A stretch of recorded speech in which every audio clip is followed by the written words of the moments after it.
Welcome, dear friends, to a tranquil evening by the cozy fireplace. As the gentle glow flickers softly in the background, we invite you to snuggle up and let our soothing narration carry you away to a world of dreams. We are so grateful to have you here, spending your spring night with us. In this serene moment, remember that relaxation is the key to sweet dreams. May the gentle whispers of tonight's story bring you peace and warmth. Story 1. In the quiet village of Starling Hollow, where the cobblestones glistened with evening dew and wind chimes sang soft melodies from every cottage eave, there lived a young girl named Cora. Each night she would sit by her window and count the stars that danced above the whispering woods, a tradition passed down from her grandmother. But one autumn evening, as the clock tower chimed 7 times and the scent of cinnamon and wood smoke filled the air, Cora noticed something peculiar. The constellation of the Silver Swan, which usually arched proudly over the northern hills, had vanished. Not a single star remained where its graceful neck should have been. The next night the stargazer's lyre was missing too, and by the third evening the entire northern sky had grown dark and empty, as if a great velvet curtain had been drawn across the heavens. The village murmured with curiosity. Old maps were unfurled in the town square, and elders gathered near the fountain, their voices blending with the gentle patter of rain on the copper roof of the clock tower. Some whispered that time had begun flowing backwards. After all, Master Fenwick's prize roses had bloomed in shades they'd never seen before, shifting from crimson to sapphire between heartbeats. Others claimed the stars had been stolen by mischievous forest spirits. But Cora, with her kind heart and watchful eyes, noticed what others had overlooked. Whenever a constellation disappeared, the wind chimes outside the empty cottage at the edge of the woods played a strange, reversed melody. And the color-changing flowers in Master Fenwick's garden always trembled slightly just before shifting hue, as if startled by something unseen. Determined to solve the mystery, Cora packed a basket with honey cakes and a thermos of spiced apple tea, wrapped herself in a woolen shawl, and set off toward the whispering woods. The path was lined with lanterns that cast warm, golden pools of light, and the air hummed with the sleepy chirping of crickets. As she walked, she hummed an old nursery rhyme her grandmother used to sing. When stars take flight from evening's hold, seek the tales that maps have told. Follow the chime that sings upside down, where time unwinds and dreams are found. Guided by the rhyme, Cora first visited the village archives, where ancient maps curled at the edges like sleeping cats. Mrs. Ivy, the gentle archivist, showed her a parchment marked with constellations instead of roads. "Look," Cora whispered, tracing a pattern with her finger. "Every missing star group points toward the old observatory on Hemlock Hill." But when she climbed the hill, she found the observatory dark and silent, its telescope covered in a fine layer of dust. A red herring, or so it seemed. Just as she turned to leave, she noticed a single, glowing petal from one of Master Fenwick's peculiar flowers caught on the doorframe. It shimmered from gold to green as she touched it. Puzzled but not discouraged, Cora followed the trail of glowing petals down the hill and into the whispering woods. The trees leaned close, their leaves rustling secrets in the breeze. Soon she heard it, the faint, upside-down melody of wind chimes, playing a tune that seemed to unwind the very air around it. Deep in the heart of the woods, she found a clearing she'd never seen before. In its center stood the empty cottage, but it wasn't empty at all. Through the window, Cora saw a faint, silvery light pulsing like a heartbeat. The door creaked open at her touch, and there, huddled by the fireplace, was a small, anxious-looking creature with fur the color of twilight. It was surrounded by tiny, trembling stars, each one no larger than a dandelion puff, which it was carefully polishing with a soft cloth. The creature looked up, its eyes wide with alarm. "Oh, please don't be cross," it whispered, its voice like the ringing of distant bells. I only meant to borrow them. They were growing so dim. Cora knelt, her voice gentle. Why were you taking the stars? The creature, whose name was Pip, explained that it was the last of the starlight keepers, being tasked with maintaining the brightness of the constellations. But lately the stars had been fading, and Pip, too small to reach the highest heavens, had brought them down to earth to restore their glow. The reversed wind chimes were part of an old magic that slowed time around the cottage, giving Pip longer to work each night. But why are the stars fading? Cora asked. Pip's ears drooped. Because people have stopped looking up. They've forgotten the stories the constellations tell. Just then the cottage door swung open, and in stumbled Master Fenwick, Mrs. Ivy, and several other villagers who had followed Cora's trail of curiosity. They stood in awe, watching Pip cradle a tiny star that shimmered between blue and violet. Instead of anger, the villagers felt wonder. Master Fenwick realized his flowers changed color because they were reflecting the starlight being cleansed nearby. Mrs. Ivy remembered ancient tales about starlight keepers, beings of kindness who wove dreams into the night sky. Together, they devised a plan. That very night, the whole village gathered in the clearing with lanterns, blankets, and thermoses of hot cocoa. They took turns holding the delicate stars as Pip polished them, and as they did, they shared stories, the legend of the silver swan, the tale of the stargazer's lyre, and many others that had gone unspoken for years.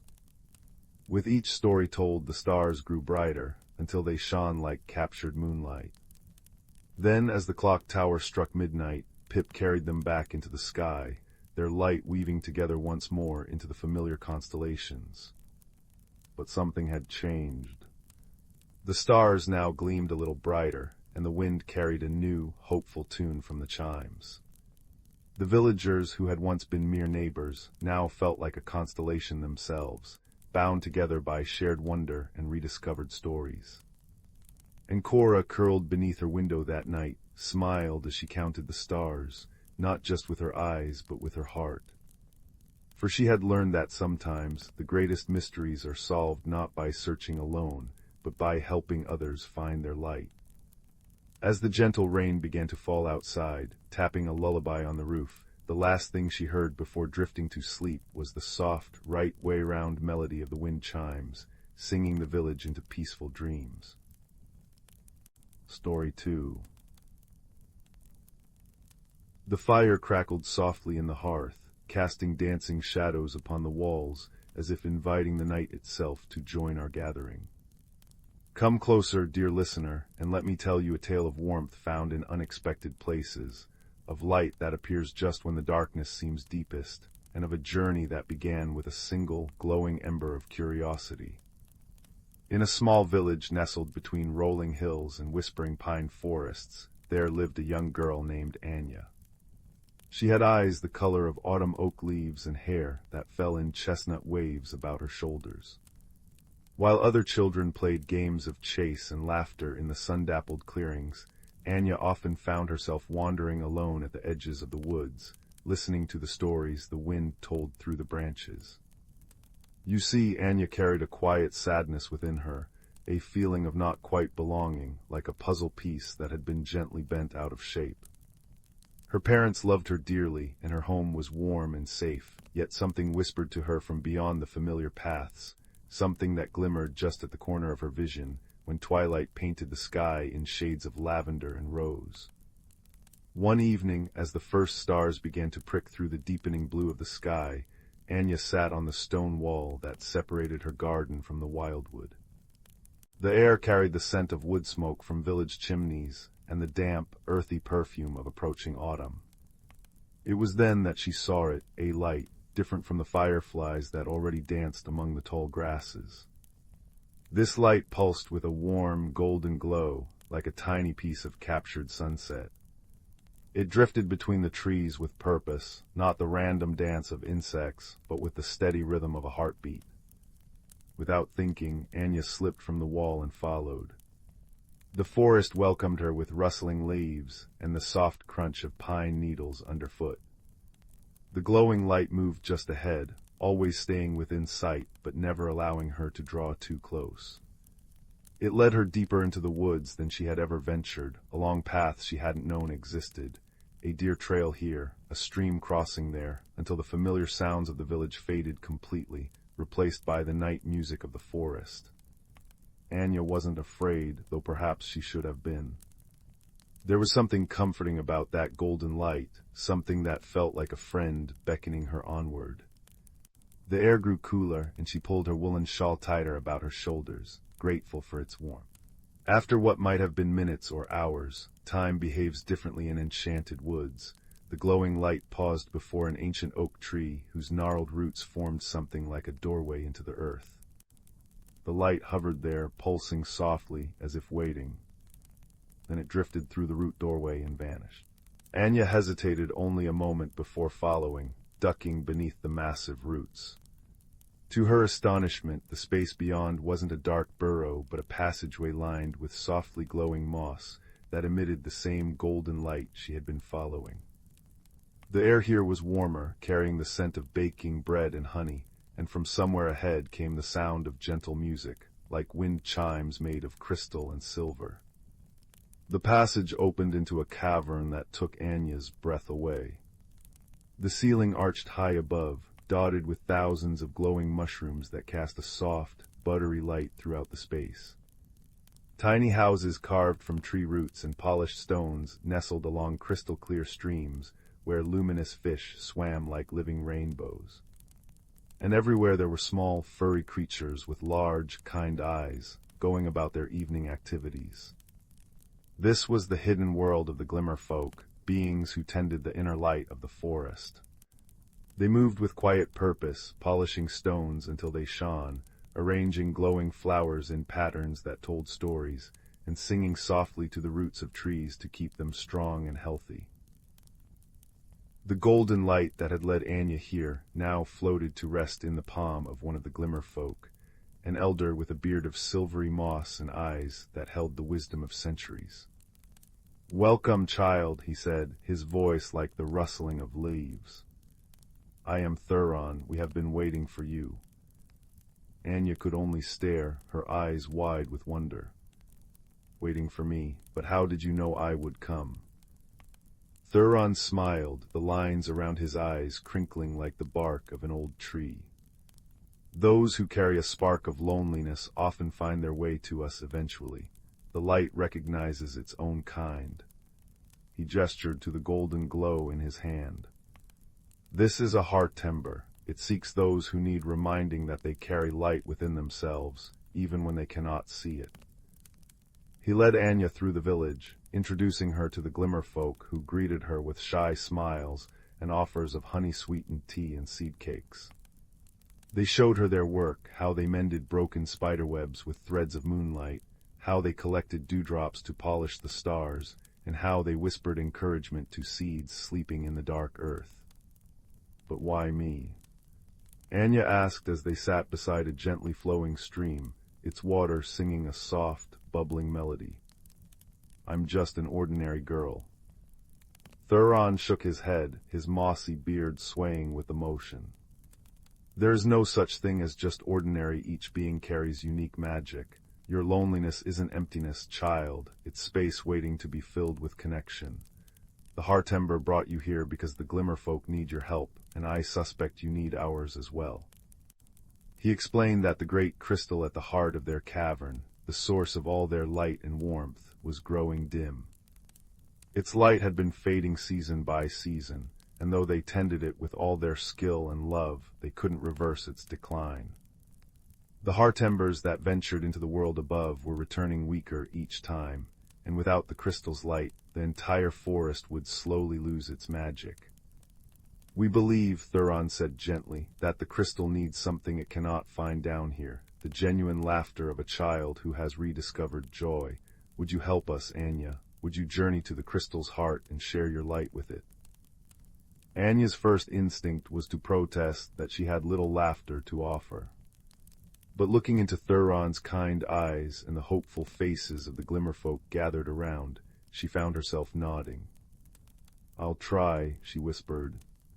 The path to the great crystal led downward through tunnels lined with crystals that pulsed with soft light.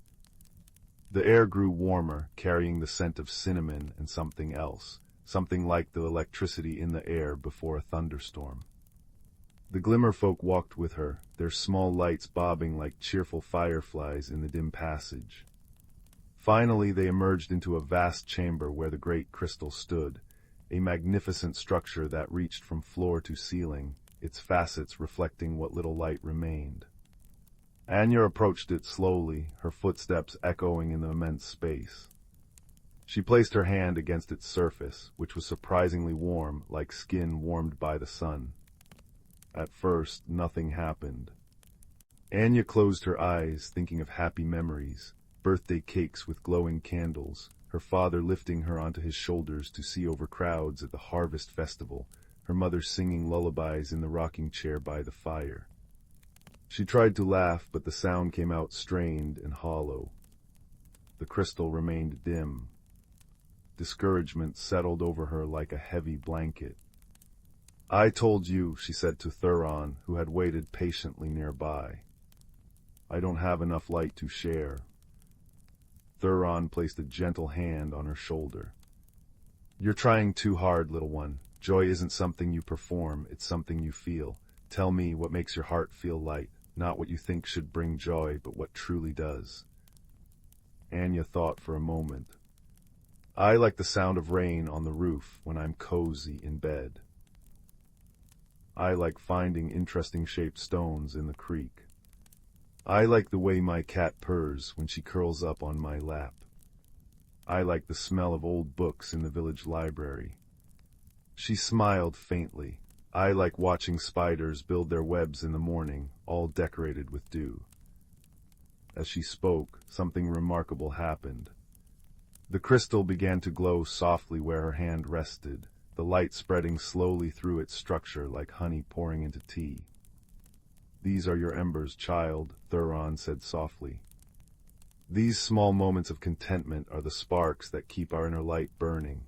Share these, not performed laughter." Anya closed her eyes again, this time not trying to manufacture joy but simply remembering.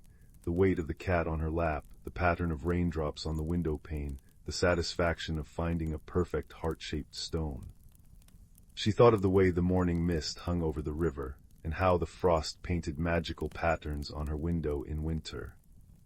A genuine smile touched her lips, and then a quiet chuckle escaped as she remembered the time she tried to bake cookies and accidentally used salt instead of sugar. Her father had eaten 3 of them anyway, declaring them delightfully surprising. The crystal began to pulse with light, warm and golden, filling the chamber until it was brighter than noonday sun. The Glimmerfolk gasped in delight as the light spread through the tunnels, rejuvenating the heart embers and making the glowing mushrooms shine with renewed intensity. Anya opened her eyes to see the entire cavern ablaze with light and beauty. The crystal now glowed from within, its light steady and strong. The Glimmerfolk gathered around her, their faces filled with gratitude and joy. "You've done it," Thuron said, his eyes shimmering with unshed tears. "You've reminded the crystal and us that light isn't about grand gestures, but about the small moments of connection and contentment we collect each day." They celebrated with a feast of honey cakes, berry wine, and music that seemed to come from the very stones themselves.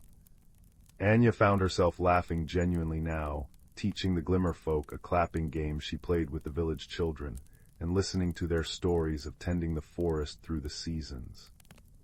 When it came time for her to return home, Thuron presented her with a small, smooth stone that glowed with a soft, golden light.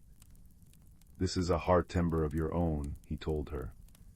"Whenever you feel that loneliness returning, hold it and remember that you carry light within you, and that you have friends here in the hidden world who think of you often." The journey back through the forest seemed shorter, the path clearer. When Anya emerged from the woods, the first light of dawn was painting the sky in shades of peach and gold. She slipped quietly into her house, where the embers in the hearth still glowed with residual warmth, and climbed into her bed, the hearth ember pulsing softly on her bedside table. From that day forward, Anya still sometimes wandered at the edge of the woods, but now she did so with a new sense of belonging to both the village world and the hidden one. She noticed more the way the light caught in dewdrops, the intricate patterns of leaves, the comfort of her own breath on cold mornings. She collected small joys like treasures, and her laughter came more easily. Sometimes, on nights when the moon was just a sliver in the sky, she would see golden lights dancing at the edge of the forest, and she would smile, knowing her friends were checking on her. And on particularly difficult days, she would hold her heart ember and feel its gentle warmth, remembering that light exists even in darkness, and that connection can be found in the most unexpected places. Now, as the fire in our hearth burns down to glowing embers, and your eyelids grow heavy with the weight of approaching dreams, remember Anya's journey.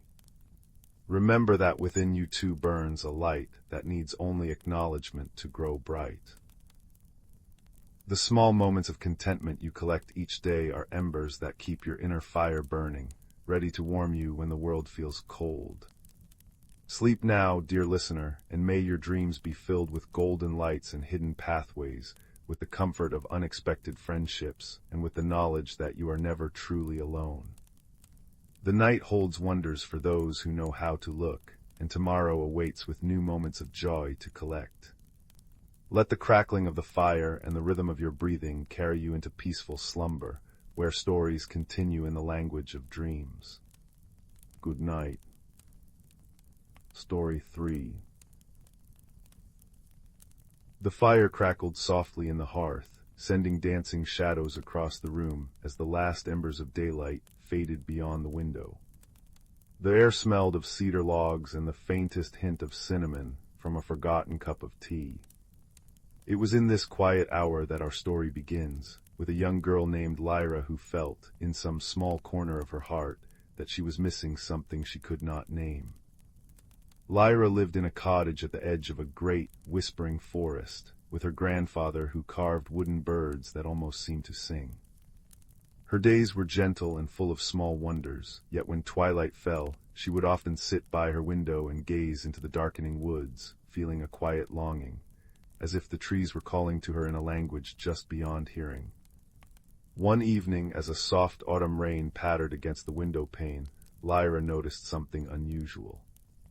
Deep within the forest, where the shadows gathered thickest, a faint, pulsing glow shimmered like a trapped ember. It was not the cold silver of moonlight, nor the warm gold of a lantern. It was something else entirely, a light that seemed to breathe. Curiosity, that quiet and persistent friend, tugged at her. Pulling on her worn boots and a cloak the color of moss, she stepped out into the damp evening. The forest welcomed her with the scent of wet earth and decaying leaves. Each step was muffled by the soft ground, and the world seemed to hold its breath. She followed the glow, a tiny beacon in the growing dark, until she reached the base of an ancient oak tree, its trunk wide enough that 3 children holding hands could not have encircled it. There, nestled among the roots that twisted like old fingers, was a smooth, oval stone no larger than her palm.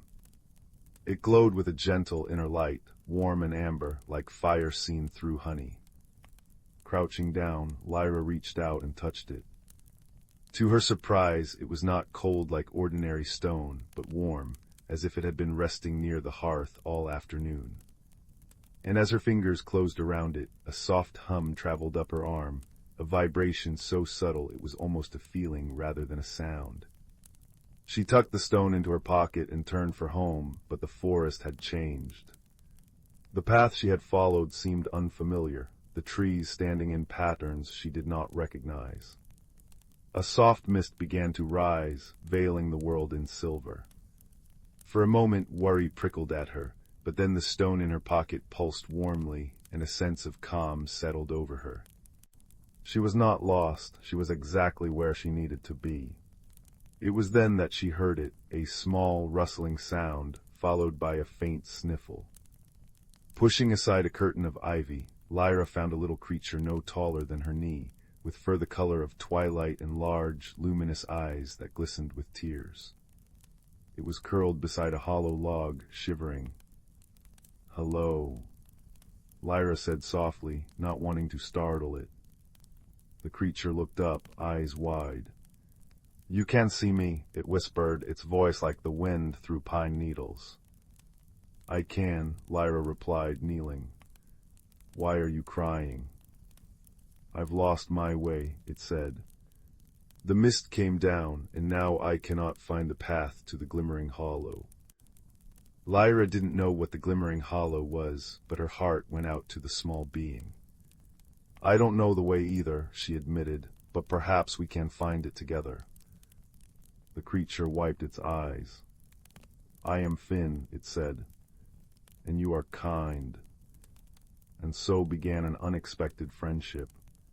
Finn explained that he was a wood sprite, one of the caretakers of the hidden parts of the forest, places that few humans ever saw or remembered seeing.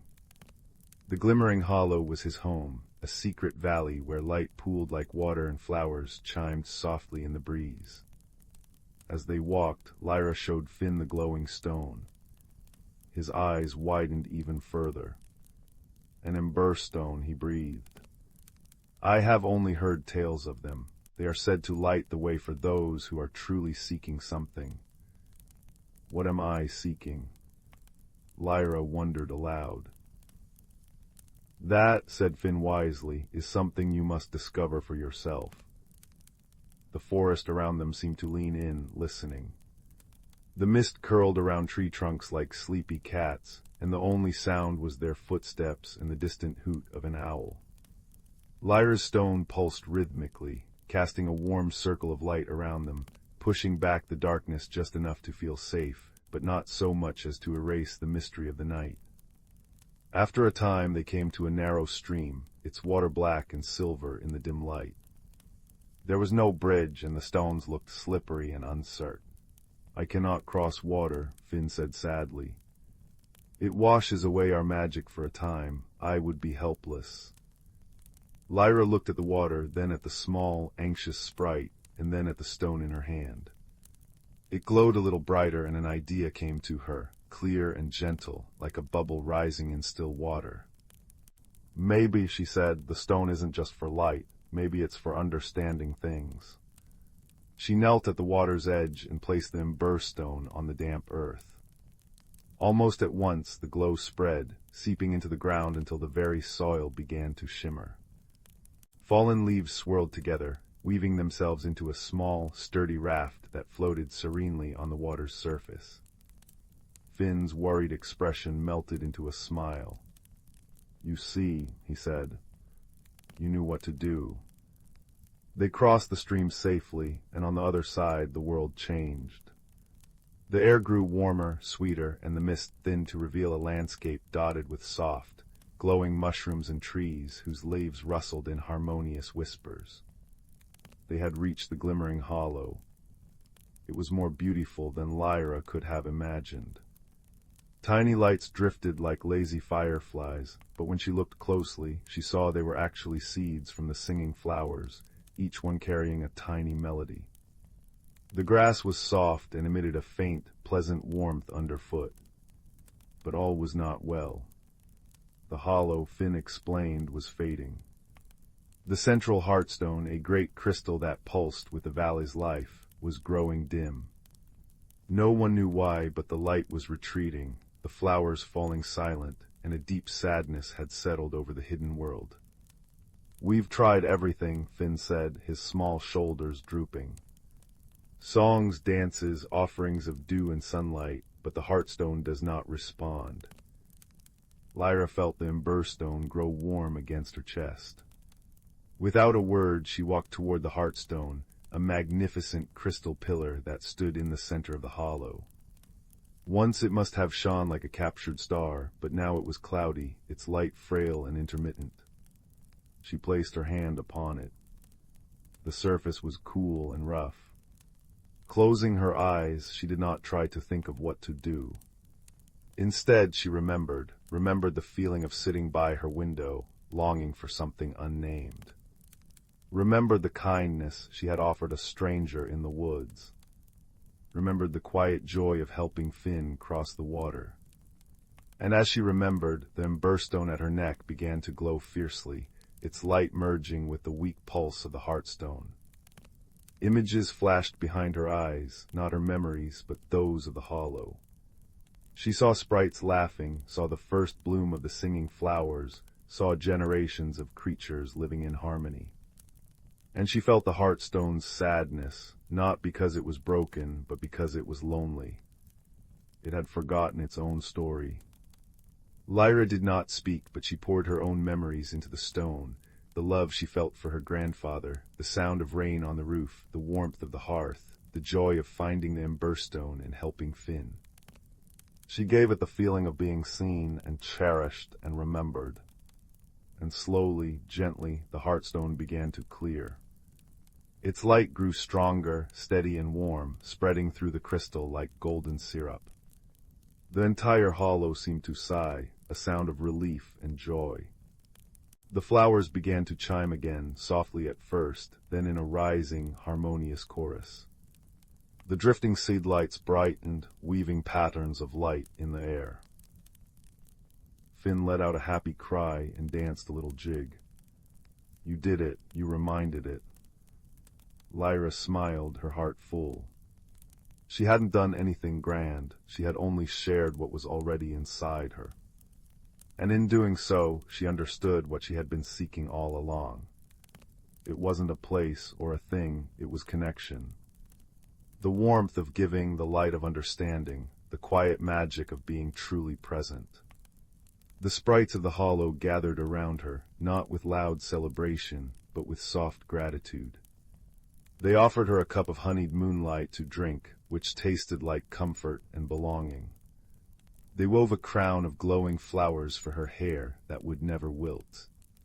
When it was time to go, Finn walked with her to the edge of the hollow. The mist had lifted, and the path home was clear under the starlight. Will you remember this? Finn asked, his eyes earnest. Always, Lyra promised. And she did. She returned to her cottage just as the first birds began to stir, slipping inside as quietly as she had left. Her grandfather was still asleep, one of his carved birds held loosely in his hand. She placed the emberstone on the windowsill where it glowed softly, a little piece of magic in the ordinary world. From that night on, Lyra never felt that nameless longing again. She had found what she was seeking, not by searching far and wide, but by listening to the quiet voice within, by being kind, and by remembering that the greatest transformations often begin with the smallest acts of love.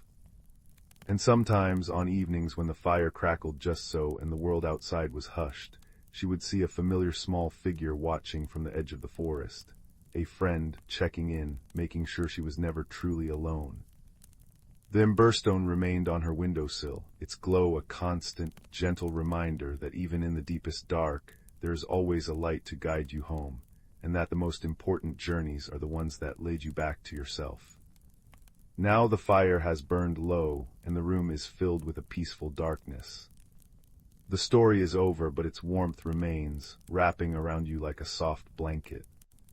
Sleep gently, dear listener, and may your dreams be filled with hidden hollows, kind friends, and the quiet glow of embers in the night. Story 4. In a quiet corner of the spiral galaxy, where stardust gathers like powdered sugar and nebulas bloom like watercolor flowers, there drifted a small, forgotten space station. It was a place of gentle hums and soft glows, where the walls pulsed with a warm, golden light, and the viewports framed the swirling cosmos like living paintings. Here, two beings from different worlds found themselves drawn together by the quiet magic of the universe. The first was a being from the planet Luminara, where the inhabitants communicated not with words, but with shifting colors that danced across their skin like living auroras. His name was Kalen, and he had journeyed far from home to study the music of the spheres. He was slender and graceful, with long, delicate fingers that seemed to pluck harmonies from the very air. When he was happy, his skin shimmered with soft gold and rose. When thoughtful, it deepened to tranquil blues and purples. The second was a creature from the world of Veridia, a place where thoughts were shared through resonant hums and melodic tones that vibrated through the air. Her name was Lyra, and she had come to the station to tend the forgotten gardens that grew in its crystalline soil. She was small and round, with luminous eyes that changed color with her emotions, and her voice was a gentle, bell-like chime that could soothe even the most restless soul. They met in the station's central garden, a place where bioluminescent plants curled around pillars of amethyst and quartz, casting a soft, ethereal glow. Kaelin was attempting to coax a melody from a cluster of singing crystals, while Lyra was carefully pruning a vine that bloomed with silver flowers. Their first encounter was one of confusion and curiosity. Kaelin, startled by her sudden appearance, flushed a bright, flustered crimson. Lyra, equally surprised, emitted a high, startled chime that made the crystals around them vibrate nervously. For a time they circled each other warily, each unsure of how to bridge the gap between their worlds. Kaelin tried to communicate with bursts of color, a friendly green, an inquisitive yellow, but Lyra could only tilt her head in confusion. Lyra, in turn, hummed gentle, welcoming tones that Kaelin misinterpreted as warnings. They retreated to opposite ends of the garden, each feeling a little lonely in the vastness of space. But the universe has a way of nudging kindred spirits together. One evening, as a meteor shower painted silver streaks across the viewport, Kaelin noticed that one of Lyra's beloved star blossoms had begun to droop, its light fading. Without thinking, he reached out and gently touched its petals. His fingers glowed with a soft, healing light, and the flower perked up, its glow returning brighter than before. Lyra, watching from a distance, let out a soft, amazed chime. She drifted closer, her eyes wide with wonder. She pointed to the flower, then to Kaelin, and hummed a questioning note. Kaelin responded by letting his skin ripple with a warm, sunny yellow. It was the first true understanding between them. From that day on, they began to build a language of their own. Kaelin learned to interpret the cadence of Lyra's hums, the way a quick, trilling sound meant excitement, and a slow, deep tone meant contentment. Lyra, in turn, began to read the stories told by Kaelin's colors, the lavender of curiosity, the coral of amusement, the silver of shared wonder. They decided to create a shared sanctuary, a place where both their kinds of beauty could flourish. In the heart of the garden, they built a cozy nook, nestled among glowing mushrooms and whispering ferns. They lined it with cushions woven from moon silk and hung wind chimes made of starlight-catching crystals. Here they could sit together, watching the stars drift by like distant lanterns. There were still misunderstandings, of course. Once Kaelin brought Lyra a gift, a floating orb that pulsed with soft light. To him, it was a gesture of friendship, but Lyra's people saw such orbs as symbols of parting. She hummed a sad, descending melody and retreated into herself for hours before Kaelin, through a series of patient color shifts, understood his mistake. They laughed about it later, the sound of Lyra's chiming giggles mixing with the rainbow hues of Kaelin's mirth. Another time, Lyra tried to share her favorite treat, a sweet, glowing nectar that Viridians adored. But to Kaelin's people, it tasted like sorrow. He turned a pale, dismayed gray before Lyra realized her error. She quickly hummed an apology and offered him a sip of starlight-infused water instead, which made his skin shimmer with grateful gold. Through these small stumbles, they learned not only about each other, but about the universal truths that bind all beings, the need for kindness, the comfort of companionship, and the joy of being truly seen. Their favorite moments were the quiet ones, when the station drifted through a calm patch of space, and the only sound was the gentle hum of the garden around them. They would sit together in their nook, Lyra humming a soft, wandering melody while Kalen's skin danced with colors that mirrored the music. They watched distant suns being born and ancient constellations weaving their timeless stories. In those moments, words were unnecessary. The language they shared was woven from something deeper, the silent understanding that grows when two hearts open to one another. One evening, as they watched a double moonrise through the viewport, Lyra began to hum a new melody, one that started low and slow, then rose into a hopeful, soaring refrain. Kalen listened, his skin shifting through shades of deep blue and silver, then erupting into a joyful, sparkling gold. Without a single word, they had composed a song together, a symphony of two souls harmonizing across the void. And so, in that forgotten corner of the galaxy, a Luminaran and a Viridian built a friendship that transcended worlds.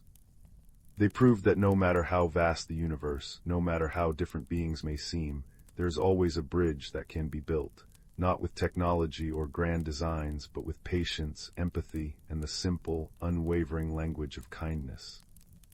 As the station continued its gentle drift among the stars, its garden glowed a little brighter, hummed a little sweeter, for it was nourished by the most cosmic of all magic, the bond between two friends who had learned to speak the heart's native tongue.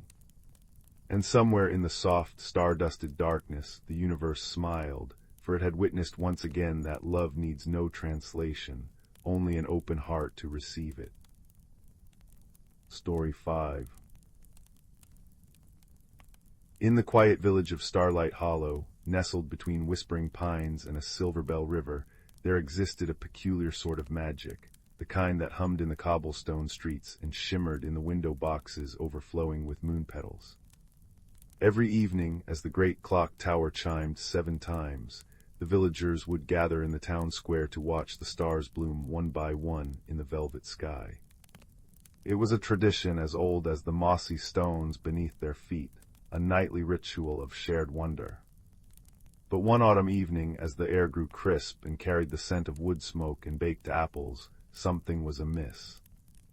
The clock tower rang its familiar chime, the wind whispered through the copper wind chimes hanging from every eave, and the people of Starlight Hollow tilted their heads upward, only to find the sky dimmer than usual. A cluster of stars, the ones that formed the tip of the swan's wing, were missing. Not a single glimmer remained where they ought to have been. A soft murmur rustled through the crowd. Old maps were unfurled, fingers tracing familiar constellations, but the blank patch of sky remained. No one was frightened. Fear had little place in Starlight Hollow, but a deep, curious unease settled over them like a gentle mist. Among the concerned villagers was a young woman named Lyra, who tended the village library and had a particular fondness for watching the stars from her window seat, a cup of lavender tea warming her hands. She noticed not only the missing stars, but the subtle shift in the village's rhythm. The night-blooming flowers, which usually unfurled their silver petals at dusk, remained tightly closed. The fireflies, which typically danced in joyful loops, hovered nervously near the ground. That night, as a soft rain began to patter against her window pane, Lyra pulled a well-loved book of nursery rhymes from her shelf. One rhyme in particular had always tickled her fancy. When the swan takes flight and hides her light, seek the key where memories sleep, in the tower's heart buried deep. It had never made much sense before, but now Lyra's eyes widened.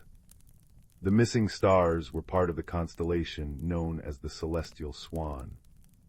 Could the rhyme be a clue? The next morning, the whole village was abuzz with theories. The baker insisted it was the work of mischievous cloud sprites, and set out trays of honey-drizzled buns to appease them. The clockmaker wondered if the great clock tower had somehow wound time backward, making the stars forget their places. Children whispered that the stars had simply grown tired and gone to sleep in the river, and spent the afternoon skipping stones across the water, hoping to wake them. Lyra listened to everyone with a gentle smile, her mind weaving each theory into a tapestry of possibilities. She noticed, however, that the baker's pastries remained untouched, the clock tower kept perfect time, and the river held no starlight in its depths. These were red herrings, charming distractions, but not answers. Her empathy led her next to the oldest resident of Starlight Hollow, a kind-eyed woman named Alara who lived in a cottage draped with morning glories and wind chimes that sang in even the softest breeze. Alara's memory was like an ancient, well-tended garden, some paths clear, others overgrown with time. "The stars have gone missing before, my dear," Alara said, her voice like the rustle of dried leaves. "Once, when I was a girl, the hunter's belt vanished for 3 nights. We found the answer not in the sky, but in the heart of the village." Lyra sat with her a while, listening to the gentle ting-ting-ting of the wind chimes and the distant, comforting tick of the clock tower. She noticed Alara's hands, gnarled and wise, tracing the pattern of a star chart embroidered on a cushion. One star, the brightest of the missing ones, was stitched with silver thread that seemed to shimmer even in the dim light. "Where memories sleep," Lyra murmured, recalling the rhyme. She thanked Alara and stepped back into the cobbled lane, her mind whirring softly. She wandered toward the clock tower, its great face looking kindly over the village. The tower was ancient, its stones worn smooth by centuries of weather and wonder. Few villagers ever went inside. It was the domain of the clockmaker, who oiled its gears and wound its weights with reverent care. But today the door was slightly ajar. Lyra pushed it open and stepped into the cool, dim interior. The air smelled of old wood, metal polish, and time itself. Giant gears turned slowly, and weights hung like sleeping giants. And there, in a beam of light falling from a high window, hung a delicate mobile, a perfect replica of the celestial swan, crafted from silver wire and crystal. Each star was represented by a tiny, glowing orb, but 3 of them had gone dark. Lyra's breath caught. This was no ordinary mobile. It was linked to the sky itself, a charm of sympathy meant to keep the constellations bright. But why had these stars dimmed? She noticed something else, a small, dusty box tucked behind a gear, nearly hidden from sight. Inside, she found a faded drawing by a child's hand, the swan constellation, with one star colored an enthusiastic, if messy, gold. Scribbled beneath it were the words, "For Grandpa who loves the stars." Just then the clockmaker entered, wiping his hands on an oily rag. He started when he saw Lyra, then smiled sheepishly. "Ah," he said, "you found my secret." He explained that the mobile had been created by his grandfather, a man so in love with the night sky that he'd woven a little magic to mirror it indoors. The mobile needed starlight to recharge. It was usually placed in the tower window each full moon. But the clockmaker had been so busy repairing a stubborn gear that he'd forgotten last month's full moon. The stars on the mobile had slowly dimmed, and so in sympathy had the true stars. But why those 3? Lyra asked softly, pointing to the darkened orbs. The clockmaker's eyes grew misty. "Those were my grandfather's favorite, the ones he'd always point out to me when I was a boy. He called them the remembering stars, I suppose. I suppose I missed him extra those days and avoided looking at them. Even magic responds to the heart." Together they carried the mobile to the highest window of the tower, where the last light of the setting sun could bathe it. As the first stars began to prick the twilight, a soft glow returned to the crystal orbs. One by one they shimmered back to life. That evening, as the clock tower chimed 7, and the wind played its gentle music through the chimes, the villagers gathered once more. And there, in the now familiar patch of sky, the swan's wing gleamed brighter than ever, each star winking as if sharing a delightful secret. The baker brought out fresh star-shaped cookies iced with silver. The children sang the old nursery rhyme, now understanding its meaning. And Alara smiled from her doorway, her wind chimes singing in agreement. Lyra stood among her friends, her heart full. The mystery had been solved not through fear or haste, but through patience, observation, and a willingness to listen, to the rhymes of the past, to the worries of the present, and to the quiet hum of magic that bound them all together. And as the gentle rain began to fall again, tapping lullabies on the rooftops, the people of Starlight Hollow knew that even missing stars could find their way home, and that sometimes the brightest light comes from the community that searches together. Story 6. In the quiet village of Starlight Hollow, nestled between whispering pines and a silver-threaded river, there lived a young starlight keeper named Eris. Each evening, as the last rays of sunlight dipped behind the elderwood, Eris would climb the spiral staircase of the village's tallest tower to perform his sacred duty, polishing the stars that hung above their homes until they gleamed like scattered diamonds against the velvet night sky. But one autumn evening, as the scent of cinnamon and wood smoke drifted through the cobblestone streets, Eris noticed something peculiar.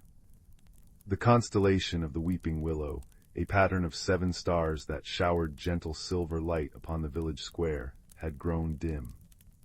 One of its stars was missing entirely, leaving an empty patch in the heavens that made the night feel incomplete. The next morning, the village awoke to whispers. Old maps in the library showed the river flowing east, but now it shimmered westward. The clock tower chimed 13 times at noon, and the wind chimes outside the bakery played melodies backward. Most strangely of all, the moonflowers in Alara's garden, which normally bloomed ivory under the moonlight, now shimmered in shifting hues of sapphire and emerald with no pattern at all. Eris, with his kind heart and curious nature, decided to investigate. He began by visiting the village square, where the townsfolk gathered beneath the dimmed constellation, their faces lit by lanterns that cast dancing shadows on the cobblestones. "Perhaps it's the work of the midnight marmot," suggested the baker, dusting flour from his apron. "My grandfather used to say they rearranged things for their burrows." But Eris noticed the baker's oven was cold despite the hour, and a half-eaten star-shaped cookie sat on the windowsill, a clue that perhaps the baker had been distracted by his own mystery. Next, Eris climbed the hill to the clock tower, where the keeper, an elderly woman with spectacles that magnified her wise eyes, was scratching her head. "Time flows as it should in the gears," she murmured, "yet the hands dance out of rhythm." Eris observed that her wind chimes had been hung upside down, and she hadn't noticed because she'd been engrossed in mending a music box that played a familiar nursery rhyme. That rhyme echoed in Eris's memory: "Star light, star bright, first star I see tonight." He hummed it softly as he walked toward the riverbank, where the water now flowed backward, carrying orange leaves upstream toward the mountains. There he found the village children building a fort from fallen branches, their laughter mixing with the gentle patter of rain beginning to fall. One little girl with braided hair showed Eris a drawing she'd made, a map of the stars with the missing one circled in silver crayon. "The star fell down," she whispered, "but it didn't want to be lonely." Following this clue, Eris ventured into the elderwood as twilight deepened. Fireflies blinked like floating embers, and the rain softened to a drizzle that glistened on spiderwebs. Beneath the ancient oak tree where the village left offerings of honey and polished stones, Eris discovered a faint silvery glow. There, nestled in a bed of moss, was the missing star, no larger than his palm, pulsing with a soft, sad light. But as he reached for it, the star rolled away, leaving a trail of shimmering dust. It moved not like an object, but like something alive, hesitant and shy. Eris sat down on a nearby stump and spoke gently. "I won't take you back if you don't wish to go," he said. "But will you tell me why you left?" To his astonishment, the star trembled and spoke in a voice like wind through pine needles. "The sky grew too loud," it whispered. "The comets race, the moons argue, and the northern lights never stop gossiping. I just wanted quiet." Eris understood then. The backward river, the chiming clocks, the shifting colors, they weren't mischief, but consequences. The world had fallen out of balance without the star's light to anchor it. Meanwhile, the village had followed Eris's trail of stardust, arriving at the oak tree with lanterns and curious eyes. The baker brought warm cider, the clockkeeper brought her repaired music box, and the children brought their drawings of the stars. "We didn't know you were lonely," said the little girl with braids, offering the star her crayon drawing. One by one, the villagers sat in a circle around the star, sharing stories and songs. The baker confessed he'd been so busy perfecting a new recipe that he'd forgotten to watch the sunrise. The clockkeeper admitted she hadn't winded her chimes in years. They had all been too preoccupied to notice the rhythms of their world fading. As the community shared their tales, the star's light grew brighter, weaving patterns of gold and silver through the gathering. It realized that what it had thought was noise was actually music, the music of lives being lived together. With a soft sigh that sounded like bells, the star floated upward, returning to its place in the weeping willow constellation. Instantly the river righted itself with a cheerful gurgle, the clock tower chimed 12 perfect times, and the moonflowers settled into their proper ivory glow. But something even more wonderful happened. The star now shone with a new, warmer light, and as it did, it cast down tiny specks of stardust that settled on the village like a gentle kiss. Where the dust touched, wind chimes played sweeter melodies, bread rose higher in the ovens, and children's drawings seemed to shimmer with life. From that night on, the villagers of Starlight Hollow made a new tradition. Every evening, just as the stars began to appear, they would gather in the square to share one thing they had noticed that day: the pattern of frost on a window pane, the scent of rain on dry earth, the way the light fell through the leaves. And high above, the stars twinkled a little brighter, knowing they were seen and cherished.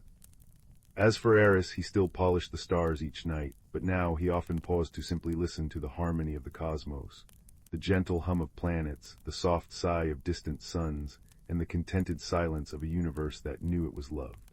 And as the firelight casts shadows on your wall tonight, remember, sometimes the greatest mysteries are solved not by searching far and wide, but by listening closely to the quietest voices and understanding that every star, every heart, just wants to be seen. Story 7. The fire crackled softly in the hearth, its flames dancing like amber leaves in an autumn wind, casting long shadows that seemed to hold secrets of their own. In the gentle glow, let me tell you a story of roots that run deep and memories that sleep in the quietest corners of our hearts. There once lived a young woman named Anya who had always felt slightly untethered, as if part of her were floating just above the ground, waiting for something to pull her gently back to earth. She lived in a small cottage at the edge of a whispering forest, a place she had inherited from her grandmother, a woman of quiet strength and stories woven into everything she touched. One evening, as the first chill of autumn crept through the cracks around the windows, Anya decided to open the old wooden chest that had sat at the foot of her bed for years. Her grandmother had always said, when the wind sings the old songs, it's time to listen, and tonight the wind was humming through the pine needles outside. Inside the chest, beneath layers of lavender-scented linens, she found a quilt. But this was no ordinary blanket. It was a tapestry of memory, each patch a different fabric, each stitch holding a story. There were patches of velvet as deep as midnight, squares of floral cotton faded by time, triangles of silk that shimmered like moonlight on water. And in the very center, a small, embroidered tree with roots that spread to every corner of the quilt, its branches reaching toward the edges as if embracing all the stories held within. As Anya unfolded it, a faint scent of rosewater and cedar filled the air, the very fragrance of her grandmother's embrace. She wrapped the quilt around her shoulders and sat by the fire, tracing the patterns with her fingertips. And as she did, she heard a whisper, so soft it might have been the fire sighing, "Remember, my child, remember." That night Anya dreamed. She stood in a sun-dappled meadow she had never seen, yet somehow knew. An older woman with silver hair braided like a crown was hanging linens on a line, humming a tune Anya recognized, a lullaby her grandmother used to sing. Under the elder tree, secret sleep, the woman sang, her voice like the rustle of leaves. Where roots run deep, memories keep. The woman turned, and her eyes were the same warm brown as Anya's. She smiled and pointed to a young sapling at the edge of the meadow. Every family has a tree, she said, and every tree has roots that drink from the same deep waters. Then she faded, like mist in morning light. Anya awoke with the quilt still wrapped around her, the embers in the fireplace glowing like distant stars. The dream felt more real than the waking world, and the lullaby echoed in her mind. Over the next few days, Anya found herself drawn to the quilt, studying each patch as if it were a page in a book. One square made of blue fabric with tiny white stars felt strangely familiar. That night she dreamed again. This time she was in a cozy kitchen, where a man with kind eyes and flour-dusted hands was rolling out dough on a wooden table. He smiled at someone unseen and said, "A story is like bread. It needs time to rise and love to make it whole." He began to sing the same lullaby, his voice a low, warm rumble. Under the elder tree, secrets sleep. Where roots run deep, memories keep. He pointed to a window where a constellation, the same pattern as the starry patch, glittered in the night sky. "We are all stardust and stories," he said gently before fading away. Anya began to understand. These were not just dreams, they were visitations, memories woven into the very fabric of the quilt. Each patch held a story, each story a person, each person a root in her family tree. She discovered that the quilt was made by generations of women in her family, each adding a patch that represented their story. There was a square of green silk from a great-great-grandmother who had been a gardener, her hands always in the earth. A triangle of red wool from a grandfather who had been a shepherd, guiding his flock through mountain passes. A patch of lace from a young aunt who had danced in courtyards under summer moons. Each night another ancestor came to her in dreams, always ending with the same lullaby, the same gentle pointing, toward a tree, a star, a river, a stone, each one a symbol that echoed in the quilt's patterns. But there was one patch that puzzled her, a small, frayed piece of gray fabric, unevenly stitched, as if added in haste or sorrow. It didn't glow with the same warmth as the others. That night she focused on it before she slept, and her dream was different. She stood in a dim room where a young woman sat by a window, her shoulders hunched. The woman was sewing the gray patch onto the quilt, her tears falling onto the fabric. "I'm sorry," she whispered. "I thought I had to leave to find myself, but I only lost my way." Anya realized this was her own mother, who had left when Anya was small, seeking something she never found. The regret in the room was palpable, a heavy mist that clung to everything. Under the elder tree, her mother sang, her voice trembling, "Secrets sleep. Where roots run deep, memories keep." But she couldn't finish, her voice breaking into a sob. Anya woke with tears on her own cheeks, the gray patch cool under her fingers. She finally understood the quilt's deepest magic. It didn't just hold joys, it held sorrows, regrets, and unfinished stories too. That day, Anya took the quilt outside and spread it beneath the ancient elder tree that grew behind the cottage, the very tree from the lullaby. As sunlight filtered through the leaves, dappling the quilt with light and shadow, she began to sing. Under the elder tree, secrets sleep. Where roots run deep, memories keep. One by one she touched each patch, saying the names of the ancestors she now knew. When she reached the gray patch, she paused. "I forgive you," she whispered, "and I remember you." A warmth spread through the fabric, and the gray patch seemed to soften, blending into the whole as if it had always belonged. That night she dreamed of her mother again, but this time her mother was smiling, standing beneath the elder tree. "Stories don't end with leaving," she said. "They end with understanding." And she finished the lullaby, her voice clear and strong. Anya awoke knowing what she had to do. She gathered needle and thread from her grandmother's sewing basket and chose a piece of fabric from an old dress of her own, a soft green like new leaves. Carefully she stitched a new patch onto the quilt, right beside her mother's. It was her story, her root in the family tree. As she sewed, she understood the final truth. Heritage wasn't just in the quilt itself, but in the act of remembering, forgiving, and adding her own story. It lived in the kindness she offered others, the recipes she cooked, the songs she sang, the same ones her ancestors had sung. It lived in the way she tended her garden, mended what was broken, and welcomed strangers as her grandmother had. That evening, as she sat by the fire with the quilt around her shoulders, she felt a deep, quiet peace.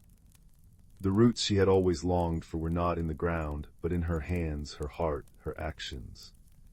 She was the culmination of all who came before, and the beginning of all who would follow. And when the wind sang through the trees that night, it carried the old lullaby, now joined by Anya's voice. Under the elder tree, secrets sleep, where roots run deep, memories keep.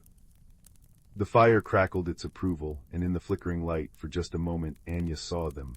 All her ancestors, smiling, their hands resting on her shoulders, a chain of love stretching back through time. They were with her always, in every stitch, every story, every breath. And as she drifted to sleep, she knew that someday she too would become a whisper in the wind, a patch on a quilt, a verse in a lullaby, forever part of the roots that held her family tree strong and true. Story 8.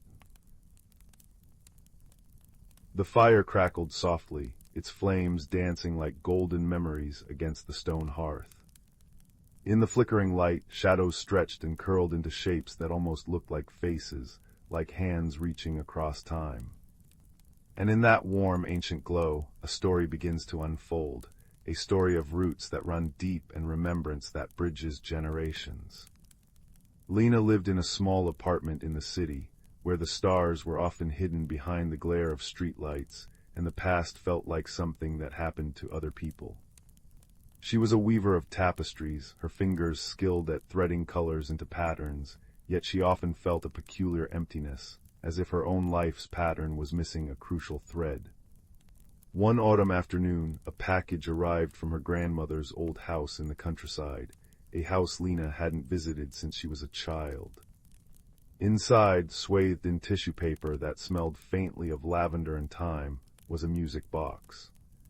It was carved from dark, rich wood, inlaid with mother-of-pearl that shimmered like captured moonlight.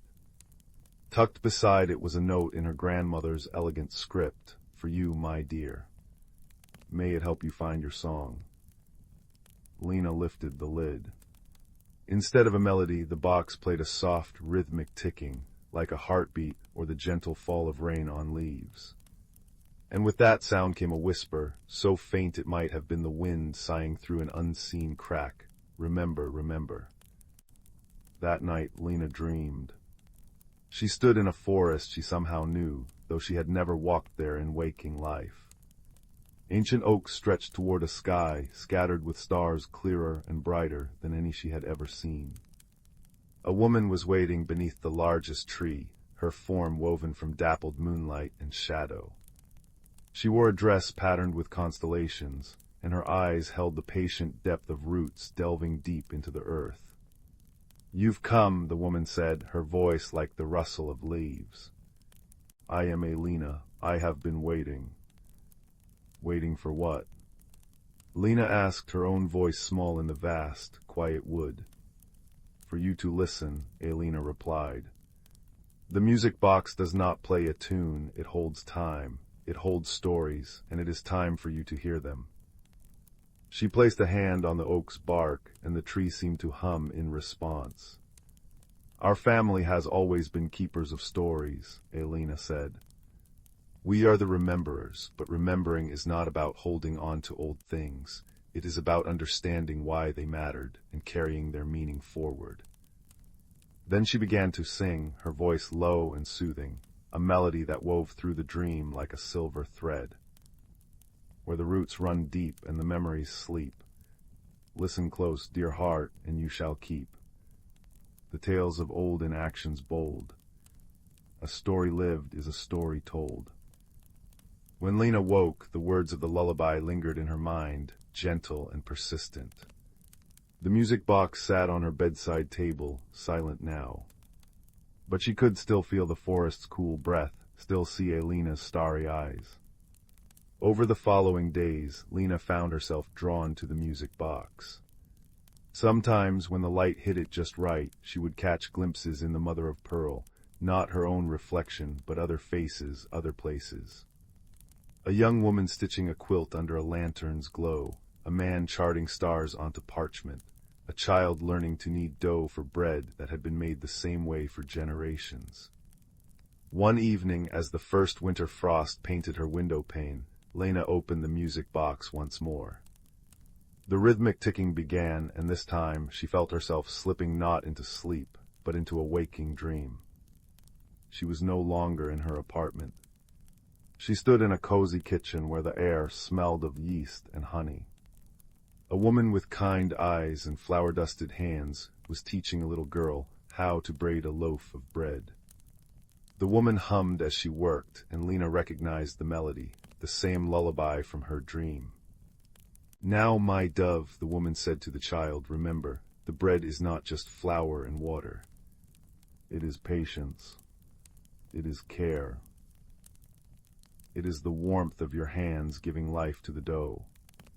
This is your great-grandmother's recipe, but it becomes yours each time you make it with love." Lena watched, mesmerized, as the woman shaped the dough with practiced hands, her movements a dance of grace and purpose. She sang softly, "Knead the dough with gentle hands, as time itself like hourglass sands. Through generations does softly flow. What we make with love will grow." Then the scene shifted. Lena was in a garden at twilight, where an old man was showing a boy how to plant seeds. "Every seed holds a story," the man said, his voice raspy but warm. "It remembers the rain that fell, the sun that shone, the hands that saved it from last year's harvest. When you plant it, you are not just growing food, you are continuing a conversation that began long before you were born." He touched the soil reverently. "This is how we speak to the future, not with words alone, but with actions, with planting, with nourishing." Again the familiar lullaby wove through the air, sung by the man this time, his voice a low, steady rumble. Lena drifted through more visions, a woman mending a quilt, each patch a memory stitched together with intention. A young man learning to read the night sky, connecting stars into stories that guided travelers home. A girl listening to her grandfather's tales of kindnesses given and received, each one a pebble creating ripples across time. In every vision the same themes echoed. Heritage was not a static thing to be preserved behind glass. It was alive, breathing in the daily acts of making, nurturing, guiding, comforting. It lived in the bread shared with a neighbor, in the seeds planted for a season not one's own, in the stories told to soothe a fearful child. And always the lullaby was there, a thread connecting them all. Where the roots run deep and the memories sleep. Listen close, dear heart, and you shall keep. One night, Lena found herself back in the moonlit forest with Elena. This time other figures stood among the trees, the bread maker, the gardener, the stargazer, the quilt mender. They were all smiling, their eyes holding the same gentle light. "You see," Elena said, her voice blending with the whisper of the leaves. "We are not just memories, we are the choices we made, the love we gave, the wisdom we passed on. The music box does not hold our voices, it holds the echo of our actions, and now it is your turn." Lena looked down at her own hands, the hands that wove tapestries but had never planted a seed, never baked bread, never guided anyone by the stars. "But I don't know how," she whispered. "I've spent so long feeling disconnected. What if I forget? What if I fail?" The bread maker stepped forward. "You already remember," she said. "You have been listening. The remembering is in the doing." The gardener nodded. "You do not need to live in the past to honor it. You need only live with purpose in the present." Then from among them a figure emerged that made Lena's breath catch. It was her grandmother, looking just as she had when Lena was small, her eyes crinkled with warmth. "My dear Lena," her grandmother said, "I always feared you would feel alone in the city, cut off from where you came from. That is why I sent you the music box, not to tie you to the past, but to show you that you carry it with you, in your hands, your heart, your choices." She reached out and touched Lena's cheek, her fingers cool and real. "I regret that I did not teach you these things myself while I had the chance. I thought there would be more time, but see, the stories find their way, the love finds its way." Lena felt a tear trace a warm path down her cheek. "I miss you," she said softly. "And I you," her grandmother replied. "But I am not gone. I am in the bread you will bake, the seeds you will plant, the stories you will tell. I am in the lullaby you will sing to your own child one day." She began to sing, and the others joined her, their voices weaving together into a tapestry of sound that filled the forest, filled Lena's heart. Where the roots run deep and the memories sleep. Listen close, dear heart, and you shall keep the tales of old in actions bold. A story lived is a story told. When Lena opened her eyes, she was back in her apartment, the first light of dawn tinting the sky. The music box was silent, but she could still feel the warmth of her grandmother's hand on her cheek. She rose and went to the kitchen. She found a recipe for honey oat bread, one she had never made before, and began to measure and mix. As she kneaded the dough, she hummed the lullaby, her hands learning the rhythm of emotion that was both new and ancient. She planted herbs in pots on her windowsill, whispering blessings into the soil as she had seen the gardener do. She began a new tapestry, weaving into it patterns of stars and seeds, trees and bread loaves, and all the stories she had been given. And that evening, as the fire crackled in her hearth, she opened the music box one last time. The ticking began soft and steady, but now it felt like a companion rather than a mystery. She knew she didn't need the box to remember. She carried the memories in her actions now. She closed the lid and the ticking faded. But the lullaby remained, singing softly in her heart. Years later, Lena would sit with her own daughter on her lap before a fire, weaving stories of star-guided travelers and bread that tasted of love. And she would sing the lullaby, the words now as familiar as her own breath. And sometimes in the flickering light she would see faces in the flames. Lena, the bread maker, the gardener, her grandmother, all smiling, all nodding, their legacy alive not in objects, but in the warm, daily acts of remembering and nurturing. For heritage is not a thing to be stored away. It is a seed planted in the soul, tended by love, and blooming in every kind choice, every shared story, every passed-down song. And so the roots grow deeper. And so the remembering continues. Story 9. In a small cottage nestled at the edge of a sleepy village, where the roof slanted just so, and the windows winked with warm lamplight, lived a quiet child named Leo. The cottage had been in their family for generations, and every corner held whispers of stories past. But the place Leo loved most was the attic, a dusty, shadowy space filled with forgotten treasures and the gentle scent of old wood and memories. One rainy afternoon, with drops pit-patting against the window panes like tiny fingertips, Leo decided to explore the attic more thoroughly than ever before. Under the soft glow of a hanging lantern, between a stack of yellowed books and a basket of woolen blankets, Leo's fingers brushed against something cool and smooth.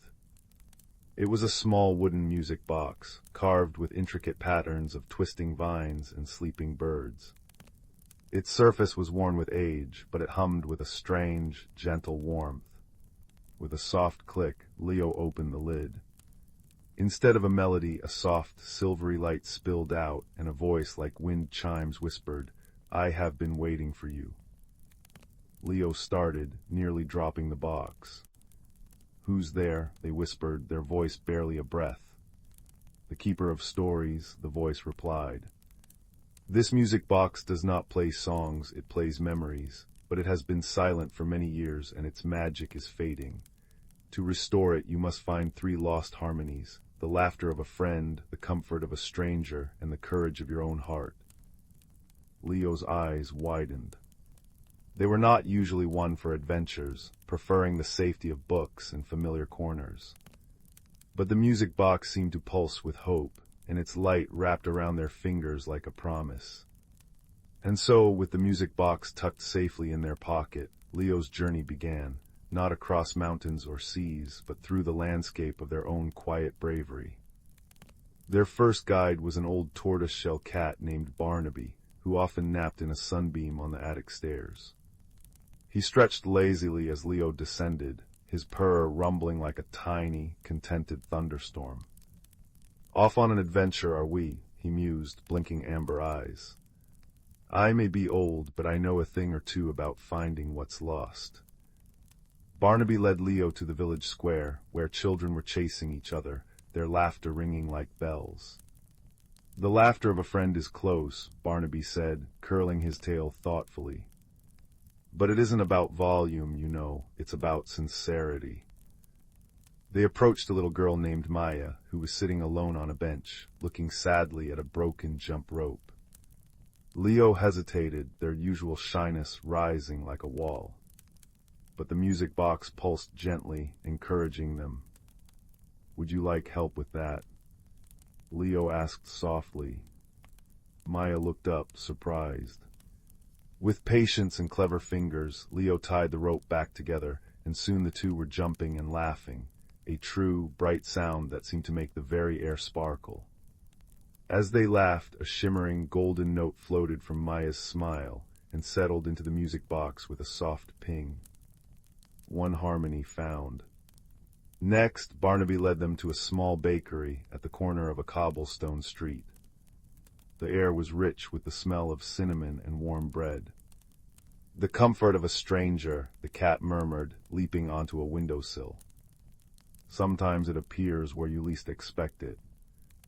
Inside, an elderly baker was wiping flour from her brow. Her eyes were kind, but her hands trembled slightly as she placed loaves into baskets. Leo watched quietly, then noticed a small bird had flown in and was trapped, fluttering anxiously near the ceiling. Without a word, Leo found a broom and gently guided the bird toward an open window. The baker watched, her worried expression softening into a smile. "Thank you, dear," she said, her voice as warm as her oven's. "It's a small thing, but you've brought comfort to us both." She handed Leo a freshly baked muffin, still warm from the oven. As Leo accepted it, a soft, amber glow drifted from the baker's hands into the music box, which chimed gently this time, like a distant bell. 2 harmonies found. Now only one remained, the courage of your own heart. And for this, Barnaby could not guide them. "This part of the journey," he said, rubbing against Leo's leg, "you must walk alone." Leo returned home as evening settled, painting the sky in hues of lavender and soft orange. The cottage was quiet, but the attic felt different now, less dusty, more welcoming. Leo sat cross-legged on the rug, the music box open in their lap. Its light was brighter now, swirling with gold and amber, but it still waited for that final, silvery note of courage. Leo thought about the day, how they had spoken to Maya, helped the baker, listened to the wise old cat. Each step had required a deep breath, a quiet gathering of bravery they hadn't known they possessed. Taking one more breath, Leo closed their eyes and whispered, "I may be small and I may be quiet, but I am brave in my own way." And from their own chest, a soft, silver light emerged, warm and steady, and drifted into the music box. With a sound like 100 gentle bells, the music box began to play. But it wasn't a tune of notes, it was a melody of memories. Leo heard their grandmother's laughter, the crackle of long-ago fires, the rustle of turning pages, and the whisper of kind words spoken through generations. The attic seemed to sigh in contentment, and even the shadows looked friendly now. Barnaby purred loudly from his perch on a trunk, and outside the first stars began to gleam like diamonds scattered on dark velvet. Leo realized that the greatest adventures aren't always about going far away. They are about listening closely, loving bravely, and discovering that magic often lives in the most ordinary of places, waiting for a willing heart to find it. And as the music played on, wrapping the room in a soft, glowing harmony, Leo knew that this was only the beginning of many gentle adventures to come. With the music box cradled in their hands and a purring cat at their side, Leo smiled, feeling for the first time that the world was not so large and frightening after all, but rather cozy and kind and full of secret songs just waiting to be heard. Story 10. The air in the cloud city of Atheria always carried the scent of rain-washed petals and distant lightning, a crispness that lingered in the back of the throat like the memory of a cool drink. Here the streets were woven from spun starlight and mist, firm underfoot yet soft as a sigh. Towers spiraled upward, their peaks lost in the perpetual twilight where the first evening stars began to blink awake. And it was here that a young dreamer named Kalen lived, his heart as restless as the winds that combed through the cloud gardens. Kalen carried with him a smooth, gray stone from the earth far below, warmed always by his own touch. It was his anchor, his remembrance of solid ground, of home. Each night he would watch the sparks from the city's great hearth rise into the sky like fireflies seeking the moon, and he would wonder what lay beyond the shimmering veils of Atheria. One evening, as the last light bled from the sky into deep violet, a sound unlike any other drifted through the city, a melody woven not from notes but from sorrow. It was a song without voice, a hum that vibrated in the bones and brought a tear to the eye without ever passing through the ear. The lumina, creatures of living light who danced along the cloud canals, dimmed their glow and stilled their playful arcs. The city itself seemed to hold its breath. Kalen knew with a certainty that settled deep in his chest that this song was a call. Not for him alone, but for anyone who dared to listen.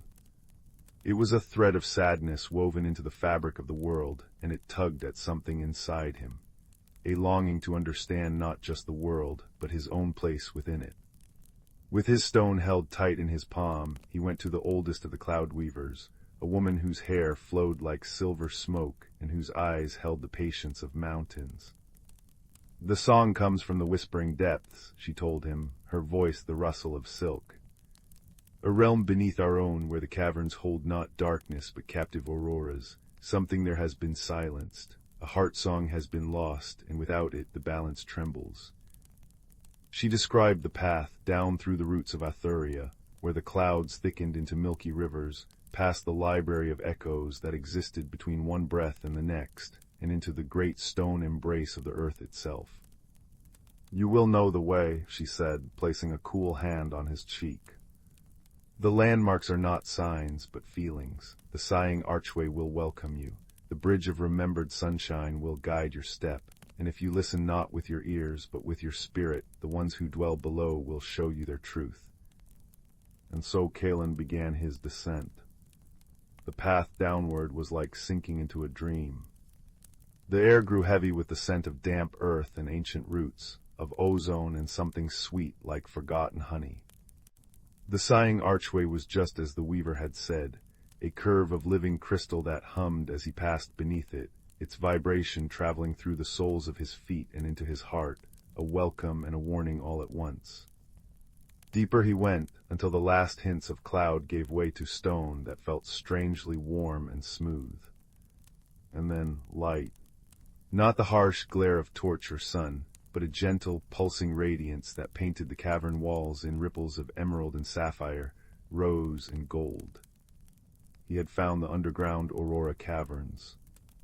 Here, the air tasted of minerals and mysteries.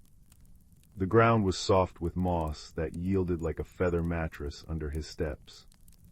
And all around him drifted the glimmerkins, small beings of pure, soft light, their forms shifting like living stained glass. They did not speak, but as they floated near, they would brush against his arm or cheek, and in that touch, Kalen felt emotions, curiosity, warmth, and a lingering, profound sadness. One, slightly larger than the rest, glowed with a pale blue light. It hovered before him, and with a tentative stretch, it pressed against the hand that held his stone.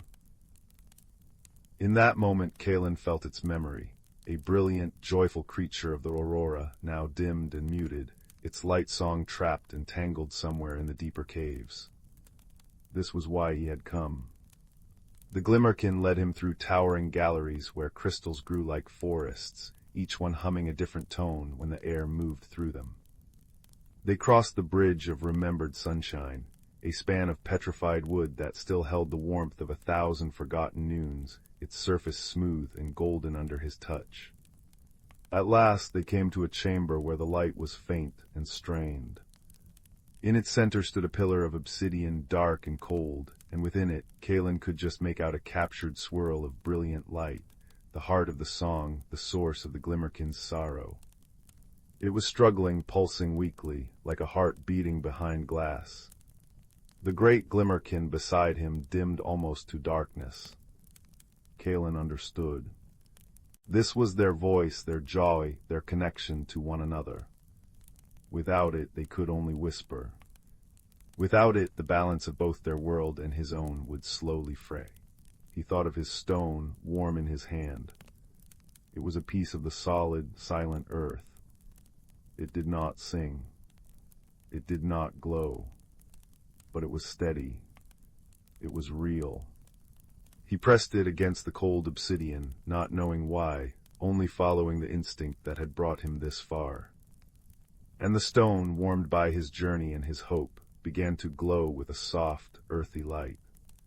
It wasn't the brilliant radiance of the aurora, but a gentle, constant warmth. The obsidian, touched by that enduring heat, began to soften at its touch. A web of fine cracks appeared, spreading like veins. Kalen leaned close and did the only thing he could think to do. He began to hum. It was the simple, tuneless hum he used to comfort himself when the world felt too large. The sound vibrated through the stone in his hand, through the pillar, and into the captured light within.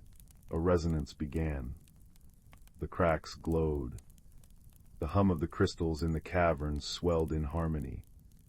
The Glimmerkins gathered close, their light brightening as they brushed against him and the pillar, each touch adding a note of hope, of friendship, of memory. With a sound like a bell made of ice, the obsidian pillar shattered, not into sharp shards, but into a mist of dark dust that settled softly on the moss. And from within the heartsong burst free, a spiral of pure, singing light that soared to the cavern's ceiling, painting it in colors that had no name. The song that filled the cavern was one of gratitude, of joy returned. It was felt in the warmth that spread through Kalen's bones, in the scent of blooming night flowers that suddenly perfumed the air, in the soft, glowing touch of 100 Glimmerkins thanking him without words. The great blue Glimmerkin hovered before him once more. It touched his stone and then his heart. And in that touch, Kalen felt a new understanding. That home is not just a place you come from, but a piece you carry within you. That his own quiet strength, as steady and simple as a stone, had its own kind of music. His journey back was lighter. The auroras blazed above, their light now strong and sure. The bridge of remembered sunshine felt even warmer, as if the sun itself smiled upon it. And when he passed again through the sighing archway, its hum was one of contentment. He emerged into the cloud city just as the first sparks of the evening hearth began their dance into the twilight. The sorrowful song was gone, replaced by the gentle whisper of the wind through the towers and the distant, happy chimes of the lumina at play. The old cloud weaver was waiting for him, her smile as soft as moonlight. She said nothing, only nodded, her eyes reflecting the renewed peace of the world. That night Kalen slept with his stone once more in his hand, its surface smooth and warm. And as he drifted into dreams, he felt the memory of 100 gentle touches, heard the echo of a light song that was now free, and knew that he had found not just the answer to a call, but a deeper understanding of his own heart. The world was vast and wonder-filled, and he belonged to it, not because he was grand or brilliant, but because he was kind and he listened. And that was enough. Story 11. In the quiet village of Glimmerbrook, where the cobblestones were worn smooth by generations of gentle footsteps, and the air always smelled of baking bread and rain-kissed moss, there lived a young baker named Finn. Each evening, just as the great clock tower chimed 7 times, Finn would step outside to watch the stars emerge. But tonight, something was wrong. The sky, usually a tapestry of shimmering silver, felt emptier. Finn squinted, tracing the familiar patterns. The dancing bear constellation was missing its brightest star, the one that formed its twinkling nose. The silver lyre had lost its central string. All across the heavens, tiny lights had vanished, as if a careful hand had plucked them from the velvet dark. A soft, puzzled murmur rippled through the village. Lanterns were lit earlier than usual, casting warm, uncertain pools of light onto the streets. Old Alara, who mended socks and stories with equal skill, stood on her doorstep, her knitting needles stilled. "The sky feels lighter tonight," she remarked to Finn, her voice like the rustle of autumn leaves, as if it's forgetting its own song. Finn, whose hands were more accustomed to kneading dough than solving celestial puzzles, felt a deep, empathetic pang for the lonely sky. Determined to help, they decided to investigate. The first clue came from a nursery rhyme sung by the village children, their voices blending with the gentle plink-plonk of rain beginning to fall on the copper roofs. When the bear loses his nose, and the lyre forgets its tune, seek the map the sky once chose, beneath the light of the midnight moon. A map, Finn thought. The only map anyone spoke of was the old star chart, woven long ago by the village founders and kept in the library's highest tower. Perhaps the answer lay there. The library was a cozy labyrinth of shelves, smelling of aged paper and lavender sachets. High in the tower, under the soft glow of a single lantern, Finn unrolled the star chart. It was beautifully detailed, with constellations sketched in silver ink and dotted with tiny, embedded crystals meant to represent the stars. But several of those crystals were dull, their light faded, precisely the ones missing from the sky tonight. As Finn traced a finger over the dim spot where the dancing bear's nose should be, a faint, almost invisible line became apparent, a path leading from the chart toward the whispering woods that bordered the village. It was a trail only visible when the real stars began to vanish. A clue. The next morning, Finn set off into the woods, where sunlight dappled the forest floor, and the wind chimed softly through hanging crystals the villagers had placed among the branches. Following the map's hidden path, Finn soon came upon a clearing where the flowers glowed with an unusual shifting light, one moment sapphire blue, the next emerald green. In the center stood Kale, the village painter, looking utterly bewildered. "I only wanted to capture the true color of midnight," Kale explained, gesturing to his easel where a half-finished painting of the starry sky lay. "I've been using these color-changing blooms to mix new shades of blue and silver, but every time I paint a star, it seems to fade from the sky." He hung his head. "I never meant to steal the light." For a moment, Finn thought the mystery was solved. But though Kale's paints were unusual, they couldn't truly erase starlight. This was a red herring, a misdirection that led not to blame, but to wonder. Finn noticed that wherever Kale had set up his easel, the forest creatures, shy hedgehogs, bright-eyed sparrows, gathered as if soothed by the presence of art and intention. The real thief was still at large. That evening, back in the village, Finn consulted old Alara again. She hummed another fragment of the nursery rhyme. "Not by brush nor by hand does the light slip away, but by a heart that misunderstands the price of the light of day." Puzzled, Finn wandered toward the clock tower as it chimed 9. Its deep bells resoned through the moist evening air. There little Maya, the clockkeeper's daughter, was sitting on the steps, looking guiltily at a jar she held tightly in her hands. Inside, tiny lights flickered weakly. "I only wanted to save them," Maya whispered, tears welling in her eyes. "Last week Papa told me that stars are actually ancient fires, and that one day they might burn out. I thought if I caught a few, I could keep them safe forever in my jar. So when the clock struck 7, I whispered a wish to each one I could see, and they just floated down to me." Finn's heart swelled with understanding, not anger. Maya hadn't acted from mischief, but from love and a fear of loss. She simply hadn't understood that stars need the open sky to breathe, to shine, to be part of something greater. Gently Finn explained, "Stars are like friends, little one. They're brightest when they're together. Keeping them trapped dims their light and dims the sky's song." With a sniffle, Maya nodded. "I just didn't want them to go away." Together they climbed to the top of the clock tower, the village spread below them like a dream. One by one, Maya opened the jar, and the captured starlights drifted upward, weaving back into the constellations they belonged to. The dancing bare nuzzle reappeared, the silver lyre regained its melody, and the sky once again was whole. But the story didn't end there.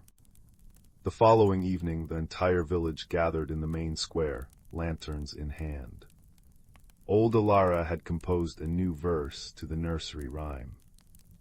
"When kindness unlocks what was concealed, and the lost are returned to the sky, the love that a small heart has healed makes the starlight burn brighter on high."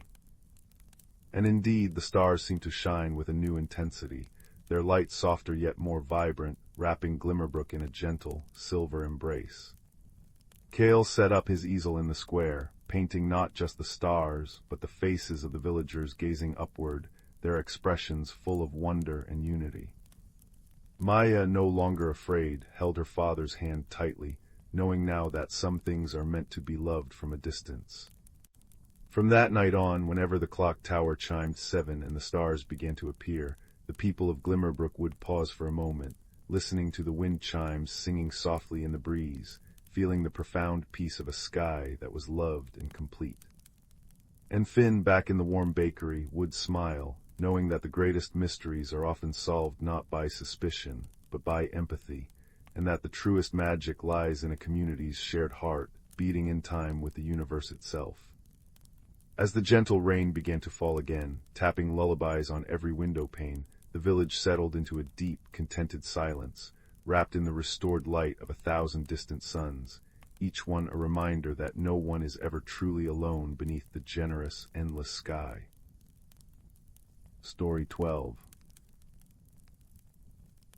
The fire crackled softly, its flames dancing like golden leaves in an autumn breeze, casting long shadows that seemed to hold whispers of ages past. In the warm, flickering light, a story begins to unfold, one of roots that run deep and memories that linger like the scent of old books and cinnamon. In a small town nestled between rolling hills and a whispering forest, there lived a young woman named Alara who had always felt slightly untethered, as if part of her story had been written in invisible ink. She lived in the old family home, a place filled with the gentle creaks and sighs of generations, but she often found herself wandering its halls with a quiet longing for something she couldn't name. One rainy afternoon, while exploring the dusty attic, a place she usually avoided for its melancholic air, she discovered a large cedar chest tucked beneath a cobweb-draped eaves. Its lock was rusted shut, but with a gentle push, it gave way with a soft sigh, as if relieved to finally be opened. Inside, folded with care, was a quilt. But this was no ordinary blanket. It was a tapestry of countless patches, each one a different fabric, velvets rich as midnight, silks shimmering like moonlight on water, linens worn soft by time, and embroidered cottons blooming with faded flowers. And in the very center was a small, intricately stitched map of constellations, each star sewn with silver thread that caught the firelight even in the dim attic. As Alara unfolded the quilt, a faint scent of lavender and old roses rose from it, and she felt a strange pull, as if the quilt itself was whispering to her. That night she spread it over her bed, and as she drifted to sleep, the world around her began to shift. She found herself standing in a sun-drenched meadow under a sky scattered with stars that gleamed like diamonds.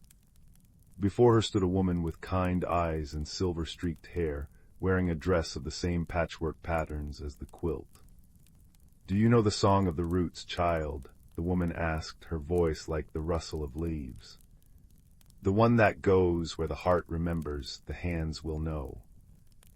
Alara shook her head, but the melody felt familiar, like something heard long ago in a dream. The woman smiled. "Then let me show you." She led Alara to a large oak tree at the edge of the meadow, its branches stretching wide like welcoming arms. With a gentle touch, she placed her palm against the bark, and the tree shimmered, its surface becoming like water. "Look closely," she whispered. In the reflection, Alara saw not herself, but another woman, her great-grandmother, she realized, bent over a loom, her fingers flying as she wove threads of gold and crimson. She was humming the same melody, "Where the heart remembers, the hands will know," as she worked. Around her, children played, and one little girl with curls like spun sugar watched intently, her small hands mimicking the motions. "This was the beginning," the ancestral guide said softly. "She wove this quilt not just for warmth, but as a map of memories. Each patch holds a story. Would you like to hear one?" Alara nodded, and the woman pointed to a square of deep blue velvet, embroidered with a single, radiant star. "Touch it," she urged. As Alara's fingers brushed the fabric, the world dissolved again, and she was standing in a cozy kitchen filled with the smell of baking bread and simmering apples. A younger version of her grandmother stood at a stove, stirring a pot while singing the same lullaby. A little boy, Alara's father, sat at the table looking sad. "I miss the stars, Mama," he said. "The city lights are too bright." Her grandmother smiled, wiped her hands on her apron, and took the boy outside into the small garden. She pointed up. "Even here, my love, the stars are watching. See, there's the steadfast one." She traced a pattern in the sky. "It remembers all our stories. Where the heart remembers, the hands will know how to find them." And with that, she began to tell him a tale of their ancestors, who navigated by the stars, who believed that each light in the sky was a memory waiting to be revisited. Alara's breath caught. She had heard that story from her father, though she'd forgotten it until now. One by one, the ancestral guide showed her other patches. A square of green silk held the story of a gray tant who had healed the sick with herbs from the garden, her hands always gentle, always knowing.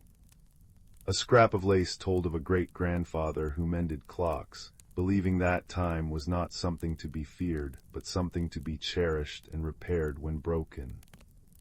Each story was nested within the other, tales weaving into tales like the threads of the quilt itself. And each time the same lullaby echoed, "Where the heart remembers, the hands will know," a hypnotic refrain that tied the generations together. But there was one patch that felt different, a piece of dark, rough wool that seemed out of place among the softer fabrics. When Alara touched it, she felt a pang of sorrow. She saw a young woman, her grandmother's sister, standing at a crossroads, a suitcase in hand. She was leaving, her face set with determination, but her eyes full of tears. "I have to find my own way," she whispered to the wind. "I cannot live in the shadow of these stories." The family had never spoken of her again. It was a silence that had lingered like a ghost in the halls of the old house. Alara's guide appeared beside her, her expression gentle. She thought she was abandoning her heritage, she said.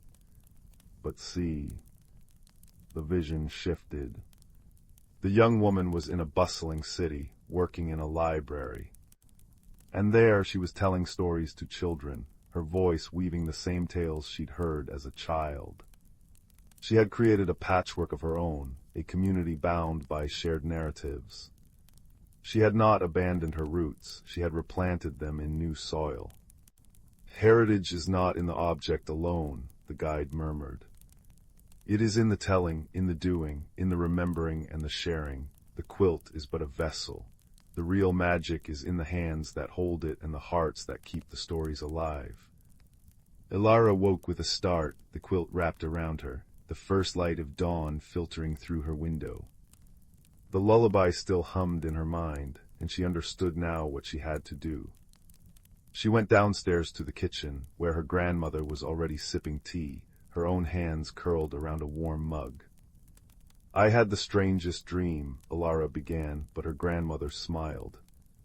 "Was it about the quilt?" she asked softly. "I wondered when it would call to you." Ilara stared. "You knew." "Of course, it calls to each of us in time, but it chooses when." Her grandmother's eyes twinkled. "Did you hear the song?" "Where the heart remembers, the hands will know," Ilara recited, and her grandmother's smile deepened. "That's right, it's not about holding on to the past, my dear. It's about understanding that the past holds you. It lives in your actions, in the stories you tell, in the kindness you show." Together, they spread the quilt on the large wooden table, and Ilara's grandmother began to point out patches Ilara hadn't noticed in her dream. There was one from her own wedding dress, one from her father's first baby blanket, even a scrap from the apron of the aunt who had left, sent back in a letter years later with a note that said, "I carry you with me." The regret that had lingered like a shadow in the family narrative gently dissolved. The aunt had not been lost. She had been living the family's values in her own way, and the connection had never truly been broken. That evening, Ilara invited friends and neighbors to her home. She spread the quilt in front of the fireplace, just as the flames began to dance, and she told them the stories. She told of the stargazer, the healer, the mender of clocks, the storyteller in the city. And as she spoke, she realized that the quilt was not just a record of the past. It was an invitation to add new patches, new stories. Her grandmother brought out a basket of fabric scraps, a piece from Ilara's graduation gown, a swatch from the curtains of the home where she'd grown up, even a fragment from the dress of a friend who had moved away but remained close in heart. Together they began to sew a new patch, one that represented Ilara's own story, while she hummed the lullaby, "Where the heart remembers, the hands will know." And in that moment, surrounded by loved ones, with the fire crackling and the quilt glowing in the warm light, Ilara felt a deep sense of peace. She was no longer untethered. She was rooted not in the object itself, but in the continuous, living act of remembrance and sharing. The roots of her heritage stretched deep and wide, connecting her to the past, grounding her in the present, and branching into the future. As the night deepened and the fire burned low, the stories wove themselves into the very air, a comforting tapestry of love and continuity.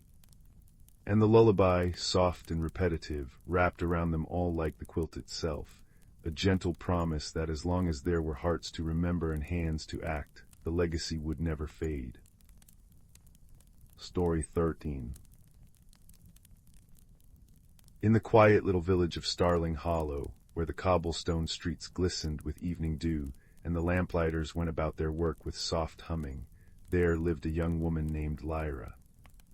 Each evening, just as the great clock tower chimed 7 times, Lyra would sit by her window and watch the stars emerge one by one, like shy friends coming out to play. She knew them all by name, the bright, twinkling ones and the faint, distant ones, for her grandmother had taught her their stories long ago.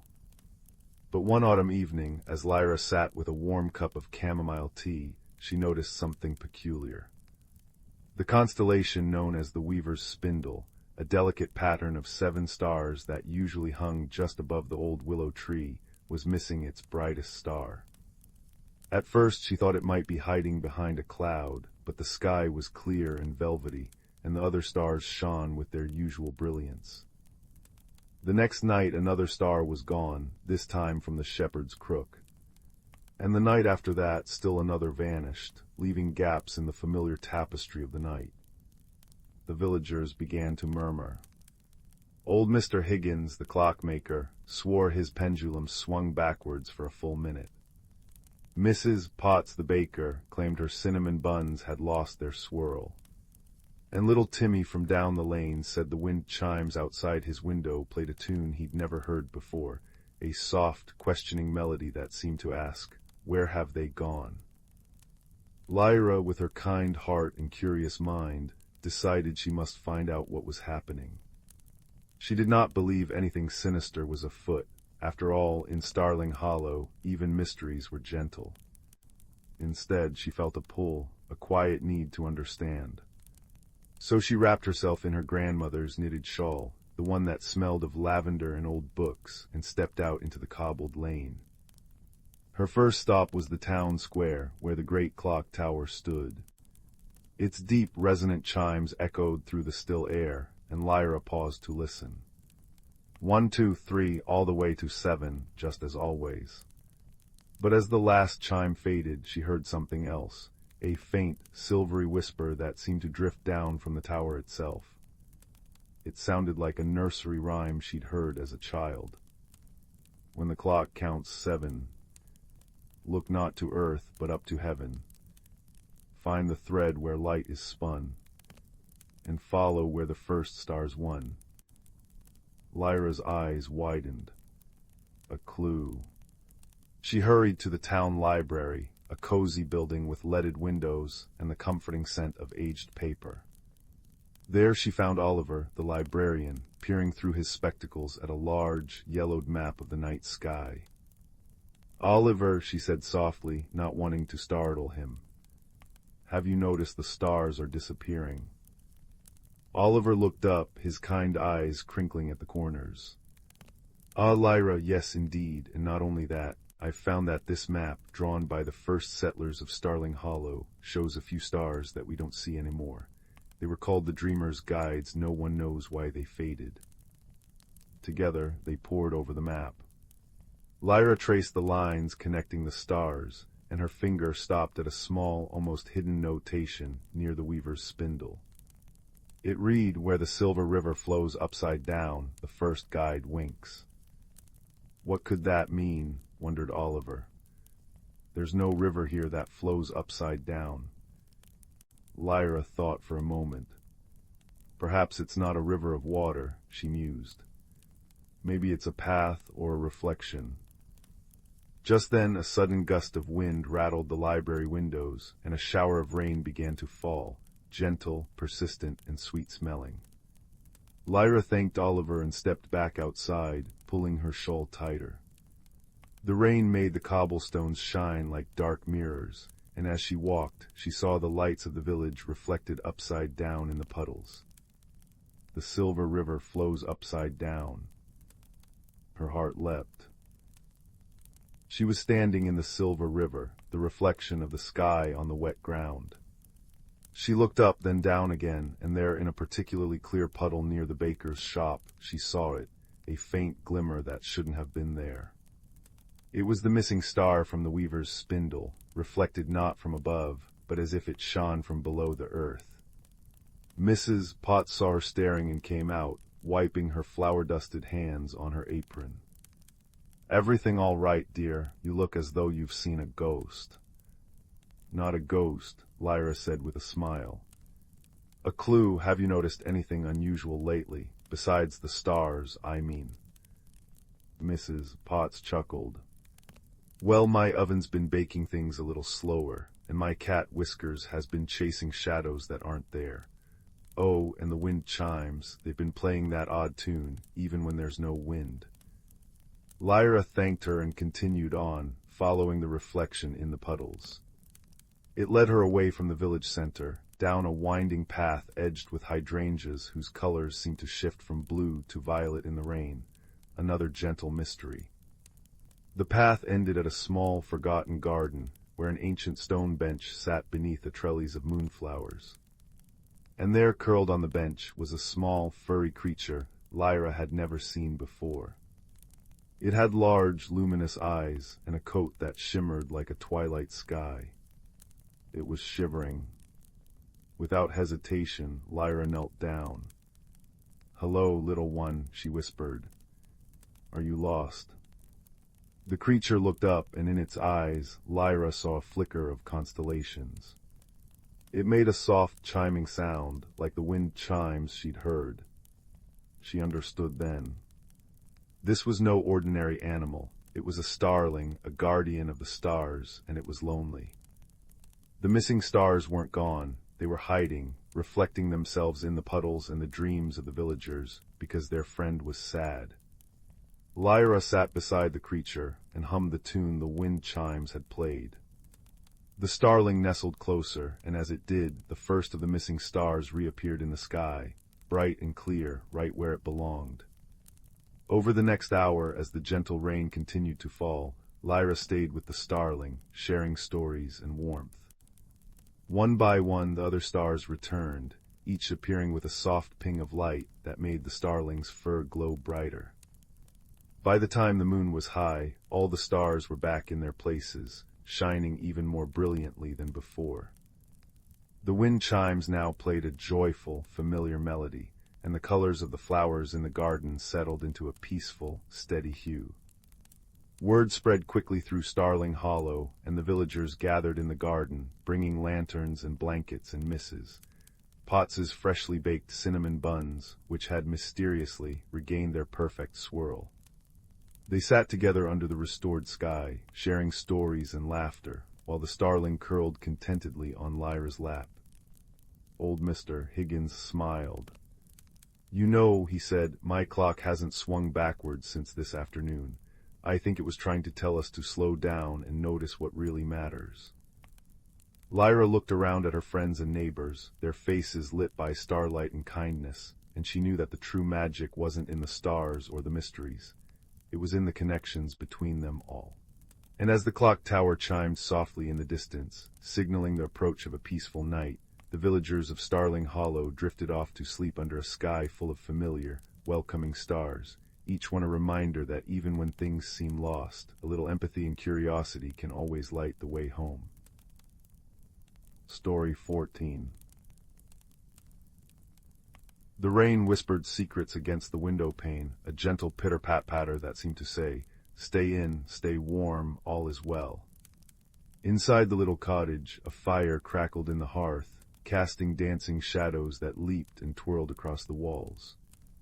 It was on such an afternoon that a young girl named Cora found herself with nothing to do, and so, with a soft sigh, she climbed the creaking stairs to the attic. The air up there smelled of cedar and memories, of old books and dried lavender.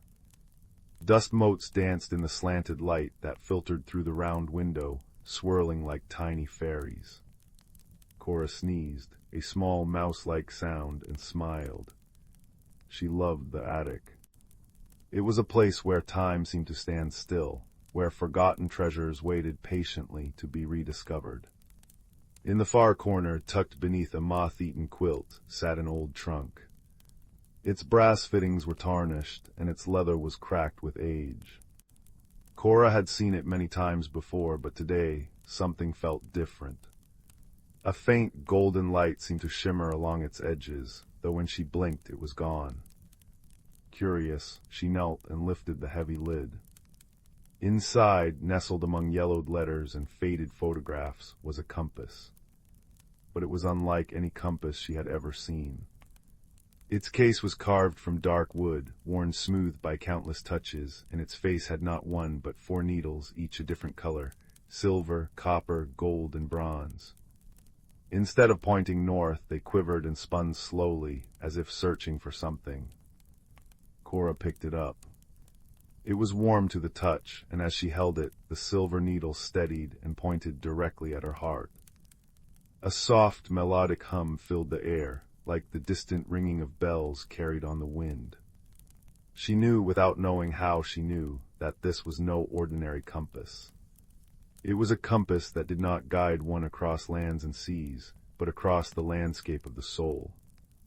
Just then, a soft thump sounded from behind a stack of books, and a fluffy ginger cat emerged, blinking sleepily. This was Marmalade, the attic's resident guardian, whose purr could calm even the fiercest of storms. "Well now," Marmalade said in a voice like rumbling honey, "that's not something you see every day." Cora wasn't surprised that the cat could talk. In the attic, many wonderful things were possible. "What is it?" Cora asked, her voice barely a whisper. "That," said Marmalade, stretching lazily, "is the heart's compass. It doesn't show you where you are, it shows you who you are, or rather, who you might become." He patted closer and nudged her hand with his head. "The needles point to what you need most: courage, kindness, patience, or hope, but you must learn to read them." As if on cue, the copper needle began to spin wildly before settling, pointing firmly toward the attic door. "Ah," murmured Marmalade. "It seems you are being called." Cora's heart beat a little faster. A journey. But the rain was still falling, and the world outside seemed gray and uncertain. Still, the compass felt right in her hand, warm and reassuring. She tucked it into her pocket, gave Marmalade a scratch behind the ears, and descended the stairs. The first stop was the kitchen, where the air was rich with the scent of cinnamon and baking bread. Mrs. Higgins, the plump and kindly baker who lived next door, was pulling a tray of gingerbread from the oven. She took one look at Cora's wide eyes and smiled. "Something on your mind, dear?" she asked, her voice as warm as her oven. Cora showed her the compass. The copper needle now pointed steadily at Mrs. Higgins. My, Mrs. Higgins said, wiping her flour-dusted hands on her apron. "I haven't seen one of those in years. The copper needle points to kindness. It seems you've come to the right place." She wrapped a still warm gingerbread man in a cloth and handed it to Cora. "Kindness, my dear, is like yeast. It doesn't take much to make something rise." With a grateful smile and a fuller heart, Cora stepped out into the drizzly afternoon. The compass now guided her to the village garden, where old Mr. Abernathy was patiently tending his roses. His hands were gnarled and soil-streaked, but his touch was gentle as he pruned and watered. The golden needle of the compass pointed directly at him. "Patience," Mr. Abernathy said when Cora showed him the compass. His voice was like the rustling of leaves. "A garden doesn't grow in a day, and neither does a person. You must learn to wait, to trust, to allow things to unfold in their own time." He snipped a perfect crimson rose and handed it to her. "Remember, the most beautiful things often take the longest to bloom." Cora tucked the rose into her buttonhole, its fragrance sweet and comforting. She was beginning to understand. This was not a journey of miles, but of moments. Each step brought her closer not to a place, but to a feeling. As evening began to settle, painting the sky in shades of lavender and peach, the bronze needle stirred. It led her to the edge of the woods, where a little girl no older than herself was sitting on a mossy log, crying softly. Her name was Lily, and she was lost. "I was chasing a butterfly," Lily sniffled, "and now I don't know the way home." The bronze needle pointed firmly at Lily. Hope. Cora sat beside her and offered the gingerbread man. "Don't worry," she said gently. "We'll find your way together." She told Lily about the compass, about Mrs. Higgins' kindness and Mr. Abernathy's patience, and as she spoke, Lily's tears dried. Hand in hand, they walked back toward the village, the compass now quiet and still in Cora's pocket. They didn't need it to find their way, they had each other. When they reached Lily's cottage, her mother rushed out, her face etched with worry that melted into relief when she saw her daughter safe. "Thank you," she whispered to Cora, her eyes shining. "You've brought her back to me." Cora smiled. She hadn't traveled far, but she had traveled well. She had been kind, patient, and hopeful, and in doing so, she had found courage she never knew she had. As she turned for home, the silver needle, the one that had first pointed to her own heart, glowed softly. Courage wasn't about being unafraid. It was about doing what was right even when you were scared. Back in her own cozy cottage, the fire still crackled warmly. Cora placed the compass on the mantelpiece, where it rested beside Marmalade, who was now purring like a little engine. "You see," the cat murmured, "the greatest adventures aren't measured in miles." Cora nodded, curling up in her favorite chair. Outside, the rain had softened to a drizzle, and the first stars were beginning to twinkle in the velvety sky. She felt full of warmth, full of wonder, full of the quiet certainty that she had everything she needed right inside her. And as she drifted to sleep to the sound of the fire's gentle crackle and Marmalade's contented purr, she knew that the compass had not led her on a journey away from home, but deeper into the heart of it. For the truest magic was not in extraordinary things, but in ordinary moments touched by kindness, patience, hope, and courage. And that was a secret worth keeping. Story 15. In a quiet valley nestled between whispering hills, there lived a young soul named Kaelin, who carried change within them like a secret. Each morning they would wake to find small, silvery scales dusting their arms, not harsh or cold, but soft as moth wings, catching the dawn light in pearlescent patterns. At first these changes frightened them, for Kaelin had always felt more comfortable in the shadows, away from curious eyes and whispered questions.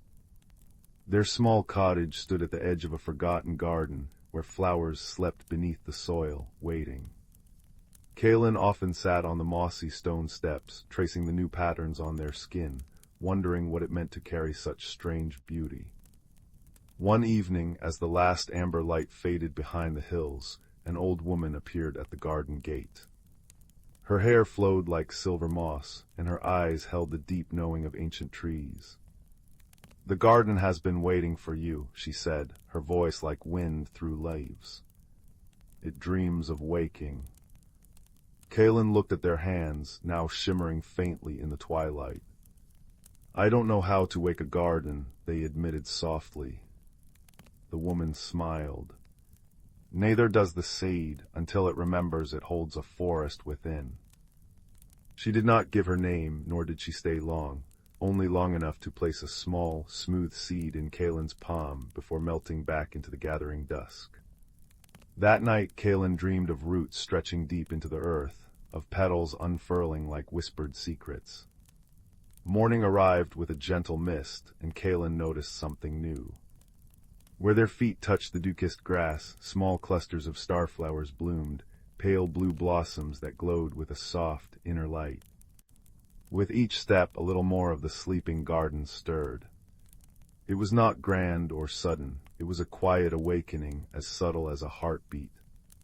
Over the following days, Kaelin began spending more time outdoors.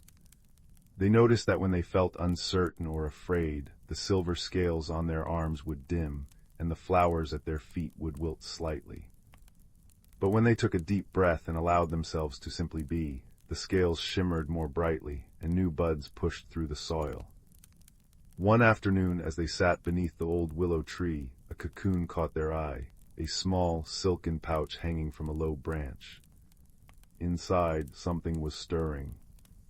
Kaelin remembered what the silver-haired woman had said about seeds holding forests. They began to visit the cocoon each day, speaking softly to the creature inside, sharing stories of their own changes. "I used to wish I could hide these scales," they confessed one evening, their voice barely above a whisper. "But now I think they are part of me, like the bark is part of the tree." As they spoke, the cocoon began to glow with a soft, golden light. The next morning, a Luna moth emerged, its wings the color of moonlight, edged with delicate patterns that mirrored the scales on Kaelin's arms. It did not fly away immediately, but rested on their shoulder, its presence a quiet comfort. With the moth as their companion, Kaelin grew bolder. They began tending the garden more intentionally, planting the seed the old woman had given them near the cottage's foundation. Each time they felt a flutter of confidence, whether from successfully mending a loose fence post or simply enjoying the warmth of the sun, a new plant would sprout. Vines with silver leaves climbed the walls, Night blooming jasmine filled the air with sweetness, and mosses softer than velvet carpeted the stones. The colors of the garden began to shift with Kaelin's understanding. On days when they felt peaceful, the flowers bloomed in hues of lavender and soft blue. When they laughed, a sound that was still rare but growing more frequent, the petals turned sunshine yellow and bright coral. The garden had become a mirror of their heart. One evening, as a gentle rain began to fall, Kaelin felt a familiar uncertainty returning. The silver scales on their arms grew dull, and the garden's colors muted to gray. They stood in the drizzle, shoulders slumped, until a voice spoke from beneath the willow tree. Even the mightiest oak was once a sapling bending in the rain. The old woman was there, sheltered by the sweeping branches. She held out a cup of tea steaming with the scent of chamomile and honey. "Change is not a storm to endure," she said, "but a season to grow through." Kaelin took the cup, its warmth seeping into their hands. "What if I'm not growing the right way?" they asked, voice trembling slightly. The woman's laughter was like wind chimes. "There is no wrong way to become yourself." That night Kaelin slept deeply, and in their dreams they saw their own form wrapped in a soft, luminous cocoon. They felt no fear, only a gentle pulling, a rearranging of self, as natural as breath. When they woke, the rain had stopped, and morning light streamed through the window. Kaelin rose and walked outside barefoot. Where their feet touched the earth, not just flowers but whole shrubs sprang up, heavy with berries that shone like jewels. Their arms, now covered fully in silvery scales, gleamed with opalescent light, and from their backs stretched delicate, translucent wings, not for flying, but for catching the light and casting rainbows across the garden. The old woman stood watching, her eyes shining with pride. "The garden is awake," she said, "and so are you." But Kaelin understood in that moment that this was not an ending. It was a beginning. The seed they had planted by the cottage had grown into a small tree with silver bark and leaves that chimed softly in the breeze. It was still growing, and so were they. They breathed in the fragrant air, feeling the sun warm on their newfound wings. The Luna moth returned to dance around their head before settling once more on their shoulder. In the distance, beyond the garden gate, they could see other forgotten places waiting to be woken. Other souls, perhaps, waiting for a kindred spirit to help them remember their own beauty. Kaelin smiled, and as they did, the entire garden burst into bloom, a tapestry of color and light that told the story of a quiet soul learning to embrace the magic within. And though the old woman slipped away once more, her work complete, Kaelin knew she was never far, just as they knew that their own transformation had only just begun.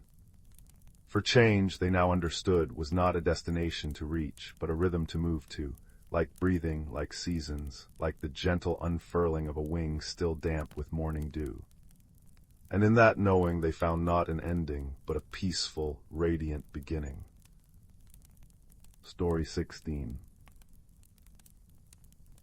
In the quiet village of Eventide, nestled deep within the whispering woods, the nights were known to be particularly magical. For generations, the sky above this little hamlet had shimmered with more stars than anywhere else in the world, tiny, silver pinpricks that seemed close enough to pluck like ripe berries. But lately, something peculiar had been happening. Each evening, as the great clock tower chimed 7 times, a handful of stars would simply vanish. Now, these were not the kind of disappearances that brought fear. No, the people of Eventide were far too gentle for that. Instead, a soft curiosity settled over the village like a morning mist. They would gather in the cobblestone square, their breath forming little clouds in the cool air, and gaze upward, wondering where the stars had wandered off to. Among them was a young woman named Leora, who spent her evenings sketching the constellations from her little attic window. She was a quiet soul, with eyes the color of twilight and a heart that noticed things others often overlooked. It was Leora who first realized the pattern, the stars weren't vanishing randomly. Each night exactly 7 stars disappeared, always from the same corner of the sky, near the constellation known as the Starcatcher's Net. Leora decided she would uncover the mystery. Not with loud proclamations or hurried searches, but with patience, observation, and a willingness to listen, to the wind, to the old stories, and to the world around her. Her first clue came from an old nursery rhyme the village elders often hummed while tending their moon-petal gardens. When the clock strikes 7, hark! 7 stars flee to the dark. Seek the path where fireflies gleam, and follow the thread of a half-remembered dream. Leora mulled over the words as she walked through the village that afternoon. The air was sweet with the scent of night-blooming jasmine, and wind chimes hanging from porch eaves sang soft, random melodies. She paused by the old sundial in the center of town, its surface mossy and warm under her fingertips. Could the rhyme be more than just a children's verse? That evening, as the clock tower began its familiar chime, Leora stood in her garden, watching. Sure enough, 7 stars winked out near the Starcatcher's net. But this time she noticed something else, a faint, golden glow drifting just above the tree line in the direction of the Glimmerwood. Fireflies. They pulsed in the same rhythm as the wind chimes' song. With a woven basket over her arm and a warm lantern in hand, Leora set off toward the woods. The path was soft with pine needles, and the gentle rustle of leaves sounded like whispered secrets. She hummed the old rhyme to herself, her footsteps keeping time with the distant, friendly tolling of the clock tower. Deep in the Glimmerwood she found an old stone well, covered in ivy and forget-me-nots. Carved into its side was a map of the constellations, worn smooth by time and weather. Leora traced the lines with her finger, the Starcatcher's net, the silver lyre, the dancing hare. But one constellation was missing, the kindled heart. According to legend, it only appeared on the clearest of nights, and only to those who looked with empathy rather than ambition. As she pondered this, a flash of movement caught her eye, a little fox with fur the color of autumn leaves, darting between the trees. It paused, looked back at her with intelligent eyes, and then vanished into a thicket. Leora followed, her curiosity piqued. Perhaps this was a red herring, but in eventide, even distractions were delightful. The thicket opened into a small clearing where the flowers glowed with a soft, ever-changing light, shifting from blue to violet to silver. In the center stood a child from the village, a boy named Finn, who often helped the baker roll out dough for star-shaped cookies. He was gently placing glowing stones into a circle, humming contentedly. "Hello, Finn," Leora said softly, so as not to startle him. He looked up, his face lit by the otherworldly glow of the flowers. "Oh, hello, Leora. Are you here to help?" "Help with what?" she asked, kneeling beside him. "I'm making a garden for the fireflies," he explained. "They get lonely sometimes, and I read in an old book that if you arrange moonstones in a circle during the 7th chime, they'll shine like little captured stars." He gestured to the stones, which indeed shimmered with a familiar silver light. Leora smiled. So this was where the missing stars had gone, reflected in Finn's kind-hearted project. But why 7 each night? And why always near the Starcatcher's net? As if reading her thoughts, Finn added, "The book said you have to do it for 7 nights in a row to make it permanent. Tonight is the last night." Just then a gentle rain began to fall, not a storm, but a soothing sprinkle that made the leaves glisten and the flowers glow even brighter. The sound was a soft patter, a lullaby of droplets. Leora sat with Finn until the circle was complete. As the last stone was placed, the fireflies gathered above them, their golden light blending with the silver of the moonstones. And then something wondrous happened.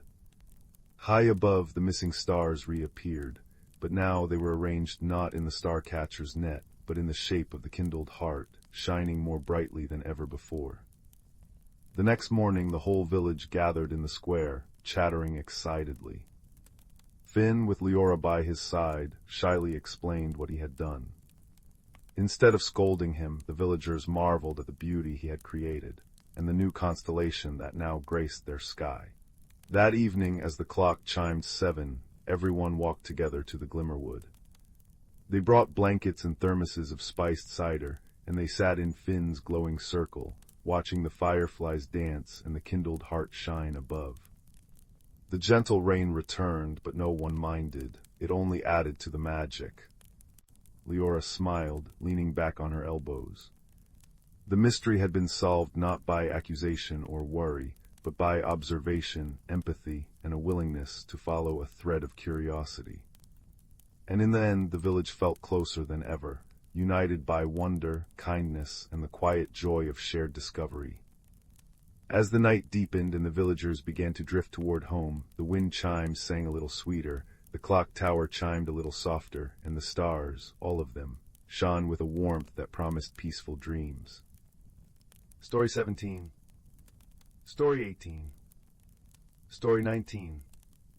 Story 20. Story 21. Story 22. Story 23. Story 24. Story 25. 26. Story 27. Story 28. Story 29. Story 30. Story 31. Story 32. Story 33. Story 34. Story 35. Story 36. 37. Story 38. Story 39. The storm had raged for 3 nights, pounding the cliffs of Pebbleton with fists of salt and wind. When dawn broke on the 4th morning, the sea lay exhausted, surrendering treasures it had swallowed centuries ago. Among the splintered wood and barnacled chains, young Finn discovered the compass. Not brass or iron, but carved from driftwood as pale as moonlight, its glass face clouded like a sleepy eye. When Finn touched it, warmth spread through his fingers, and a voice like wind chimes whispered, "Seek what is hidden." Finn lived in a cottage where the chimney smoke curled like gray cats into the sky. His grandfather, a fisherman with hands like knotted ropes, warned of the sea's hunger.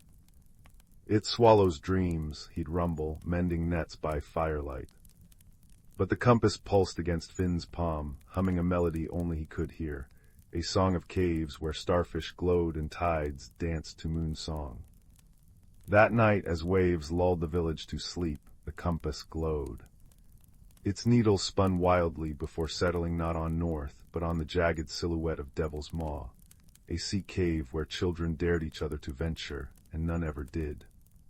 Gathering his courage and a lantern, Finn crept past sleeping cottages. The path to Devil's Maw was treacherous, slick with kelp and secrecy. At the cave's entrance, waves hissed like angry serpents. Yet the compass glowed brighter, casting liquid gold light on the walls. Deeper he went, through tunnels dripping with phosphorescent algae, until the air turned sweet with salt blossoms, flowers that bloomed only in eternal darkness. Here the needle quivered and stilled. Before him yawned an abyss, but not of rock. It was a curtain of liquid sapphire, shimmering like a mirage. The compass whispered, "Trust." Heart drumming, Finn stepped through. Cold kissed his skin, yet he breathed easily. He stood in an underwater cathedral. Coral spires rose in candied pinks and blues, schools of fish like living jewels darted through kelp forests, and lantern jellies bobbed, casting soft bioluminescent blooms. This was the Sea of Whispers, where currents carried secrets and anemones sang in chorus. Yet something felt amiss. The coral bore gray scars, the fish moved sluggishly, and the water hummed with a discordant note, a deep, grieving thrum. A shadow darted behind a brain coral. Finn followed, compass aloft, until he cornered a creature unlike any he'd imagined. It had the slender body of an otter, but shimmering scales instead of fur, and wings like spun sea foam. eyes like liquid amber widened in fear. "You're dry," it gasped, voice like bubbles rising. "I'm Finn," he said, bowing slightly. "The compass brought me." He showed the driftwood artifact. The creature tilted its head. "I am Tidal, you hold the Heartseeker. It chooses only those pure of intent." She explained the Sea of Whispers was dying. The Pearl of Tides, a living stone that pulsed in harmony with the moon, had cracked. Its 3 shards, scattered by a quake, dimmed the sea's magic. Without them the coral would bleach, the songs fade, and the sea would become a silent tomb. Finn's journey unfolded in 3 trials. The first shard lay in the Garden of Echoes, where sentient anemones guarded it with hypnotic songs. "They reflect your fears," Tidal warned. As Finn waded through, the anemones swelled, projecting visions, his grandfather's boat capsizing, the village mocking him as a fool. The compass warmed, whispering, "Courage is truth," sung loud. Finn sang back, a simple shanty about mending nets under stars. The anemones stilled, then harmonized, revealing the shard nestled in a conch shell. The second shard rested in the Grotto of Lost Things, guarded by Kalin, a giant crab whose shell was crusted with centuries of shipwrecked treasures. "Many come to take," he clacked, pincers snapping. None listen. The compass murmured, "Wisdom is in stillness." Instead of fighting, Finn sat, recounting tales of surface world wonders, how autumn leaves blazed, how snow silenced mountains. Kalen's eyes softened. "I had forgotten beauty," he rasped, gifting the shard, a chip of opal fire from his hoard. The third shard proved hardest. It lay in the abyssal well, where the water thickened with sorrow. Here the source of the discordant thrum emerged, an ancient leviathan, its body woven from midnight and sorrow, tangled in ghost nets. "It mourns its kin, hunted to extinction," Tidal whispered. The compass glowed fiercely. "Compassion is the deepest tide." Finn swam closer, ignoring the beast's mournful roars. With trembling hands he cut the nets, singing the lullaby his mother once crooned. The leviathan stilled. A tear solid as pearl fell from its eye, the final shard. At the heart of the Sea of Whispers, they placed the shards upon the cracked pearl. Light erupted, not blinding but gentle as dawn. Coral flushed vibrant, fish darted in joyous spirals, and the water thrummed with a pure, resonant chord. Tidal pressed her forehead to Finn's. "You mended more than the pearl, you wove 2 worlds with kindness." As Finn returned through the sapphire curtain, the compass dimmed. Back in Devil's Maw, dawn painted the sky peach and gold. In his pocket he found not the driftwood compass, but a smooth moonstone, Tidal's parting gift. That evening, as fishermen grumbled about empty nets, Finn stood on a dune. "The sea isn't hungry," he declared. "It's grieving." He showed them Moonstone, which glowed when held over poisoned waters. Skeptical, they followed him to a cove choked with refuse. Where the moonstone shone, fish returned in silver clouds. Pebbleton changed. Nets were woven wider to spare young fish, boats skimmed trash from waves, and children planted salt blossoms on cliffs. Finn's grandfather, mending nets one twilight, chuckled. "That compass of yours, it sought a different north, didn't it?" Finn smiled, touching the moonstone.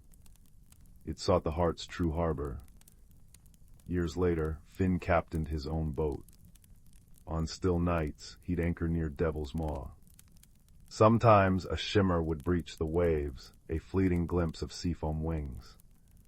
And in his dreams the Sea of Whispers sang, its melody a promise. Where kindness flows, no world is ever truly hidden. The moonstone, warm against his chest, hummed back in perfect harmony. For Finn had learned that the greatest magic lies not in compasses or pearls, but in the courage to listen, and the wisdom to heal what others cannot see. Story 40. Story 41. Story 42. Story 43, Story 44, Story 45, Story 46, Story 47, Story 48, Story 49, Story 50, Story 51, Story 52, Story 53, Story 54, Story 55, Story 56, Story 50, Story 58, Story 59, Story 60, 61, Story 62. In the serene village of Willow Grove, nestled amidst rolling green hills and surrounded by whispering woods, lived a gentle soul named Lyra. Lyra was known for her caring heart and love for nature, yet she often felt a whisper of unease deep within her, a longing for something she couldn't quite name.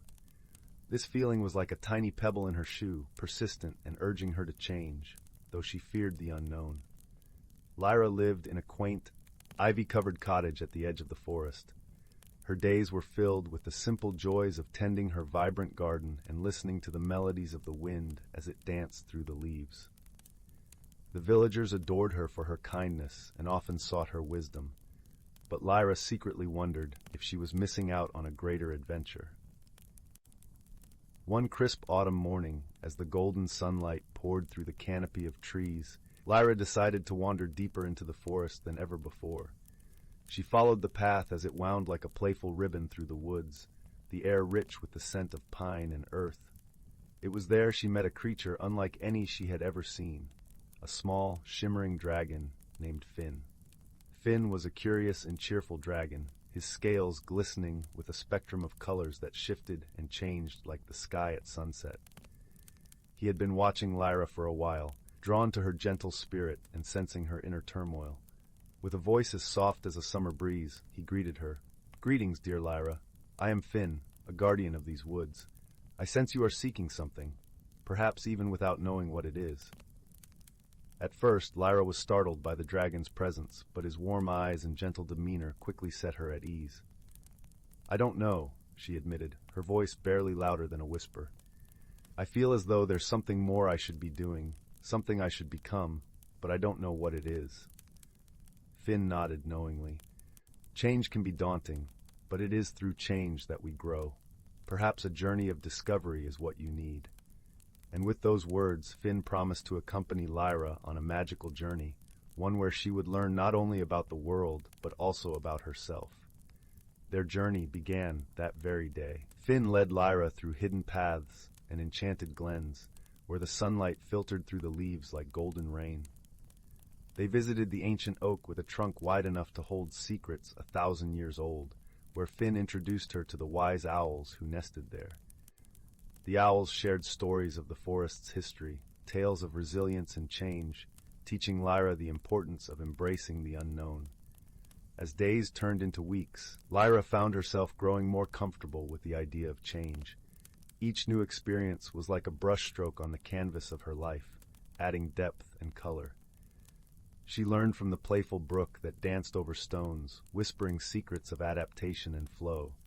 She marveled at the caterpillars transforming into butterflies, their delicate wings a testament to the beauty of transformation.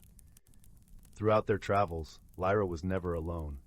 Finn was a constant companion, always there to offer encouragement and wisdom.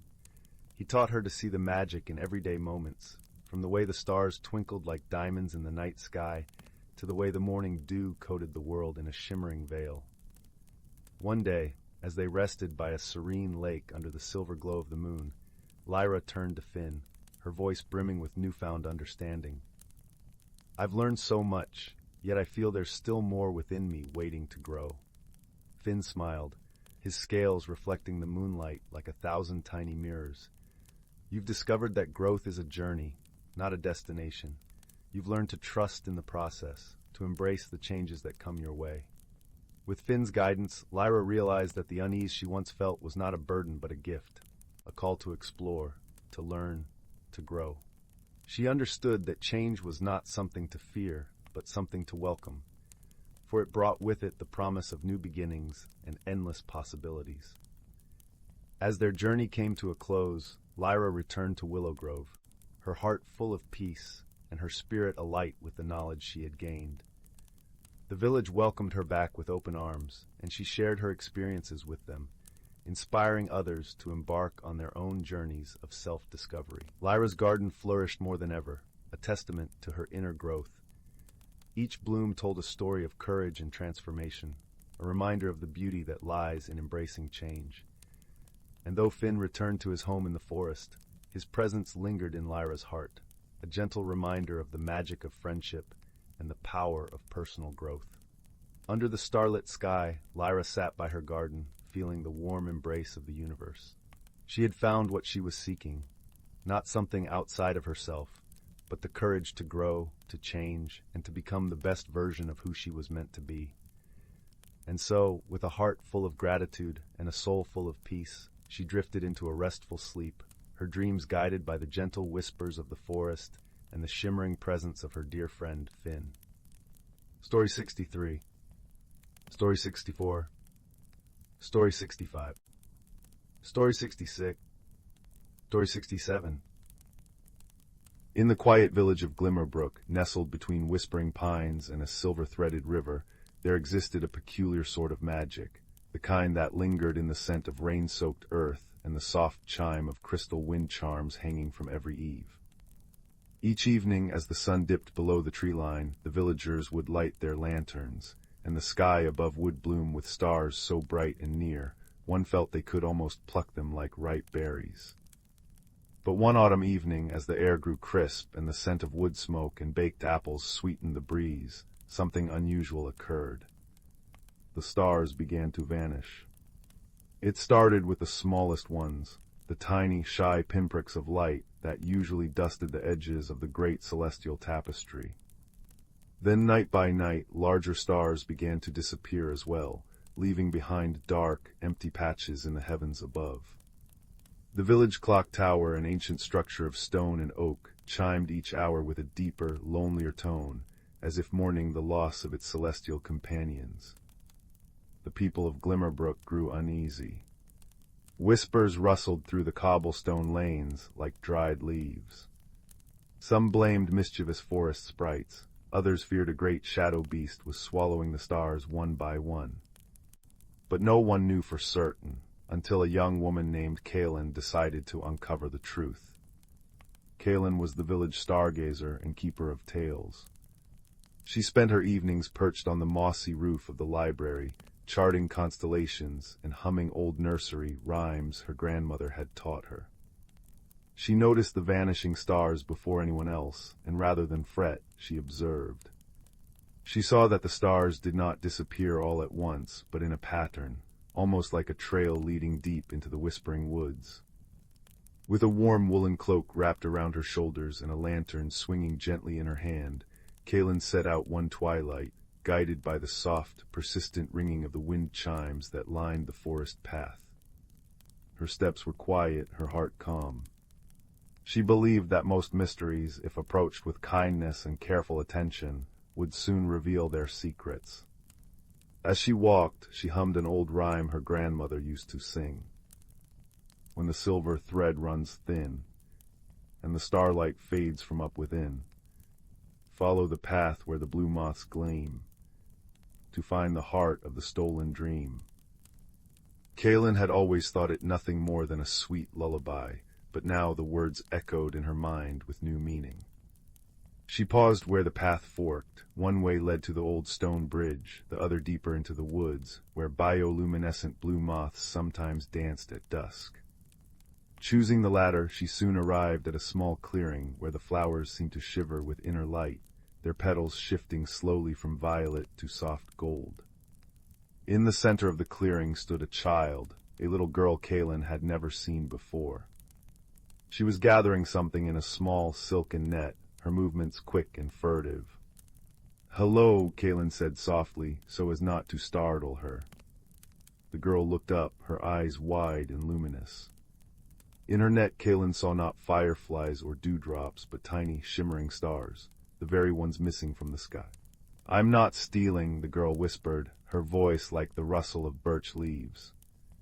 "I'm mending." Kaelin knelt so they were eye to eye. Mending what? She asked gently. My grandmother's cloak, the girl replied. It's all tattered and lost its light. She's the keeper of the northern lights, you see, and without her cloak the colors have begun to fade. I thought if I borrowed some stars, just for a little while. Kaylin's heart softened. She looked at the girl's small, earnest face and the silken net full of glimmering starlight. What's your name? She asked. Lyra, the girl said. I live beyond the 7th hill, where the rivers flow backward and the clocks tick in reverse. Kaylin smiled. She had heard tales of that place, a realm where time was gentle and forgiving. Lyra, she said, you have a kind heart. But the stars belong to everyone. See how the villagers miss them. How the night feels lonely without their light. Tears welled in Lyra's eyes. I didn't mean to make anyone sad. I just wanted to help my grandmother. Just then a soft rain began to fall, not a storm, but a gentle shower that kissed the leaves and petals, each drop carrying the scent of damp soil and night-blooming jasmine. Kaylin held out her hand. Come, she said. Let's find another way. Together they retraced their steps to the village, where the worried murmurs had grown into a low, anxious hum. The villagers gathered in the square, their faces illuminated by lantern light. When they saw Lyra and the net full of stars, some gasped, others frowned, but Kaylin raised her hand gently. There is no thief here, she said, her voice clear and calm. Only a granddaughter who loves her grandmother deeply. She explained Lyra's plight, and as she spoke, the suspicion in the villagers' eyes melted into understanding. An old woman named Alara, who wove tapestries from moonlight and memory, stepped forward. There is another way, she said. A forgotten way. My own grandmother spoke of it, how starlight can be woven not from the sky itself, but from reflections, from shared memories and kindness. So that very night the villagers gathered in the square, each bringing a mirror, a basin of clear water, or simply their open hands. They sang the old nursery rhymes, the very ones Kaylin had hummed, and as they did, something magical happened. The stars above, though fewer, seemed to glow brighter, and their light reflected in the mirrors and water, gathering like liquid silver. Lyra held out her grandmother's cloak, and together they dipped it into the pooled starlight. Slowly, patiently, the fabric began to shimmer, not with borrowed light, but with a new, gentle radiance born from shared hope and compassion. When the last thread was mended, Lyra hugged each villager, her small arms wrapping tightly around them. Thank you, she whispered again and again. Then she turned to Kaylin. I will return the stars tonight, and I'll never take them again. Kaylin smiled. You are always welcome here, Lyra, you and your grandmother both. That night as the village slept, the stars returned to the sky, not all at once, but one by one, each settling into its rightful place with a soft, sighing gleam. The next morning, the people of Glimmerbrook awoke to find not only their stars restored, but the northern lights dancing brilliantly at the edge of the horizon, brighter and more beautiful than ever before. And from that day on, whenever the children of Glimmerbrook sang the old nursery rhymes, they added a new verse. When the stars seem faint and far, remember the light in who you are. For kindness mends both cloak and sky, under the moon's gentle eye. The wind chimes still sing their crystalline songs, the clock tower chimes with a warmer tone, and the blue moths still dance where the forest path divides. But now the people of Glimmerbrook know, the greatest magic isn't in the stars themselves, but in the shared light of a caring heart. And as you drift into dreams, may you too feel that gentle glow, woven from kindness, reflected in love, and shining softly through the dark. Story 68. Story 69. Story 70. Story 71. Story 72. Story 73. Story 74. Story 75. Story 76. Story 77. Story 78. Story 79. Story 80. Story 81. Story 82. Story 83.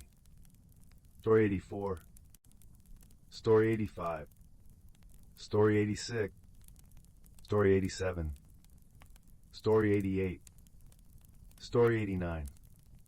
Story 90. Story 91. Story 92. Story 93. Story 94. Story 95. Story 96. Story 97. Story 98. Story 99. The old house had a way of settling around Leo as he climbed the creaking stairs to the attic, each step releasing the scent of cedar and forgotten summers. Outside, rain whispered against the window panes like a gentle secret, and the distant chime of the town clock tower drifted through the air, marking the hour with a soft, bronze hum. Leo held a flickering lantern before him, its warm light pushing back the shadows that clung to the eaves and corners of the spacious attic. It was his grandmother's house, full of memories tucked into drawers and stacked in dusty boxes. Leo had always been a quiet boy, thoughtful and observant, with a heart that noticed things others often overlooked. Tonight, while searching for a book of pressed flowers his grandmother had mentioned, his fingers brushed against something unexpected nestled beneath a stack of embroidered linens, a small wooden compass. But it was unlike any compass he had ever seen. Its face was carved from pale birch, and instead of north, south, east, and west, its points were marked with symbols: a heart, a key, a feather, and a star. At its center, the needle was not of magnetized metal, but of delicate, darkened silver, shaped like an arrowhead. It lay perfectly still, as if waiting. Curious, Leo lifted it into the lamplight. As he did, the needle gave a soft shiver and began to turn, not toward any earthly direction, but pointing insistently toward a large, shrouded shape in the farthest corner of the attic. With careful steps, Leo approached and drew away the dusty cloth to reveal an ancient grandfather clock, its wood dark with age, its face etched with intricate patterns of vines and moons. It was silent and still, as if holding its breath. Tick. The sound was so faint Leo thought he might have imagined it. But then it came again, a little stronger. Tick-tock. A slow, deep rhythm began to emanate from within the clock, like a heartbeat returning to life. Then a voice, rich and resonant as a cello note, spoke from the clock's interior. "It has been a long time since the compass of clarity has awakened," the clock said. "You must be the one it has chosen." Leo, though startled, felt more wonder than fear. "Who are you?" he asked softly. "I am Horologius, the keeper of moments," the clock replied. "And you, child, have been called because something in this house is out of balance. A sorrow has settled in the walls, a quiet sadness that slows the flow of joy. The compass will guide you, but the journey is one of heart, not feet." Just then, a fluffy orange cat emerged from behind a stack of hatboxes, yawning widely before fixing Leo with wise, golden eyes. "About time someone showed up," the cat said in a voice like rustling silk. "I'm Marigold, I nap, I observe, and occasionally I offer advice. Usually I nap, though." Leo blinked. "You can talk." "Only to those who listen properly," Marigold replied, licking a paw. "Now the compass is pointing toward the heart symbol. That means we follow the thread of feeling. Lead on, little hero." The compass needle glowed with a soft, golden light, pulling Leo not toward the attic door, but toward a faded tapestry on the wall depicting a garden in full bloom. As he approached, the woven flowers seemed to shimmer, and the needle pulsed warmly in his hand. "A hidden door," murmured Horologius. "Press the embroidered forget-me-not in the corner." Leo did so, and a section of the wall swung inward with a gentle sigh, revealing a narrow, descending staircase lined with glowing crystals that cast a soft, blue light. The air smelled of old paper and lavender. Down we go, said Marigold, trotting ahead with her tail held high. Try not to trip. I'd hate to have to explain that to your grandmother. The stairs spiraled down into a cozy, circular room that Leo had never seen before. It was a library, but unlike any other. Books lined the walls not by title or author, but by color and feeling, warm hues of joy, cool tones of solace, bright sparks of inspiration. In the center of the room sat a small, nervous-looking candle, its flame flickering uncertainly. Oh dear, the candle wisped, its light trembling. Visitors, I'm Lumina. I'm supposed to illuminate the stories, but lately, I can't seem to keep them bright. Leo knelt down. What's wrong? A draft of doubt has been blowing through, Lumina explained. It makes the stories fade, words lose their meaning, memories grow dim. The compass in Leo's hand now pointed toward the key symbol. He looked around, thinking. Maybe we need to find the source of the draft. Marigold leaped gracefully onto a shelf. There's a loose stone near the ceiling, she announced. I've seen a faint shimmer of cold air slipping through. But the stone was too high for any of them to reach.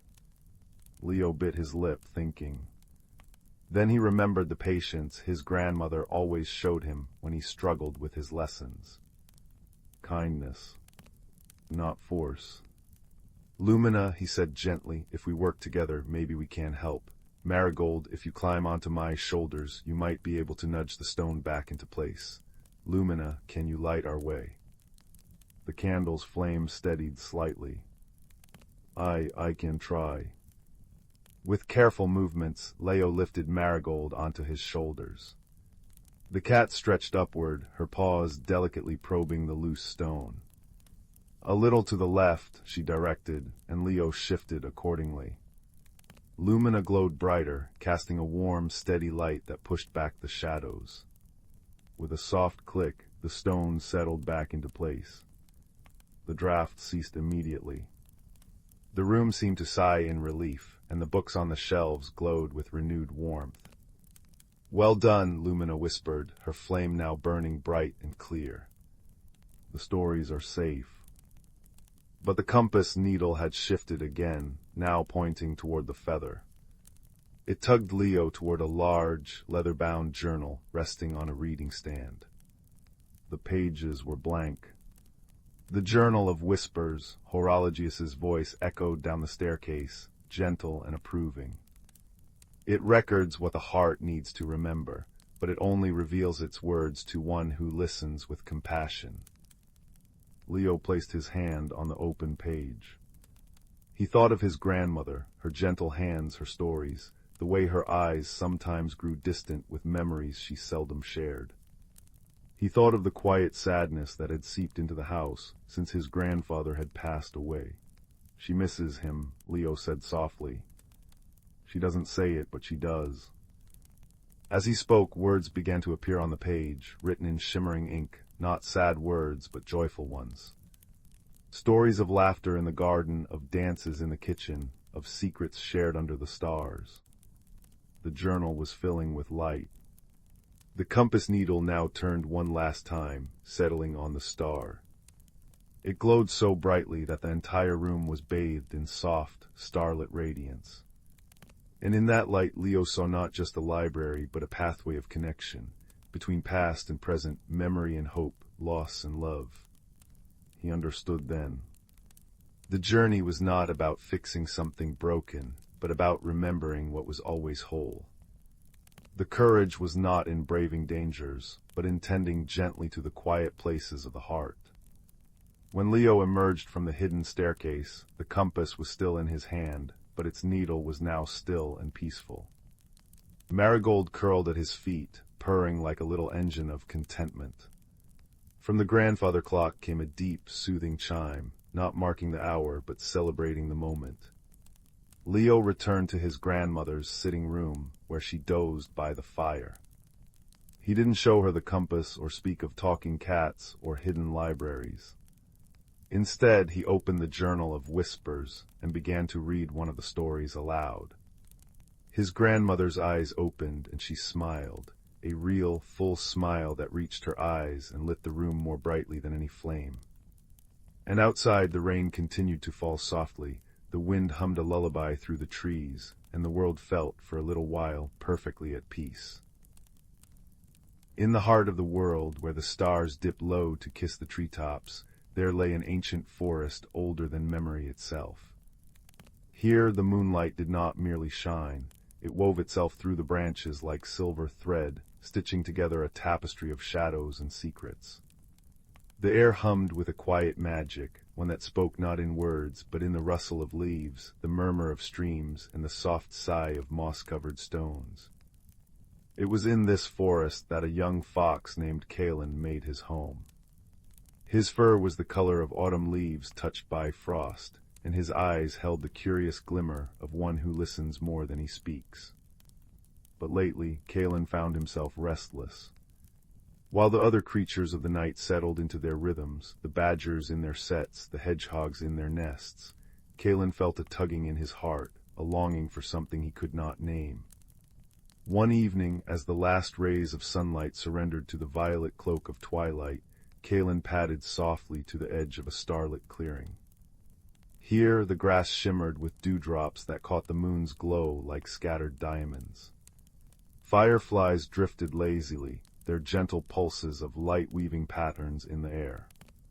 But Kalen's attention was drawn to a great, gnarled oak at the clearing's center, a tree so ancient its bark was etched with the stories of centuries.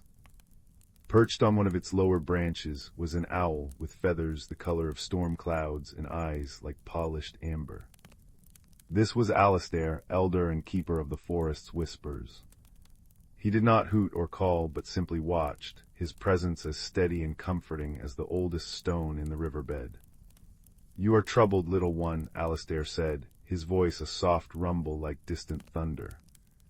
It was not a question. Kalen looked up, surprised. "How did you know?" The owl blinked slowly. "The forest tells me, the birch trees shiver when there is unease in the heart of one who dwells here. The stream's song changes its tune, even the stones hum a different vibration." He tilted his head. "What weighs on you, young fox?" Kalen sat, wrapping his tail around his paws.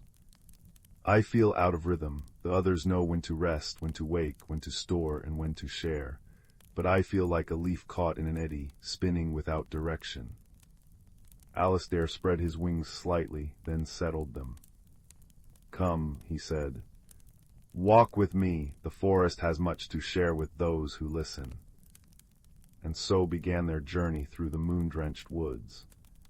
Alistair led the way, his flight silent as a shadow, while Kalen followed on quiet paws. They moved through groves where willows wept silver tears, and into hollows where ferns uncurled like sleeping hands. As they walked, Alistair began to teach Kalen the secret language of the forest. "Listen," the owl murmured as they passed a row of aspens.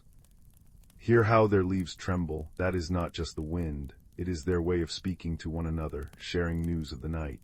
They tell of the moth that just passed, the quality of the starlight, the scent of rain approaching." Farther on they came to a stream that chuckled over smooth, dark stones. "This water does not merely flow," Alistair explained. "It remembers every stone it has touched, every root it has caressed, every thirst it has quenched. It carries those stories in its song. Bend closer, listen." Kalen dipped his head, and the babbling brook resolved into distinct melodies, one that spoke of mountain snowmelt, another of shaded pools where trout dreamed, and still another that hummed of the sea, far away and yet connected. They continued until they reached a part of the forest Kalen had never seen. Here the trees grew so close their branches interlaced like fingers, and the air was filled with a soft, green glow. Fungi clung to fallen logs, emitting a gentle bioluminescence that pulsed in time with Kalen's heartbeat. Moss hung from branches in velvet curtains, and the ground was carpeted in such softness that each step was silent. "This is the heartwood," Alistair said softly. Here the magic of the forest is strongest. It is a place of deep rest and great renewal. But as they ventured deeper, Kalen noticed something amiss. The light of the fungi flickered uncertainly. The stream that trickled through here sang a worried, fragmented tune. Even the air felt still and waiting. "What's wrong?" Kalen whispered. Alistair's feathers ruffled. "The seasons are turning. Autumn is giving way to winter, and the forest must prepare to sleep. But the rhythm is hesitant. Something is holding on too tightly, resisting the natural release." Just then a gentle rain began to fall. Not a storm, but a soft patter that kissed the leaves and stones alike. Each drop played its own note upon the world, creating a symphony of taps and drips that was both soothing and mysterious. Kalen felt his worries begin to loosen, washed clean by the rain's gentle percussion. They found the source of the trouble near a circle of standing stones draped in ivy. A young maple tree, its leaves still blazing crimson rather than releasing to the earth, stood trembling, its roots clutching the soil as if afraid to let go. "It fears the sleep," Alistair said sadly. "It believes that to release its leaves is to lose itself. It does not understand that rest is not an ending, but a gathering of strength." Kalen approached the tree slowly. He remembered his own restlessness, his own fear of being out of rhythm. Without thinking, he began to hum, a soft, wordless tune that rose from some deep, knowing place within him. It was a melody woven from the stream's memory, the aspen's whispers, the stone's patience.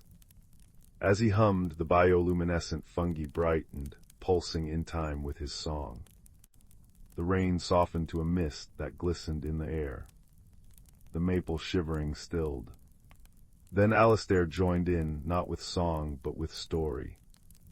He spoke in the old language of the forest, telling the tale of the seasons, how each must yield to the next, how the surrender of autumn makes possible the rebirth of spring, how the deepest rest holds the greatest potential for growth. Kalen, inspired, pressed his paw against the maple's trunk. He let his own uncertainty flow out, and his newfound understanding flow in. He shared without words the comfort he had found in the forest's teachings, that everything has its time, its season, its purpose. Slowly, gracefully, the maple's leaves began to release. They drifted down like crimson stars, carpeting the earth in a blanket of fire and gold. As each leaf landed, the fungi glowed brighter, the stream's song grew clearer, and the very air seemed to sigh in relief. The resistance had broken. The forest's rhythm was restored. When the last leaf fell, the maple stood bare but peaceful, its branches lifted to the sky as if in gratitude. The bioluminescent glow now pulsed steadily, warmly. The rain ceased, and in its place came a gentle wind that whispered through the trees, carrying the scent of damp earth and renewal. Alistair looked at Kalen, his amber eyes glowing with pride. "You see, little one, sometimes the one who feels most out of rhythm is the very one who can help restore it. Your restless heart was not a flaw, it was a preparation." Kalen realized his own unease had melted away. In its place was a deep, humming peace. He understood now that his journey was not about finding a fixed place, but about flowing with the cycles, of knowing when to explore and when to rest, when to hold on and when to release. Together, they made their way back to the starlit clearing. The fireflies had returned, drifting like living stars. The ancient oak stood silent and strong. "Remember this night," Alistair said as he settled on his branch. "The forest's wisdom is always here, in the whisper of the leaves, the song of the stream, the patience of the stones. You need only listen."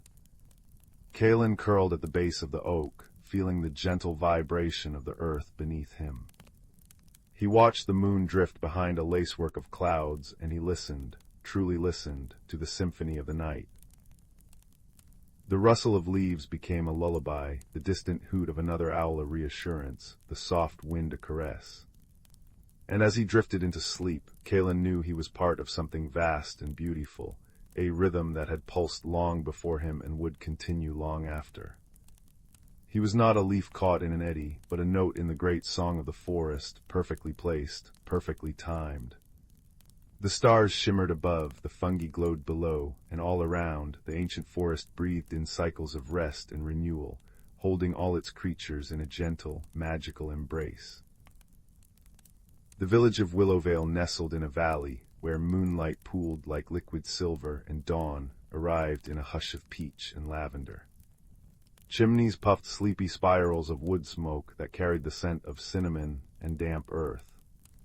In a cottage with ivy-laced windows, young Clara stirred beneath her patchwork quilt, listening to the familiar morning chorus, the chirp of sunfinches, the rustle of the old oak outside, and the distant chime of the village baker's bell. But today, a murmur of unease threaded through the air. Clara's grandmother, Alara, stood at the garden gate, her brow furrowed as she surveyed the chaos. Overnight, their lovingly tended plot had become a tapestry of upheaval. Marigolds lay uprooted, their golden heads drooping in the dirt. Carrot tops peeked haphazardly from furrows torn asunder. Even the protective charm Alara had woven from moonbeam threads and rosemary sprigs, a shimmering net draped over the soil, lay in tatters, glinting weakly in the pale light. Third morning in a row, Alara sighed, her voice as soft as crumbling autumn leaves. An old man Hemlock's prize pumpkins were scattered clear across the brook yesterday. Whatever's causing this slips through magic like water through a sieve. Clara pulled on her woolen socks, the mystery coiling in her chest like a curious kitten. Willowvale was a place where dew fairies polished cobwebs at dawn and hedgehogs delivered lost thimbles, but this felt different, an anxious rustle beneath the valley's usual peace. After breakfast, oatmeal sweetened with honeycomb from the bees who hummed lullabies, Clara tied her cloak and ventured out. The village green buzzed with puzzled voices. Mrs. Gable's herb spirals were unraveled into tangles, and the miller's daughter wept over trampled moon petals, their luminous blooms crushed into the mud. "No tracks bigger than a field mouse," said Benji the blacksmith, kneeling by his flattened cabbages. "But mice don't shred moonbeam charms." A collective shiver ran through the crowd. Magic was Willowvale's bedrock. Its failure felt like a stone skipping across their pond of tranquility. That afternoon, Clara sought the wisdom of the whispering woods. Beneath ancient pines whose needles muffled sound into a velvet hush, she found the mossy burrow of thistleback, a silver-muzzled badger whose eyes held the patience of centuries. His den smelled of loam and dried chamomile.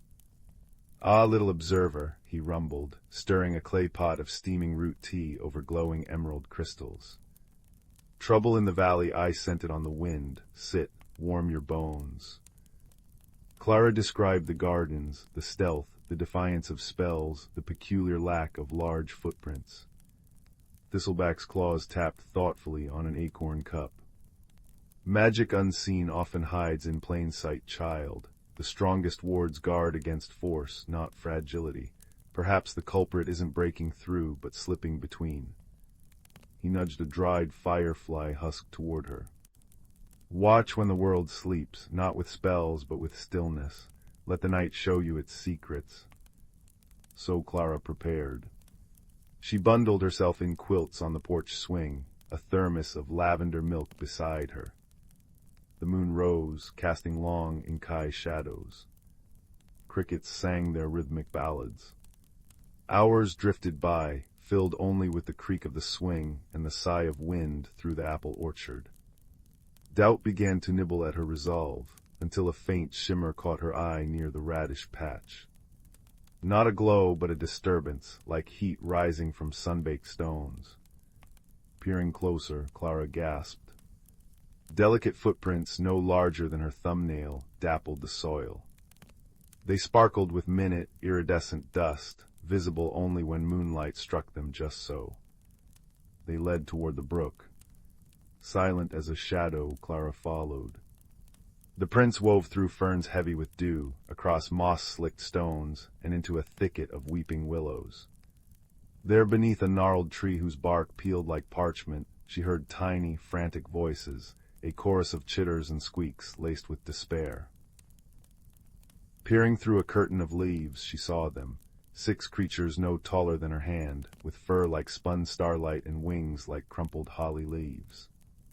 Their eyes, wide and anxious, reflected the moon. They scurried around the willow's roots, digging frantically with shimmering claws, scattering soil and uprooting bluebells. One clutched a withered acorn, weeping silvery tears that hissed where they struck the ground. "Too deep, always too deep," whimpered one, its wings drooping. "The heartnut must find soil before the roots turn to dust." Another tugged at a root, sending a clod of earth flying. But the digging wakes the big ones, their glowing nets sting. Clara's heart softened. These weren't vandals, they were terrified, grieving. She stepped forward slowly, hands open. "Please," she whispered, "I won't hurt you." The creatures froze, then huddled together, trembling. The bravest, with a tuft of cobalt fur on its brow, fluttered forward. You see us, the big ones never see." "I see you," Clara said gently. "Why are you digging?" The creature, Bramble, as she introduced himself, explained. They were pixie squirrels, guardians of the heartnut tree, a sacred willow that anchored magic to the valley's pulse. But their tree was dying, poisoned by creeping blight, only a new heartnut seed could cure. They'd found one miraculously preserved, but needed fertile, enchanted soil to plant it, soil like Willowvale's gardens. Yet every attempt failed. Their claws, meant for weaving starlight, were clumsy for digging. Worse, human wards repelled their magic, forcing them to work unseen, tearing through protections in their desperation. "We never meant harm," Bramble sniffled. "Only to save our home." Dawn's first blush painted the sky as Clara led the pixie squirrels to Thistleback's den. The badger listened, his gaze deepening with understanding. "The blight," he murmured. "I felt the valley's ache, but mistook it for winter's approach." He nudged the withered acorn Bramble carried. "This seed needs more than soil, it needs a heartroot bond. Your willow is too frail to nurture it, but I know another." He led them to a sun-dappled clearing where a young, vibrant willow stood beside the brook, its leaves singing softly in the breeze. This sapling grew from a seed carried by the last heartnut tree, centuries ago. Its roots remember. With Thistleback's guidance and Clara's gentle hands, the pixie squirrels planted the seed at the sapling's base. Villagers gathered, drawn by whispers of the solution. Benji brought a tiny, polished trowel. Ilara wove a new charm, not a barrier, but a bridge of moonbeams and goodwill that shimmered like a welcoming path. As the seed settled into the rich, dark earth, Bramble and his kin danced upon it, their wings casting prismatic sparks. The soil glowed faintly, pulsing like a heartbeat. Days later, Willowvale's gardens bloomed with unnatural vigor, roses as big as teacups, tomatoes gleaming like rubies. But the true wonder was the new heartnut tree, already sprouting emerald shoots under the pixie squirrels' devoted care. At dusk they flitted through village plots, not as intruders, but as helpers. With delicate precision they aerated soil, whispered encouragement to seedlings, and polished dewdrops on petals, leaving gardens more beautiful than before. The torn moonbeam nets were replaced with garlands of glowing friendship, strung between fence posts by human and pixie squirrel alike. That night Clara lay in bed, her window open to the symphony of the valley, the chuckle of the brook, the rustle of the thriving willows, and the faint, musical chitter of grateful guardians tending their tree.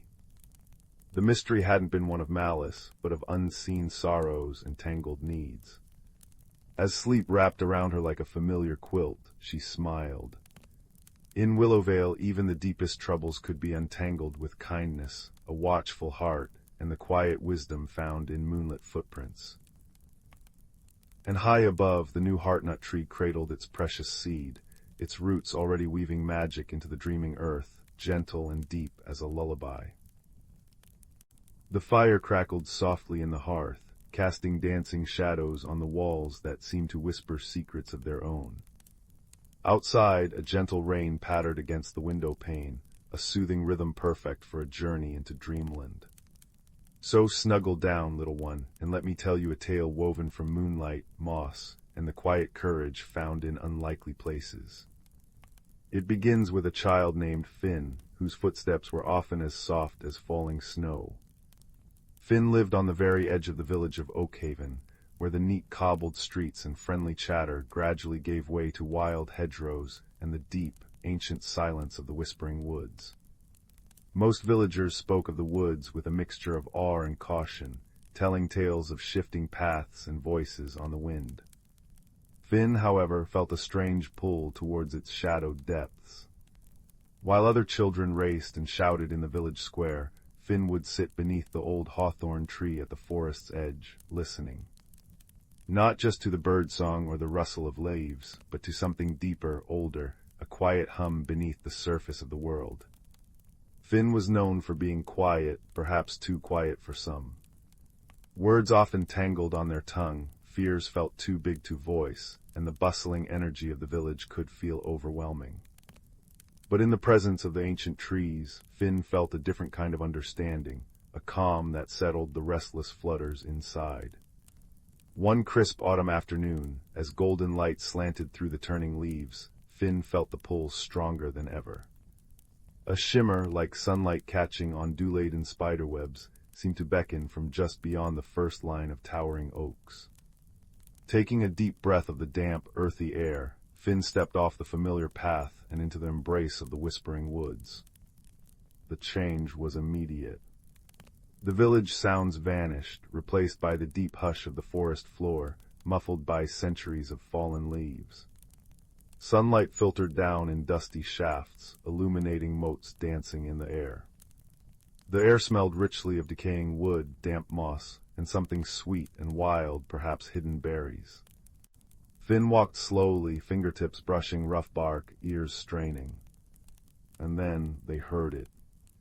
Not a whisper, but a soft, rhythmic thrumming, like a tiny heartbeat echoing from the roots of a colossal ancient willow tree whose branches wept silvery green tears down to the forest floor. Drawn by the sound, Finn crept closer. Beneath a curtain of trailing willow fronds, nestled amongst velvety mosses green as emeralds, lay a stone. But this was no ordinary river pebble. It was smooth and cool to the touch, about the size of Finn's palm, and seemed to be made of swirling, translucent blues and grays, like captured storm clouds or deep ocean water. And it pulsed with a soft, internal light, synchronized with the gentle thrumming sound. Hesitantly, Finn reached out and picked it up.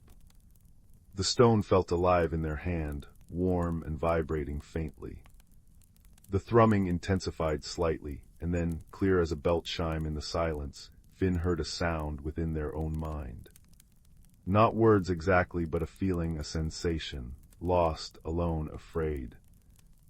Finn gasped, nearly dropping the stone. It wasn't speaking, it was feeling, and projecting that feeling directly into Finn's awareness. The stone radiated a profound, aching loneliness mixed with a deep-seated fear. Finn clutched it gently, instinctively wanting to soothe it. "It's all right," Finn murmured aloud, their own voice startlingly loud in the quiet. "You're not alone now." The stone's pulse seemed to steady, the blue light softening from a stormy gray to a calmer, twilight hue. The feeling of fear lessened, replaced by a tentative flicker of hope. Help, the feeling seemed to ask. Finn knew they couldn't leave the stone. Its sadness was too palpable. But what could they do? Where did it belong? As they pondered, holding the warm, pulsing stone, a gruff voice broke the silence. "HMPH found the murmuring stone, have you?" Finn whirled around.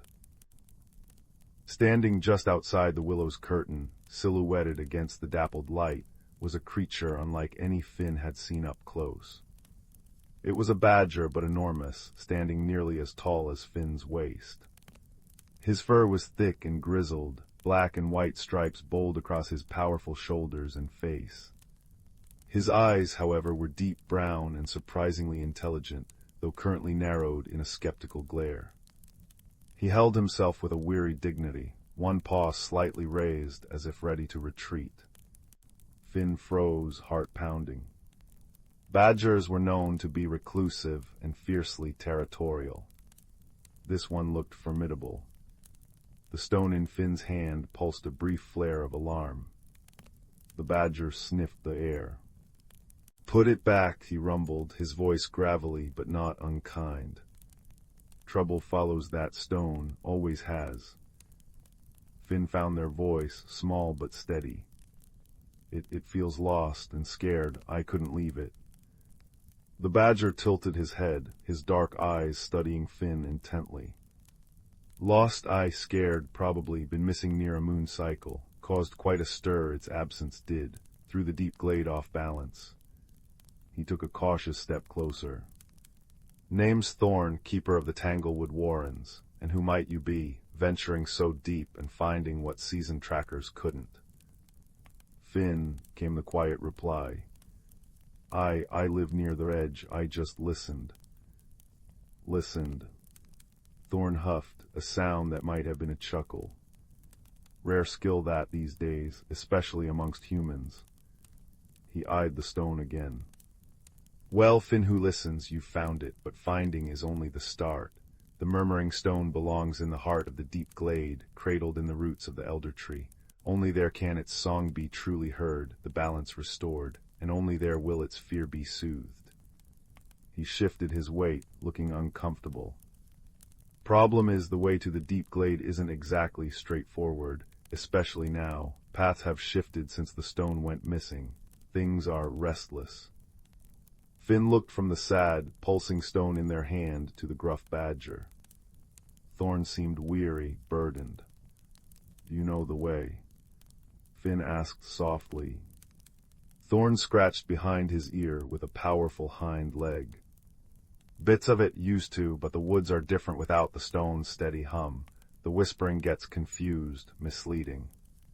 He sighed, a deep rumble from his chest. "Truth be told, young listener, I could use an extra pair of ears. Sharp ones. Mine aren't what they used to be. In the woods, they whisper tricks sometimes." He looked almost embarrassed to admit it. "And that stone, it seems to trust you. Might behave better for you than it would for a grumpy old badger." An unexpected warmth bloomed in Finn's chest. This gruff, intimidating creature was asking for their help. Because Finn listened. It was the first time their quiet nature felt like a strength, not a shortcoming. Finn looked down at the murmuring stone. It pulsed a soft, steady blue, the feeling of fear replaced by a quiet thrum of curiosity directed at Thorn. "Friend," it seemed to ask Finn. Finn nodded, meeting Thorn's gaze. "I'll help. We'll take it home." Thorn gave a curt nod, a flicker of relief in his deep eyes. "Right then, stay close, step where I step, and listen, Finn. Listen with more than your ears. The woods will try to guide us, but they speak in riddles and rustles. The stone might help too if it senses the true path." He turned, his powerful body moving with surprising quietness. "This way, towards the Singing Creek, or where it should be." Their journey began under the shifting canopy. Thorn moved with the sure-footed grace of the forest-born, pausing often to sniff the air, taste the wind, and press a paw to the mossy ground, feeling for vibrations Finn couldn't perceive. Finn followed the murmuring stone held securely but not tightly, a warm, comforting weight. They tried to do as Thorn asked, listening. Not just to the obvious sounds, the chirp of crickets, the distant call of a wood pigeon, the sigh of the wind in the treetops, but to the subtler layers. The way the leaves rustled differently over a hidden burrow. The almost imperceptible hum of insects deep in the bark of an ancient beech.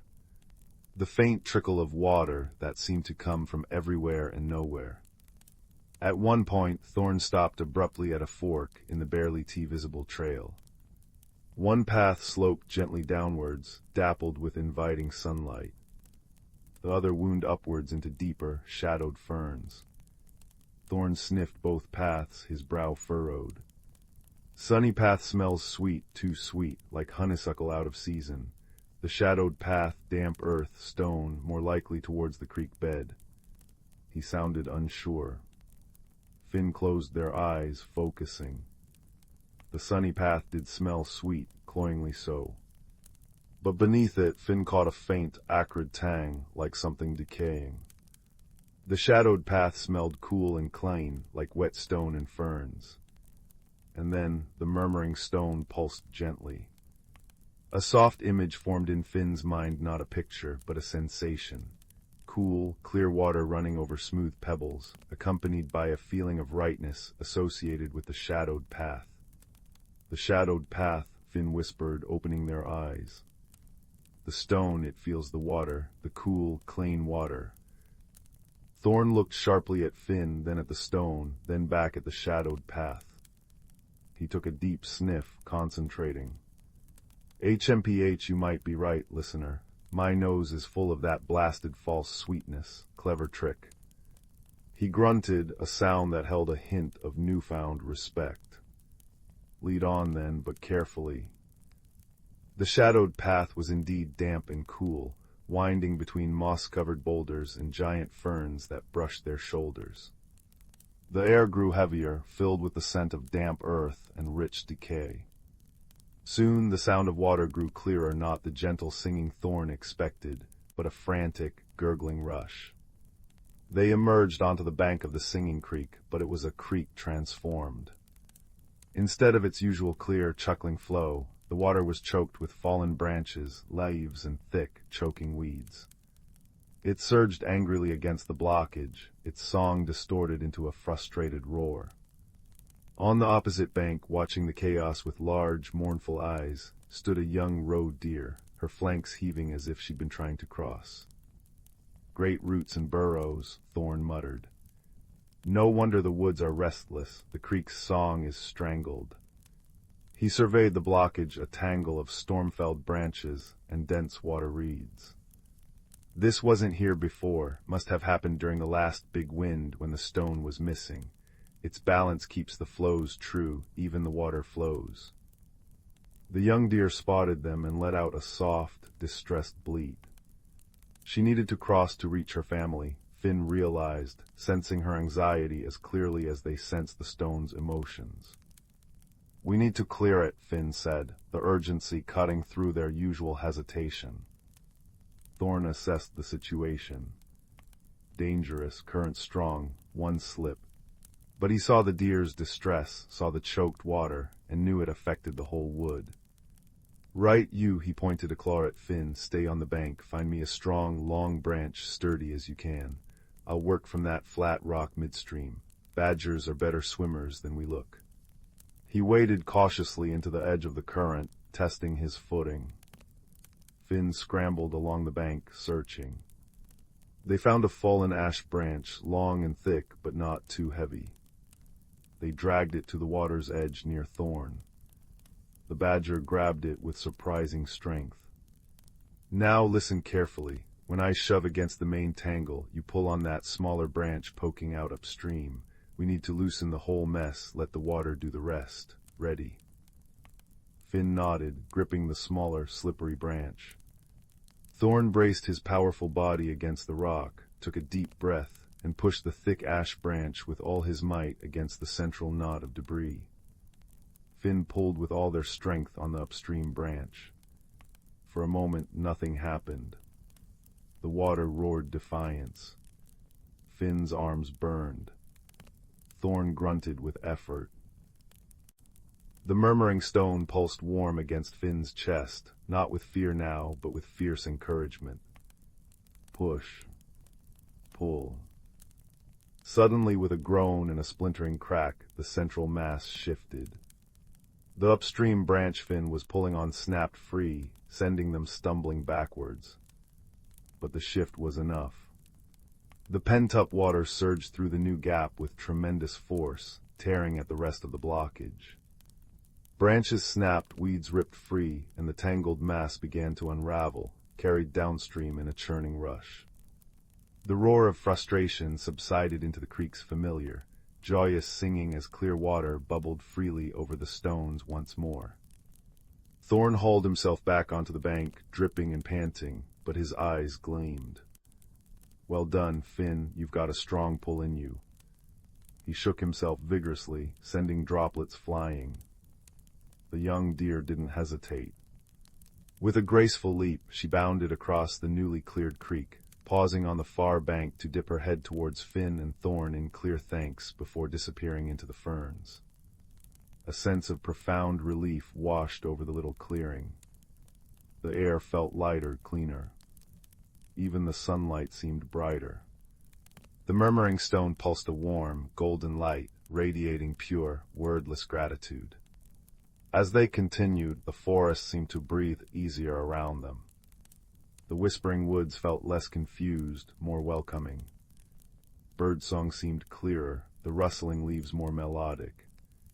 Thorn navigated with more confidence, occasionally pointing out landmarks Finn would never have noticed: a lightning-struck oak shaped like a pointing finger, a ring of unusually red toadstools, a mossy boulder carved with faint, ancient spirals only visible at a certain angle. The murmuring stone became their guide in subtle ways. When paths diverged, Finn would close their eyes, feel the stone's gentle pulse, and sense a direction not through sight, but through a feeling of resonance, like a quiet chime growing stronger. This way feels deeper, older, calmer. They learned to interpret its gentle glows: blue for calm, gold for warmth or rightness, a soft green for growing things, and a very faint, quick purple flicker when Thorn was about to stumble over a hidden root, allowing Finn to call out a warning just in time. Thorn, in turn, shared his deep knowledge of the woods, which berries were safe, how to find the sweetest underground springs, the stories whispered by different types of bark. He spoke of the deep glade as a place of ancient peace, where the oldest trees held counsel, and the murmuring stone's song harmonized with the heartbeat of the earth itself. Their friendship grew with each mile, an unspoken bond forged in shared purpose and quiet understanding. Thorn's gruffness softened into a dry wit and a protective presence. Finn found their voice more often, asking questions, sharing observations, their initial timidity replaced by a quiet confidence born of being truly heard and trusted. As twilight began to paint the sky in hues of lavender and apricot, the woods changed again. The trees grew even taller, their trunks wider than cottages, draped in curtains of silvery gray lichen that glowed faintly in the dimming light. The air hummed with a deeper, more resonant energy. Fireflies, larger and brighter than any Finn had seen, blinked like tiny, wandering stars amongst the ferns.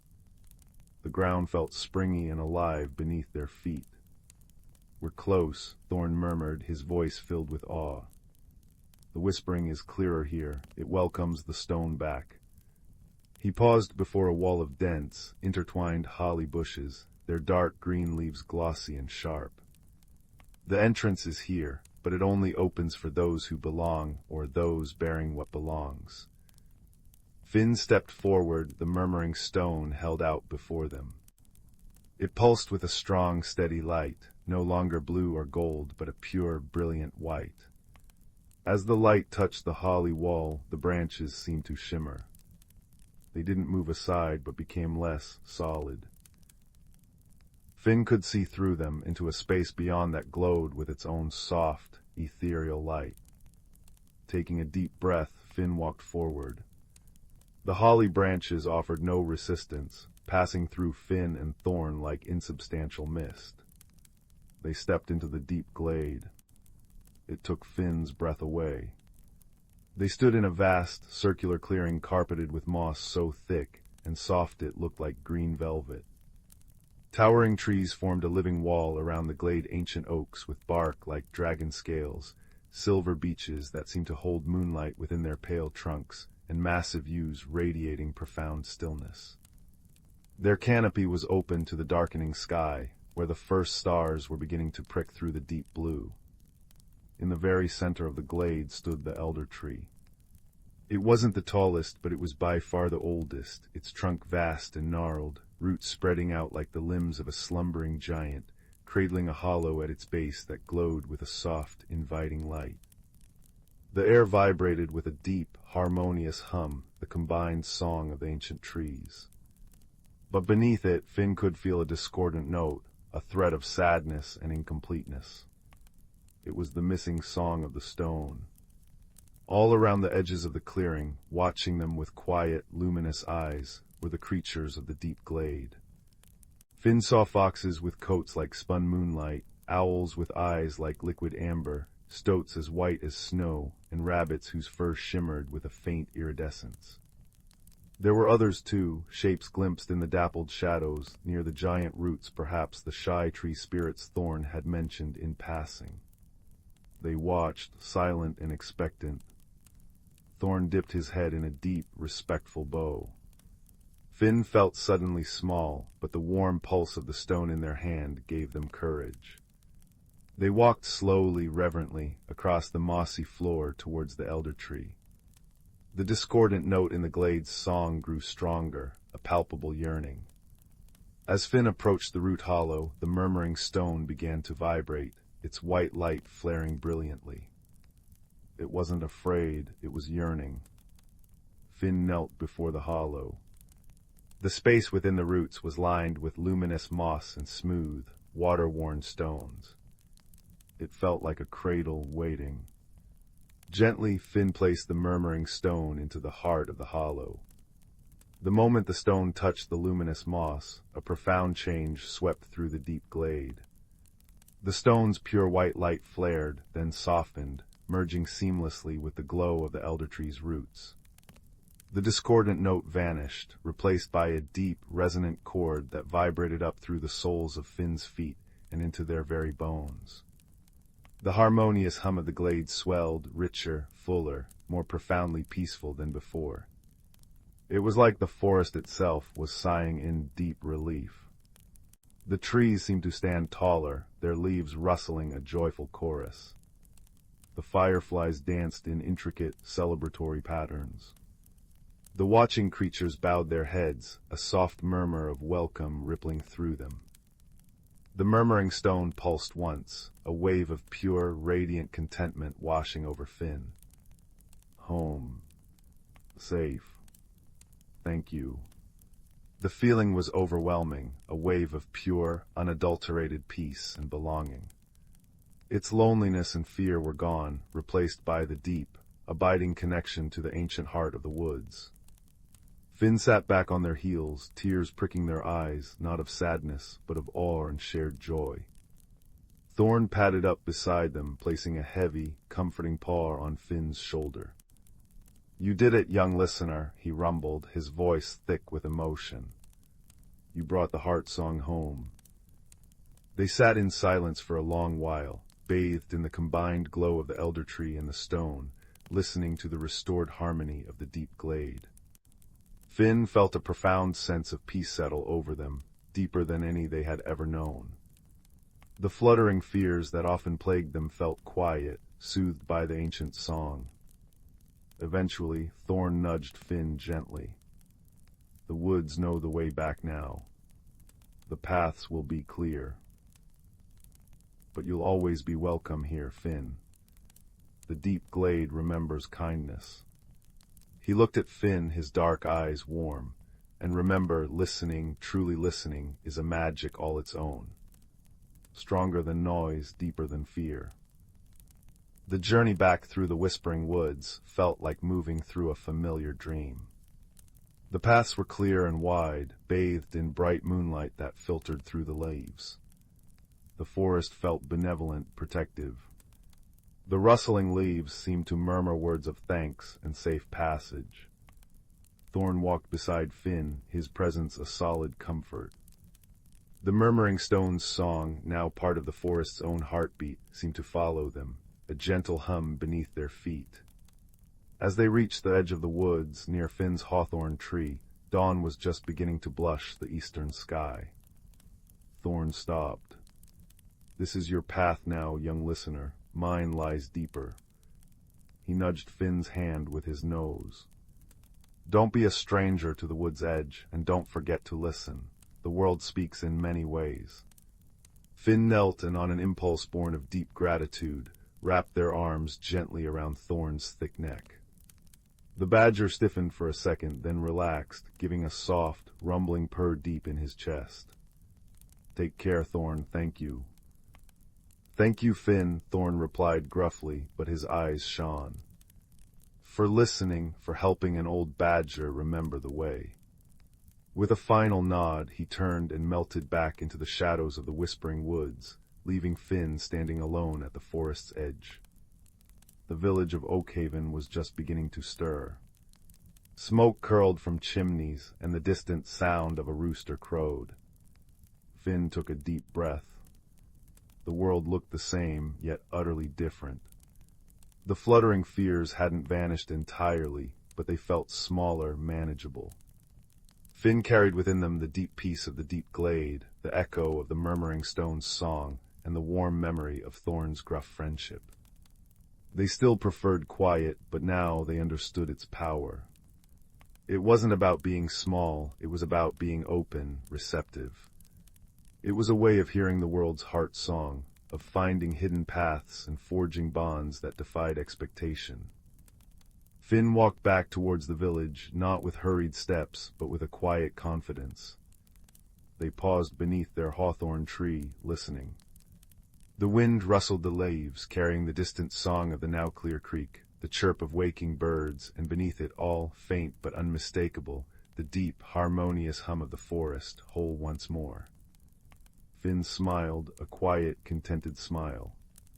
They had ventured into the whispering unknown, helped heal a hidden heart, and found their own quiet strength reflected in the eyes of a gruff badger and the glow of a magical stone.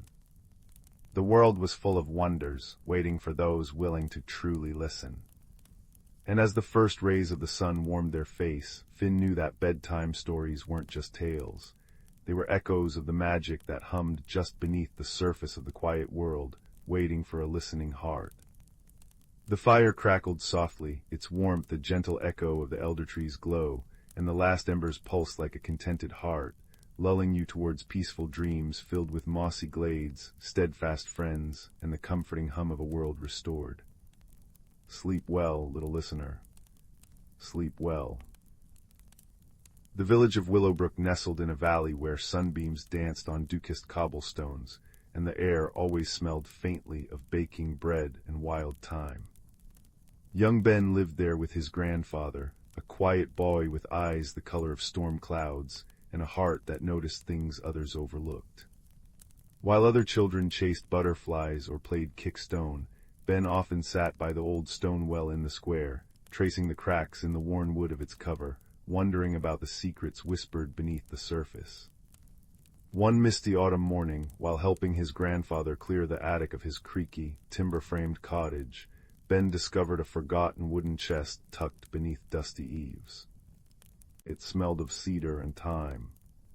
Inside, nestled amongst faded quilts and bundles of letters tied with faded blue ribbon, lay a small object wrapped in soft, unbleached linen.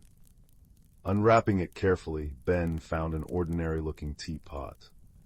It was made of smooth, cool porcelain, painted with a simple, swirling pattern in cobalt blue. It felt surprisingly heavy for its size, and when Ben tilted it, he heard a faint musical chime, like tiny bells tinkling deep within its belly. "Grandfather," Ben called down the ladder, his voice hushed with wonder. "What's this?" The old man climbed up, his joints creaking like the attic floorboards. He peered at the teapot, a slow smile spreading across his weathered face. "Ah, the whispering kettle belonged to your great-great-grandmother, Elowen. Folks said it held more than just tea." He tapped the side gently. "She claimed it could brew stories if you listened close enough. Just stories, never saw it myself, but it was precious to her." That night after grandfather had gone to bed, Ben sat by his own small window, the whispering kettle on the sill beside him. The moon painted silver streaks on the floorboards. On impulse, Ben poured cool water from his jug into the kettle and whispered, "Tell me a story." Nothing happened. Disappointed, Ben sighed. But as he turned to leave, a faint wisp of steam curled from the spout. It didn't smell like tea leaves, it smelled like old paper and distant rain. And then, soft as a sigh, a voice seemed to echo not in his ears, but within his very bones. It spoke of a hidden glade, far beyond the whispering woods that bordered Glimmerbrook, where a pool of purest moonlight water shimmered, its surface reflecting forgotten constellations. The voice spoke of the pool's magic fading, dimmed by a creeping, cold shadow of forgetting. The story ended with a feeling of profound sadness, like a lost melody. Ben felt a strange pull in his chest, a yearning as deep as the kettle's chime. He knew with a certainty that surprised him that he had to find that glade. The whispering kettle hadn't just told a story, it had offered a quest. He packed a small bag, a wedge of cheese, a crusty loaf, his warmest woolen scarf, and carefully the whispering kettle wrapped in the linen cloth. At dawn, Ben slipped out, the village still dreaming. The path into the whispering woods was familiar at first, carpeted with fallen leaves the color of embers and gold. But soon the trees grew taller and closer, their gnarled branches weaving a canopy that filtered the sunlight into shifting green patterns. The air grew cooler, filled with the scent of damp earth and pine resin. Ben felt small and alone. He stopped by a mossy boulder, unsure which path to take. "Lost are we, young sprout," a gruff voice rumbled from beneath the boulder. A large, silver-furred badger with wise, dark eyes pushed his way out. He wore a tiny pair of spectacles perched precariously on his snout. "Name's Thorn. Paths in these woods twist like a squirrel's tail, if you don't know their rhythm." Ben explained his quest, showing Thorn the whispering kettle. The badger sniffed it thoughtfully.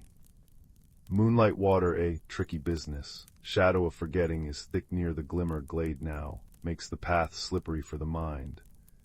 He adjusted his spectacles. "Wisdom you'll need, not speed. I know the old ways. I'll guide you part of the journey. But the final path, that requires a different kind of sight." Thorn proved a patient and knowledgeable guide. He showed Ben how to read the language of the moss thicker on the north side of trees, how to listen for the different songs of the streams, the one that chuckled led deeper, the one that sighed led towards rocky cliffs, and which berries were safe to eat, bright blue with star-shaped leaves. He shared stories of the forest, his voice a comforting rumble as they walked. "Strength isn't always in the claw or the tooth, Ben," Thorn said as they navigated a tangle of roots. "Sometimes it's in knowing when to be still, when to listen." After 2 days of travel, the woods began to change. The vibrant greens faded to muted grays and silvers. The air grew colder, carrying a scent like frost and old stone. Sounds became muffled. Even the birdsong seemed distant and thin. Thorn stopped at the edge of a silvery birch grove. "This is as far as I go, lad. The shadow thickens here. It makes creatures forgetful, even grumpy old badgers. You'll need lightheartedness now, a spark to pierce the gloom. Look for Pip." Ben thanked Thorn, who gave him a gruff nod before disappearing back into the deeper green. Feeling the cold seep into his bones, Ben pressed on. The silence was oppressive. He tried to recall the kettle's story, but the details felt fuzzy, like a dream upon waking. Doubt whispered coldly in his ear. "Why are you here? Go back. It's warm at home." Then a flash of brilliant blue shot past his head. A tiny bird no bigger than Ben's thumb, with feathers like sapphires and wings that hummed, hovered before him. "Hello, hello, feeling a bit gray, are we? Blasted shadow makes everything so dull." The bird's voice was like tinkling glass bells, impossibly cheerful in the gloom. "I'm Pip, Pip the forget-me-not finch. I remember everything, especially the bright things. Are you lost? Are you sad? Do you need a song?" Ben's spirits lifted instantly at Pip's infectious energy.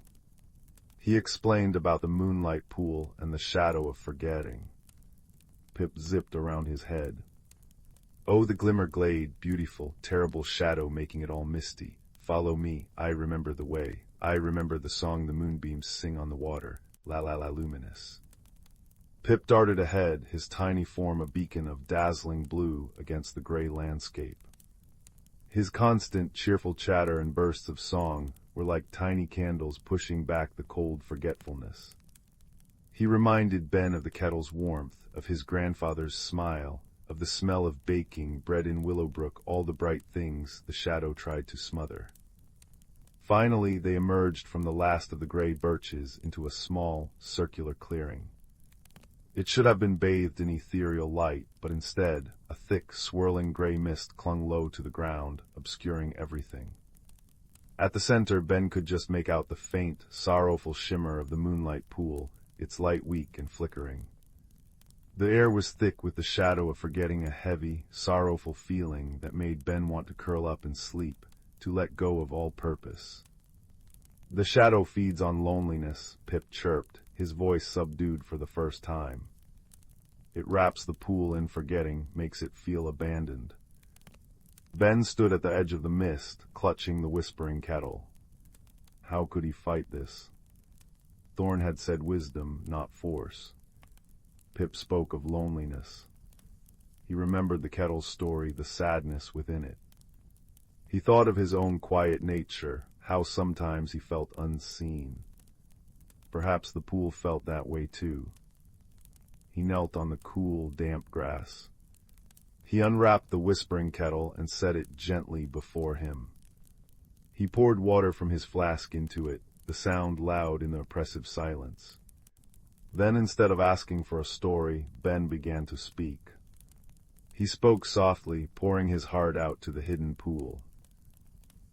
He spoke of noticing the small things, the intricate pattern on a spider's web at dawn, the way sunlight turned the village fountain into liquid gold, the comforting weight of his grandfather's hand on his shoulder. He spoke of feeling small sometimes, but finding wonder in the world anyway. He spoke of his journey, of Thorn's steady wisdom, of Pip's dazzling joy. He spoke of seeing the pool even through the mist, of believing in its light. As Ben spoke, a thin, warm stream of fragrant steam began to rise from the whispering kettle's spout. It smelled like sun-warmed stone, like honeysuckle on a summer evening, like comfort and belonging. The steam didn't fight the gray mist, it wove through it, gentle and persistent. Where the steam touched, the mist seemed to soften, to thin, revealing patches of silver grass beneath. Pip, understanding, began to sing.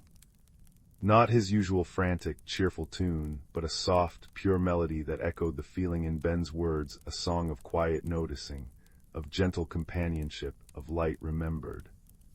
He fluttered near the steam, his blue feathers catching the faint moonlight struggling through the thinning mist. Ben continued, his voice gaining strength as he poured out his simple truth. You are not forgotten, you are seen, you are beautiful. The whispering kettle chimed softly, a resonant note that vibrated through the clearing. The warm, story-laden steam poured forth more strongly now, intertwining with Pip's song. The heavy, sorrowful feeling of the shadow began to lift, replaced by a growing sense of peace. The gray mist dissolved not with a roar, but with a sigh, melting away like frost under a kind sun. The glimmer glade was revealed. Moonlight pure and liquid silver streamed down unobstructed, illuminating a small, perfectly round pool. Its water wasn't water at all, but seemed to be made of captured moonlight, swirling gently, reflecting stars that weren't in the sky above. It shimmered with a soft, internal radiance, casting dancing silver reflections on the surrounding ferns and mossy stones. The air was crisp, clean, and filled with the gentle hum of pure magic. The shadow of forgetting was gone, dispersed by the warmth of shared stories, the light of friendship, and the simple, powerful act of being seen and acknowledged. Ben approached the pool reverently. He dipped the whispering kettle into the moonlight water. As it filled, the porcelain seemed to glow from within, the cobalt blue patterns deepening like a twilight sky. He felt a profound sense of calm wash over him, a connection to something ancient and gentle. The journey back was lighter. Pip chattered excitedly about the glade's restored beauty. Thorn met them at the edge of the silver birch grove, a knowing glint in his eye. Wisdom listened to, friendship offered, light remembered. Well done, Sprout. He accompanied them back to the edge of the familiar woods. When Ben finally slipped back into his room in Willowbrook, Dawn was just painting the sky peach and rose. He placed the whispering kettle, now holding the precious moonlight water, carefully on his windowsill. It glowed softly, a comforting nightlight. He knew the magic wasn't just in the water. It was in the journey, the helpers, and the quiet understanding he'd found within himself. From then on, Ben wasn't just the quiet boy. He was the boy who listened, who noticed, who understood that the greatest magic often lies in kindness, connection, and the courage to share your heart. And on clear nights, when the moon was full, he would brew a small pot of chamomile tea with just a drop of the moonlight water in the whispering kettle. As the fragrant steam rose, carrying whispers of ancient glades and steadfast friends, he would share stories not just of grand adventures, but of the quiet wonders of Willowbrook, the steadfast wisdom of the woods, and the dazzling joy found in even the smallest blue feather, reminding everyone who listened that they too were seen, remembered, and full of their own quiet, extraordinary light. And the steam would curl around the room, warm and comforting, weaving a blanket of peace before the journey into dreams. The little village of Willowbrook nestled in a valley where the twilight lingered just a little longer than anywhere else. Each evening, as the sun dipped behind the whispering woods, the cobblestone streets would glow with the soft light of lanterns shaped like fireflies, and the air would fill with the gentle chime of the clock tower marking the 7th hour. It was a place where the ordinary brushed gently against the magical, and where the villagers took comfort in small, steady rhythms. But one autumn evening, as young Finn sat on his windowsill counting the first stars to appear, he noticed something peculiar. The constellation of the silver swan, which always shone brightest directly above the old oak tree, was missing. Not a single star twinkled where the swan's graceful neck should curve. He blinked, thinking perhaps a cloud had passed, but the sky was clear and deep as a sapphire. The next night it happened again. This time the hunter's bow had vanished. And the night after that, the entire cluster of the dancing maidens was simply gone. No one else seemed to notice at first. The baker was too busy perfecting his cinnamon swirl bread, the weaver too absorbed in her shimmering threads, and the clockmaker too focused on the gentle tick-tock of his creations. But Finn, with his curious heart and watchful eyes, felt a quiet unease. The night sky felt incomplete, like a story missing its most beautiful chapter. He decided to visit Elder Maeve, who lived in a cottage at the edge of the whispering woods, where wind chimes made of seashells and silver bells sang with every breeze. Her home smelled of dried lavender and honeyed tea, and her wisdom was woven into every tale she told. "The stars aren't just lights, dear Finn," she said, her voice like the rustle of autumn leaves. "They're keepers of stories. If they're disappearing, perhaps a story is being forgotten." She hummed an old nursery rhyme half under her breath. "When the swan takes flight and the bowstring sighs, seek the weaver who threads the skies. Find the map that the moon once knew. Follow the path of the morning dew." Finn repeated the words, letting them settle in his mind like seeds waiting to sprout. Could it be a clue? The next morning, with a small satchel of oat biscuits and a warm woolen scarf, he set off to solve the mystery. His first thought was the village weaver, whose looms clacked rhythmically from dawn till dusk.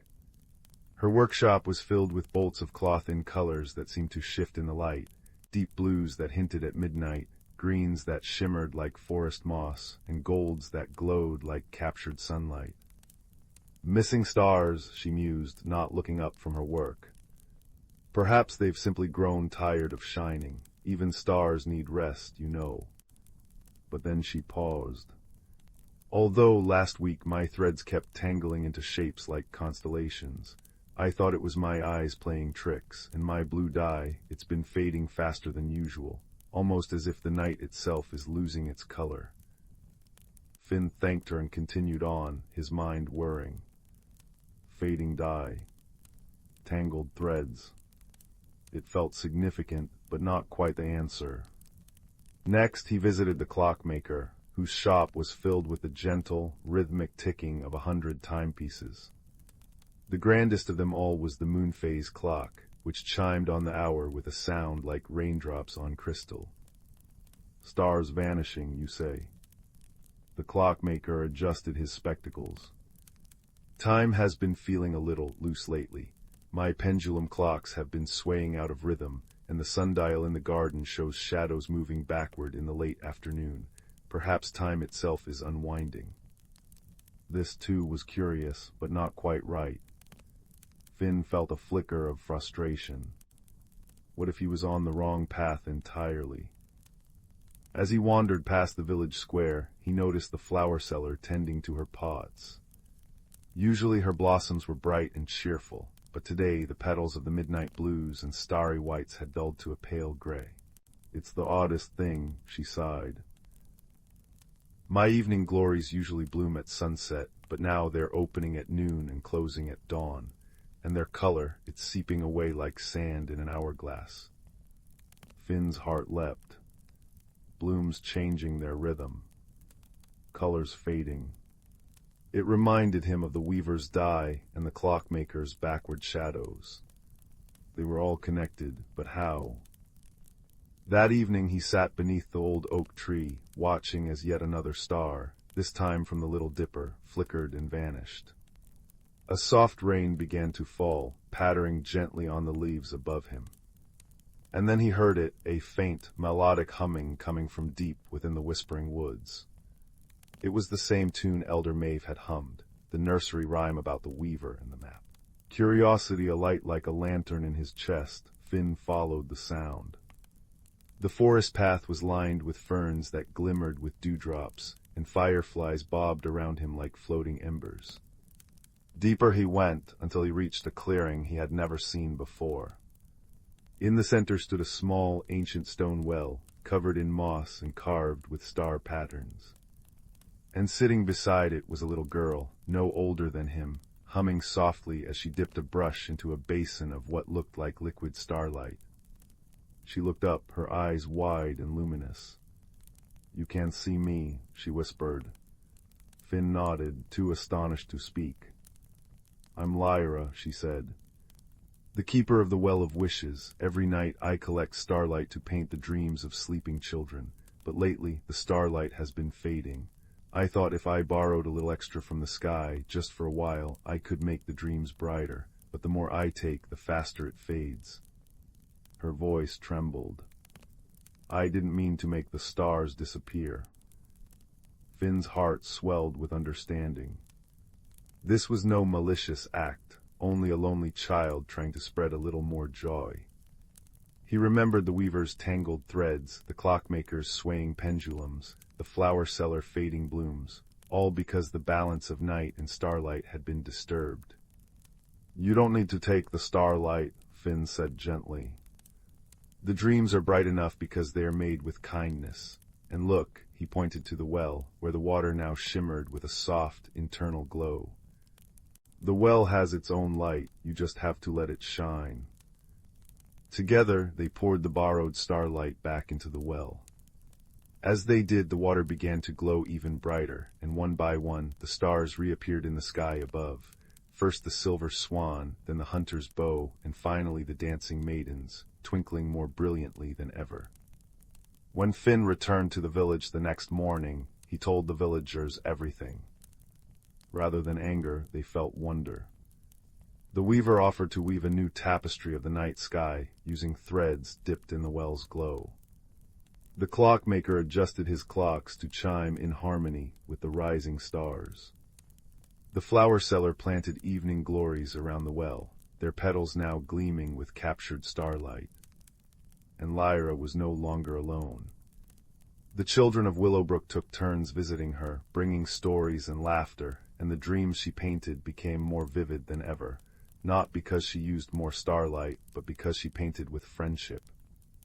That night, as Finn lay in his bed, the clock tower chiming softly in the distance, he looked out his window and saw the full constellation of the silver swan shining brightly over the old oak tree.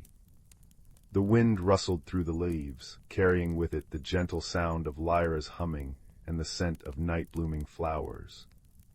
And he knew, as he drifted into a dream woven from starlight and kindness, that some mysteries are best solved not by fear, but by a caring heart and a willingness to listen. For in the quiet moments just between waking and sleeping, the truest magic reveals itself, gentle, persistent, and full of light. The little village of Willowbrook nestled in a valley where the stars seemed to hang just a little lower than anywhere else, and the air always carried the gentle scent of rain-kissed moss and honeysuckle. Each evening, as the great clock tower chimed 7 times, the villagers would light their lanterns, and the cobblestone streets would glow like pathways of fallen constellations. But lately, something peculiar had begun to happen. It started with the flowers. Old Man Hemlock's prized midnight blue petunias, which usually bloomed only under moonlight, began changing colors at odd hours, shifting to lavender at dawn, then butter yellow by midday. Then came the whispers about the stars. Young Finn, who loved stargazing from his attic window, was the first to notice. Each night, one more star seemed to be missing from the sky, as if plucked gently from the heavens like a berry from a bush. But the oddest happening of all was the way time seemed to flow backwards in small, harmless ways. Mrs. Gadberry's freshly baked apple pies would sometimes cool and return, unbaked, to their doughy state. Raindrops would occasionally pause mid-fall and drift upwards. No one was frightened, only deeply curious. In the heart of Willowbrook lived a quiet, observant young girl named Lyra. She noticed things others often overlooked, the way the morning dew clung to spiderwebs like tiny pearls, the particular rhythm of the wind chimes outside the bakery, and the hidden meanings in the nursery rhymes the elders sang. It was Lyra who first connected the strange events to an old verse sung by the village children. When petals dance in daylight hue, and stars forget the paths they knew, when clocks unwind and pies unbake, the forest's heart begins to wake. Find the map the moon has drawn, before the final star is gone. Lyra decided to investigate. With a small satchel of ginger biscuits and a warm woolen cloak, she set out just as the first drops of a gentle rain began to patter against the cobblestones. The sound was soothing, like 1,000 tiny fingertips tapping lullabies. Her first clue led her to the village library, where ancient maps hung faded and forgotten. The librarian, a kind woman with spectacles perched on her nose, showed Lyra a map of the valley drawn on what looked like moth-wing parchment. This map, the librarian whispered, is said to change with the phases of the moon. And indeed, as Lyra looked closely, she saw that the illustration of the forest seemed to shift ever so slightly, as if breathing. Following a trail of silver moss that only appeared under rain-soaked moonlight, Lyra ventured into the whispering woods. The trees here grew close together, their leaves forming a canopy that shimmered with trapped starlight. Wind chimes made of seashells and copper hung from low branches, tinkling softly in the breeze. Deep in the woods, she met a badger wearing a tiny waistcoat, who was muttering to himself as he tried to remember where he'd buried his favorite teacup. This, Lyra thought, must be a red herring, a distraction. But being empathetic, she helped the badger search, and together they found not only the teacup, but a hidden grove where the flowers grew in perfect spirals, each petal holding a dewdrop that reflected a missing star. "Thank you, dear child," said the badger, sipping tea from his recovered cup. "You know the stars aren't missing, they're hiding, they're afraid." "Afraid of what?" asked Lyra softly. But the badger only shook his head and offered her a lavender biscuit before shuffling away. Lyra continued her journey, now following a path of glowing mushrooms that pulsed in time with the distant clock tower chimes. She met other creatures along the way, a family of squirrels knitting scarves from dandelion fluff, an owl reading a book of poetry upside down, each offering small clues that seemed like distractions but instead revealed wonderful secrets about the forest. Finally, she reached the heartwood glade, where the oldest tree in Glimmerbrook stood. Its bark was etched with markings that mirrored the constellations.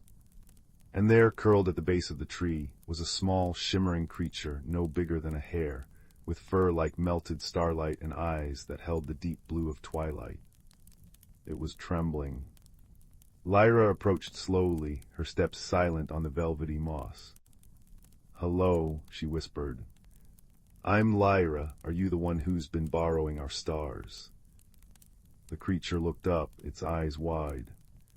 "I am," it said in a voice like wind through pine needles.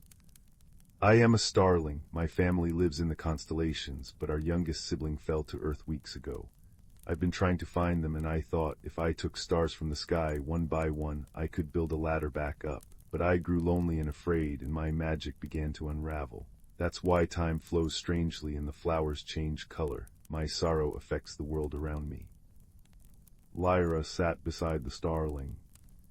"We can't help you look," she said gently. "You don't have to do this alone." That night, Lyra returned to Glimmerbrook with the starling hidden in her cloak hood.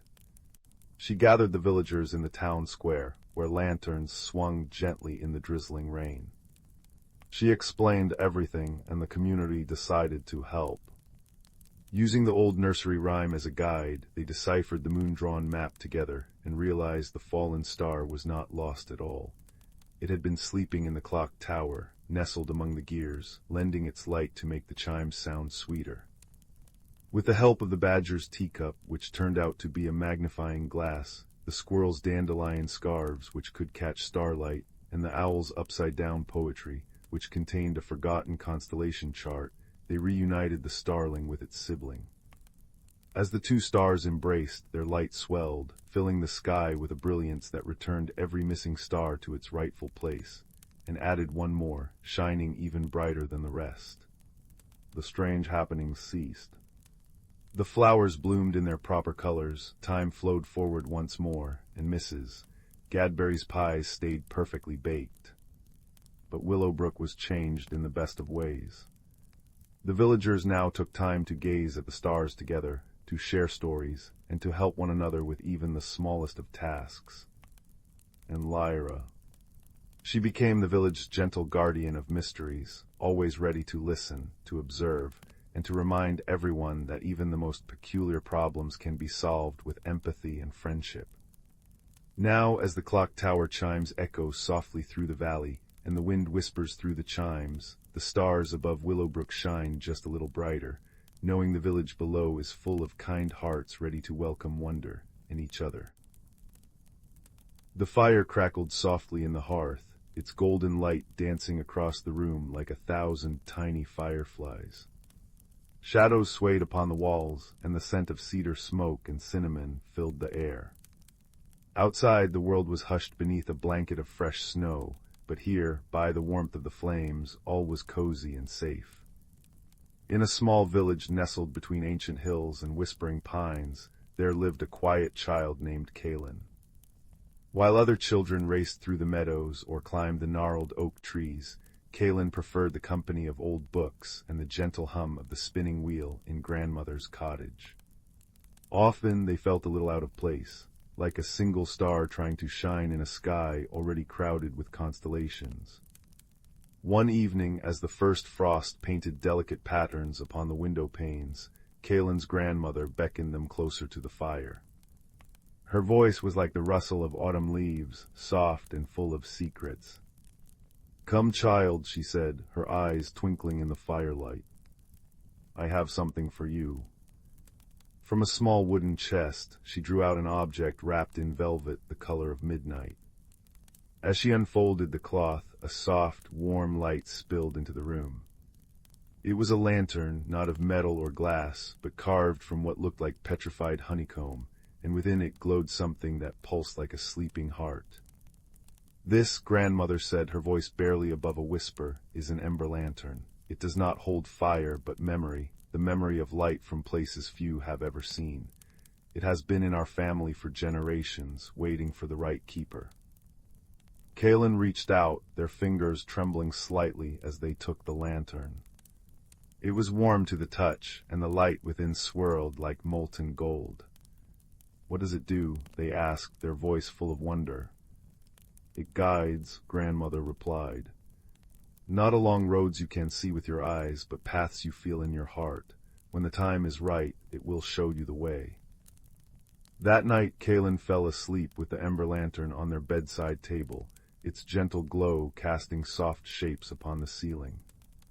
And in their dreams they heard a melody, a distant, humming tune that seemed to call from deep within the woods. The next morning a thick mist had settled over the village, softening the edges of cottages and fences, muffling the sounds of waking life. Kalen dressed quietly and almost without thinking, took the ember lantern from its place. As they stepped outside, the lantern's light brightened, pulsing in time with that strange, dreamlike melody. Curiosity tugged at Kalen's heart. They followed the light, leaving the village behind and venturing into the forest where the trees stood tall and silent, their branches heavy with snow. The world was so still that Kalen could hear their own heartbeat, and the soft crunch of their boots in the snow seemed to echo in the vast, white silence. For hours they walked, the ember lantern glowing ever brighter, its light cutting through the mist like a beacon. Just as the sun began to dip below the tree line, casting long blue shadows across the snow, Kalen came upon a sight that made them catch their breath. There, half hidden behind a curtain of frozen ivy, was a door set into the side of an enormous, ancient oak. It was carved with intricate patterns of leaves and stars, and from beneath it spilled a warmth that smelled of earth and honey. The ember lantern pulsed joyfully, as if greeting an old friend. Hesitantly, Kalen reached out and pushed the door. It swung open without a sound, revealing not a hollow tree, but a passageway that sloped gently downward, lined with roots that glowed with a soft, bioluminescent light. The air grew warmer, and the humming melody grew louder, now accompanied by the gentle sound of trickling water. Kalen stepped inside, and the door closed behind them. But instead of fear, they felt a strange sense of homecoming. The passage opened into a vast, underground cavern, where the ceiling was studded with glowing crystals like a starry sky, and a slow, clear river wound its way between banks of soft moss and luminous flowers. This was a hidden world, a place of gentle light and deeper quiet. And there, sitting by the river with a fishing rod made of willow, was a creature unlike any Kalen had ever seen. It was small and stout, with fur the color of mossy stones, and eyes that held the wisdom of centuries.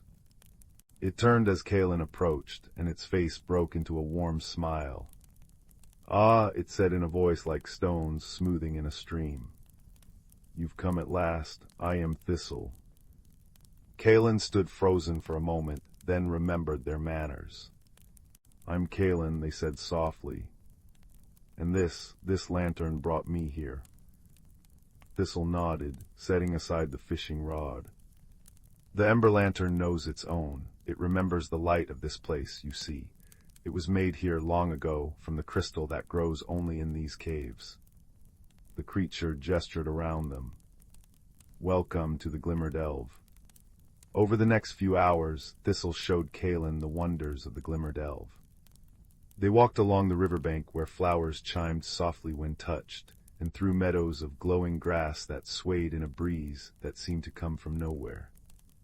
Thistle explained that this was a place of balance, where light and shadow, sound and silence lived in harmony. "But something is changing," Thistle said, their voice growing somber. "The heart crystal, the source of all light in the Glimmerdelve, has begun to dim. The flowers chime less brightly, the river flows more slowly, and even the air feels heavier.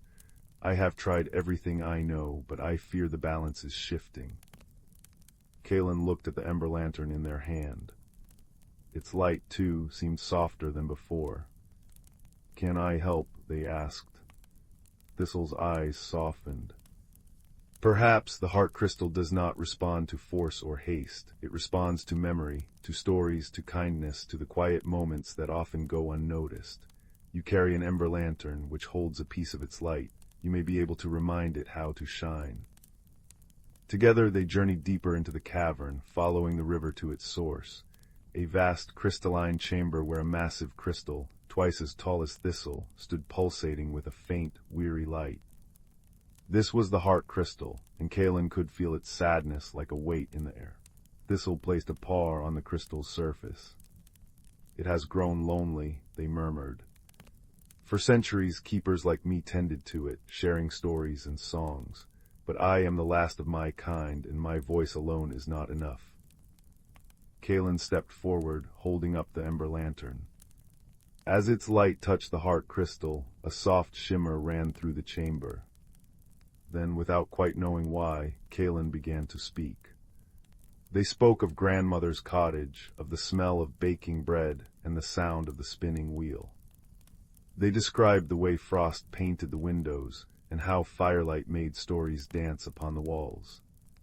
They talked about feeling out of place, and yet how the lantern had made them feel chosen. As Kalen spoke, the ember lantern glowed brighter, and the heart crystal began to hum in response, a deep, resonant sound that vibrated through the stone beneath their feet.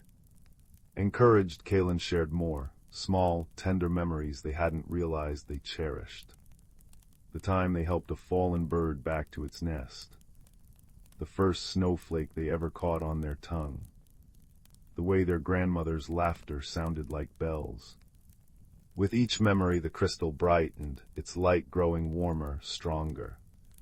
Thistle joined in, adding their own stories, of underground rivers that sang, of glowing mushrooms that bloomed only once a century, of generations of keepers who had loved this place. And then something miraculous happened. The heart crystal began to project their memories into the air around them, soft, glowing images that danced and swirled like living paintings. Kalen saw Thistle as a young keeper, learning to fish in the glowing river.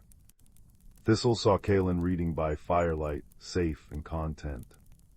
They saw each other's joys and sorrows, hopes and fears, and in that sharing they understood they were not so different after all. The chamber filled with light, brighter and more beautiful than before. The flowers on the riverbank chimed in celebration, and the air itself seemed to sparkle with joy. The heart crystal was restored not by magic or force, but by friendship and shared memory. Thistle turned to Kalen, their eyes shining. "You have given it what it needed most. Connection, you have reminded it that it is loved." Kalen smiled, feeling a warmth spread through their chest that had nothing to do with the lantern. "And you've reminded me that I have something to offer, too." As the balance restored itself, Kalen knew it was time to return home. Thistle walked with them to the oak tree door, the ember lantern now glowing with a steady, confident light. "You will always be welcome here," Thistle said, placing a small, smooth stone in Kalen's hand. It glowed with the same soft light as the cavern. "Whenever you feel lost or alone, hold this. It will remind you that you carry a light within you, one that can brighten even the darkest places." Kalen hugged Thistle, feeling the rough warmth of their fur. "I'll come back," they promised, "and I'll bring more stories." The journey home felt shorter, as if the forest itself was guiding them back. When Kalen stepped into grandmother's cottage, the fire was still crackling, and the smell of cinnamon still hung in the air. Grandmother looked up from her knitting, her eyes gentle. "You've been on a journey," she said, not as a question, but as a statement. Kalen nodded, placing the ember lantern on the table. "I found where the light comes from," they said softly. "And I learned that it lives in stories and in kindness and in not being afraid to share who you are." Grandmother smiled, her face crinkling like a well-loved map. "Then the lantern has found its true keeper." That night, as Kalen lay in bed, the ember lantern glowed peacefully on the bedside table. They held Thistle's stone in their hand, its light soft and steady. Outside, the snow continued to fall, wrapping the world in a blanket of silence and peace. And as sleep began to pull them into dreams, Kaelin realized that the journey had transformed them. They no longer felt like a star alone in the sky, but like part of a constellation, connected to others by light and story, by memory and friendship. They had discovered that the greatest magic was not in glowing alone, but in helping others to shine. The fire in the hearth whispered its last embers, and the room grew dark save for the gentle light of the lantern and the stone. And in that quiet, comforting glow, Kaelin drifted into a deep and restful sleep, knowing that somewhere beneath an ancient oak, a friend was smiling up at a crystal sky, remembering them too. And all was well. The little town of Bramblewood nestled in a valley where mist curled like sleepy cats around the chimneys each morning. In this quiet place lived a boy named Leo, whose greatest joy was exploring the dusty corners of his grandmother's sprawling, cluttered attic. While others saw only old furniture and forgotten things, Leo saw possibilities. He believed quite firmly that every object held a whisper of a story, a secret waiting to be discovered. One rainy afternoon, while searching for a missing jigsaw puzzle piece, Leo pushed aside a heavy trunk draped with a faded tapestry. Behind it, tucked into a shadowy nook, sat a small, unassuming object. It was a wooden music box, no larger than Leo's hand. Its dark wood was smooth with age, inlaid with mother-of-pearl that shimmered like captured moonlight, even in the dim attic light. There was no key, no visible winding mechanism, just a simple latch. Intrigued, Leo lifted it gently. It felt surprisingly warm. He carried it to the dormer window, where gray light filtered through the rain-streaked glass. With a soft click, he opened the lid. Inside, instead of a metal cylinder with pins, lay a bed of smooth, deep blue velvet, like a tiny night sky.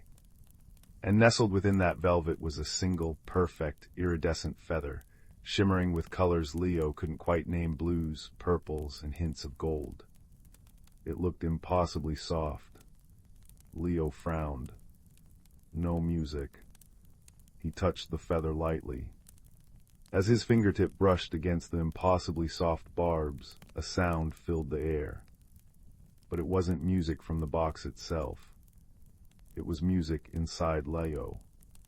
A melody sweet and clear as a mountain stream sprang unbidden into his mind. It was a tune he'd never heard before, yet it felt instantly familiar, warm, and comforting, like sunlight on his face. He gasped, pulling his hand away. The melody stopped. He touched the feather again, and the song resumed, weaving through his thoughts like a silken thread.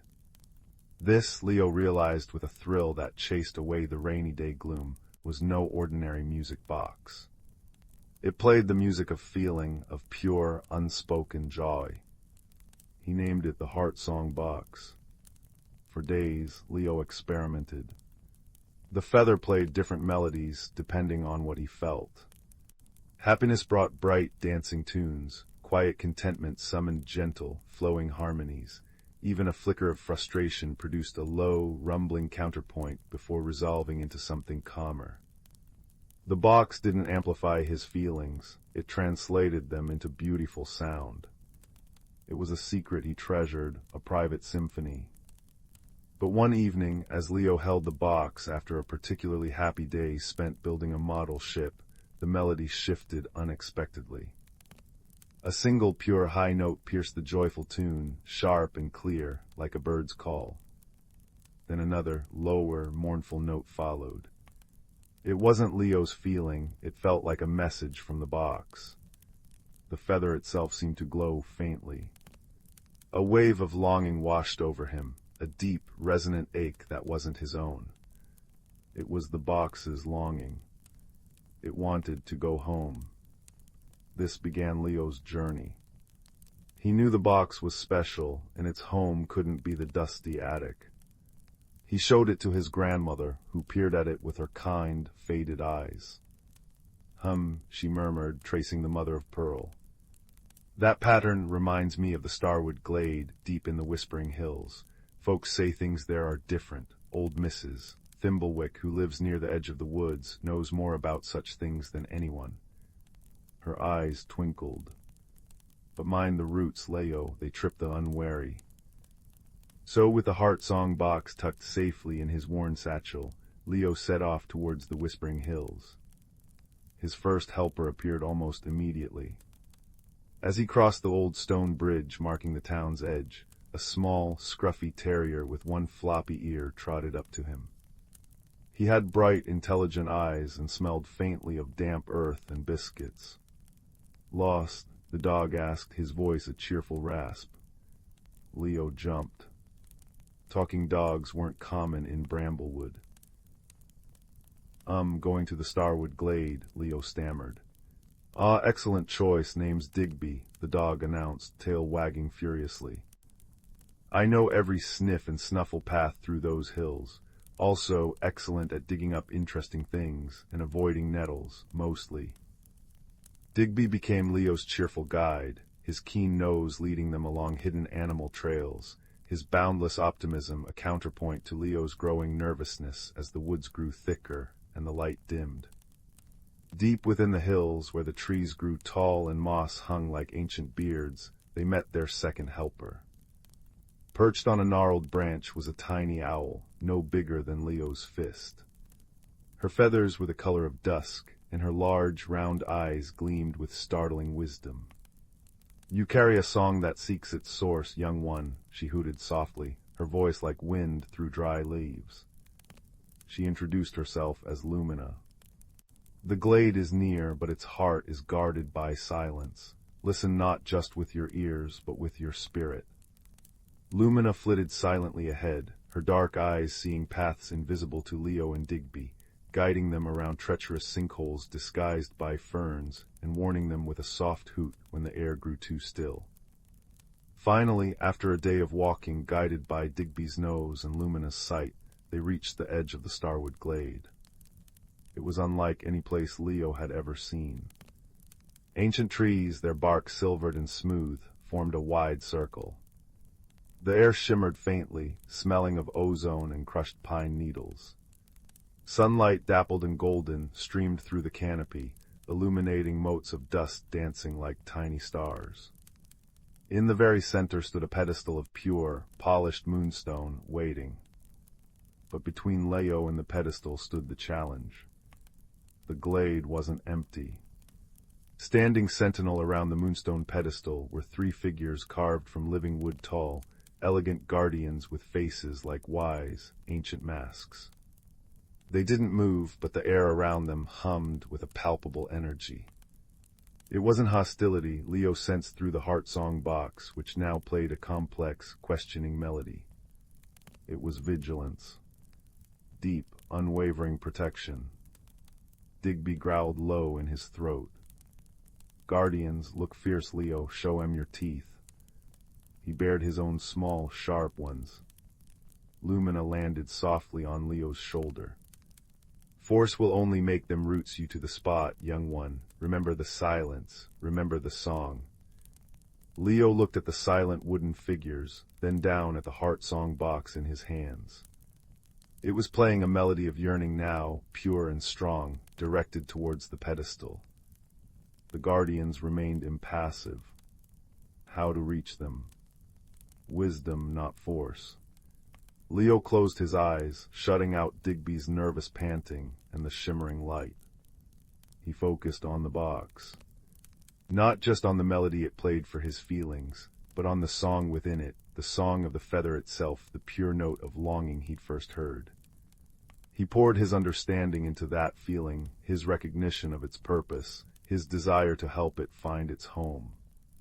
He didn't just listen, he felt the feather's story, its separation, its deep connection to this sacred place. Slowly, he opened the box. He didn't try to approach the pedestal. Instead, he simply held the open box towards the silent guardians.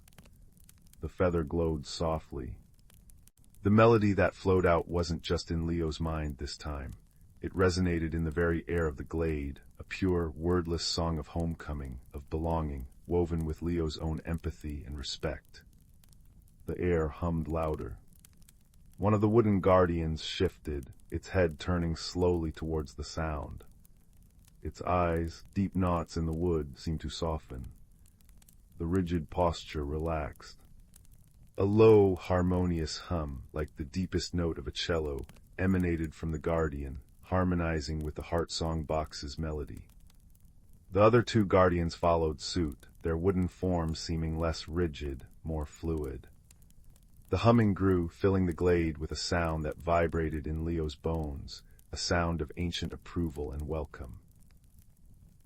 The path to the moonstone pedestal was clear. Leo walked forward slowly, reverently, Digby quiet at his heels, Lumina watching from his shoulder. The air felt warm and welcoming now. He placed the open heart song box gently onto the smooth moonstone. The iridescent feather seemed to pulse with light. The melody swelled, triumphant and achingly beautiful, filling the glade completely. Then the feather detached itself, lifted gently by an unseen breeze. It floated upwards, spinning slowly, shedding tiny motes of iridescent light like falling stars, before dissolving into the shimmering air above the pedestal. The music faded, leaving a profound, peaceful silence. The box remained, the blue velvet empty. But Leo felt no sadness. He felt a deep, resonant peace. The box had fulfilled its purpose. The song was home. As he looked at the empty box, a new, gentle warmth spread through him, the warmth of gratitude, of connection, of having helped something precious find its place. The wooden guardians bowed their heads slightly towards Leo. A sense of ancient blessing settled over him. He picked up the now ordinary, yet still beautiful, wooden box. It felt lighter. Lumina hooted softly. A song returned, a balance restored. Well done, listener. Digby nudged Leo's hand. Right mission accomplished. Now, about those biscuits I smell back in Bramblewood.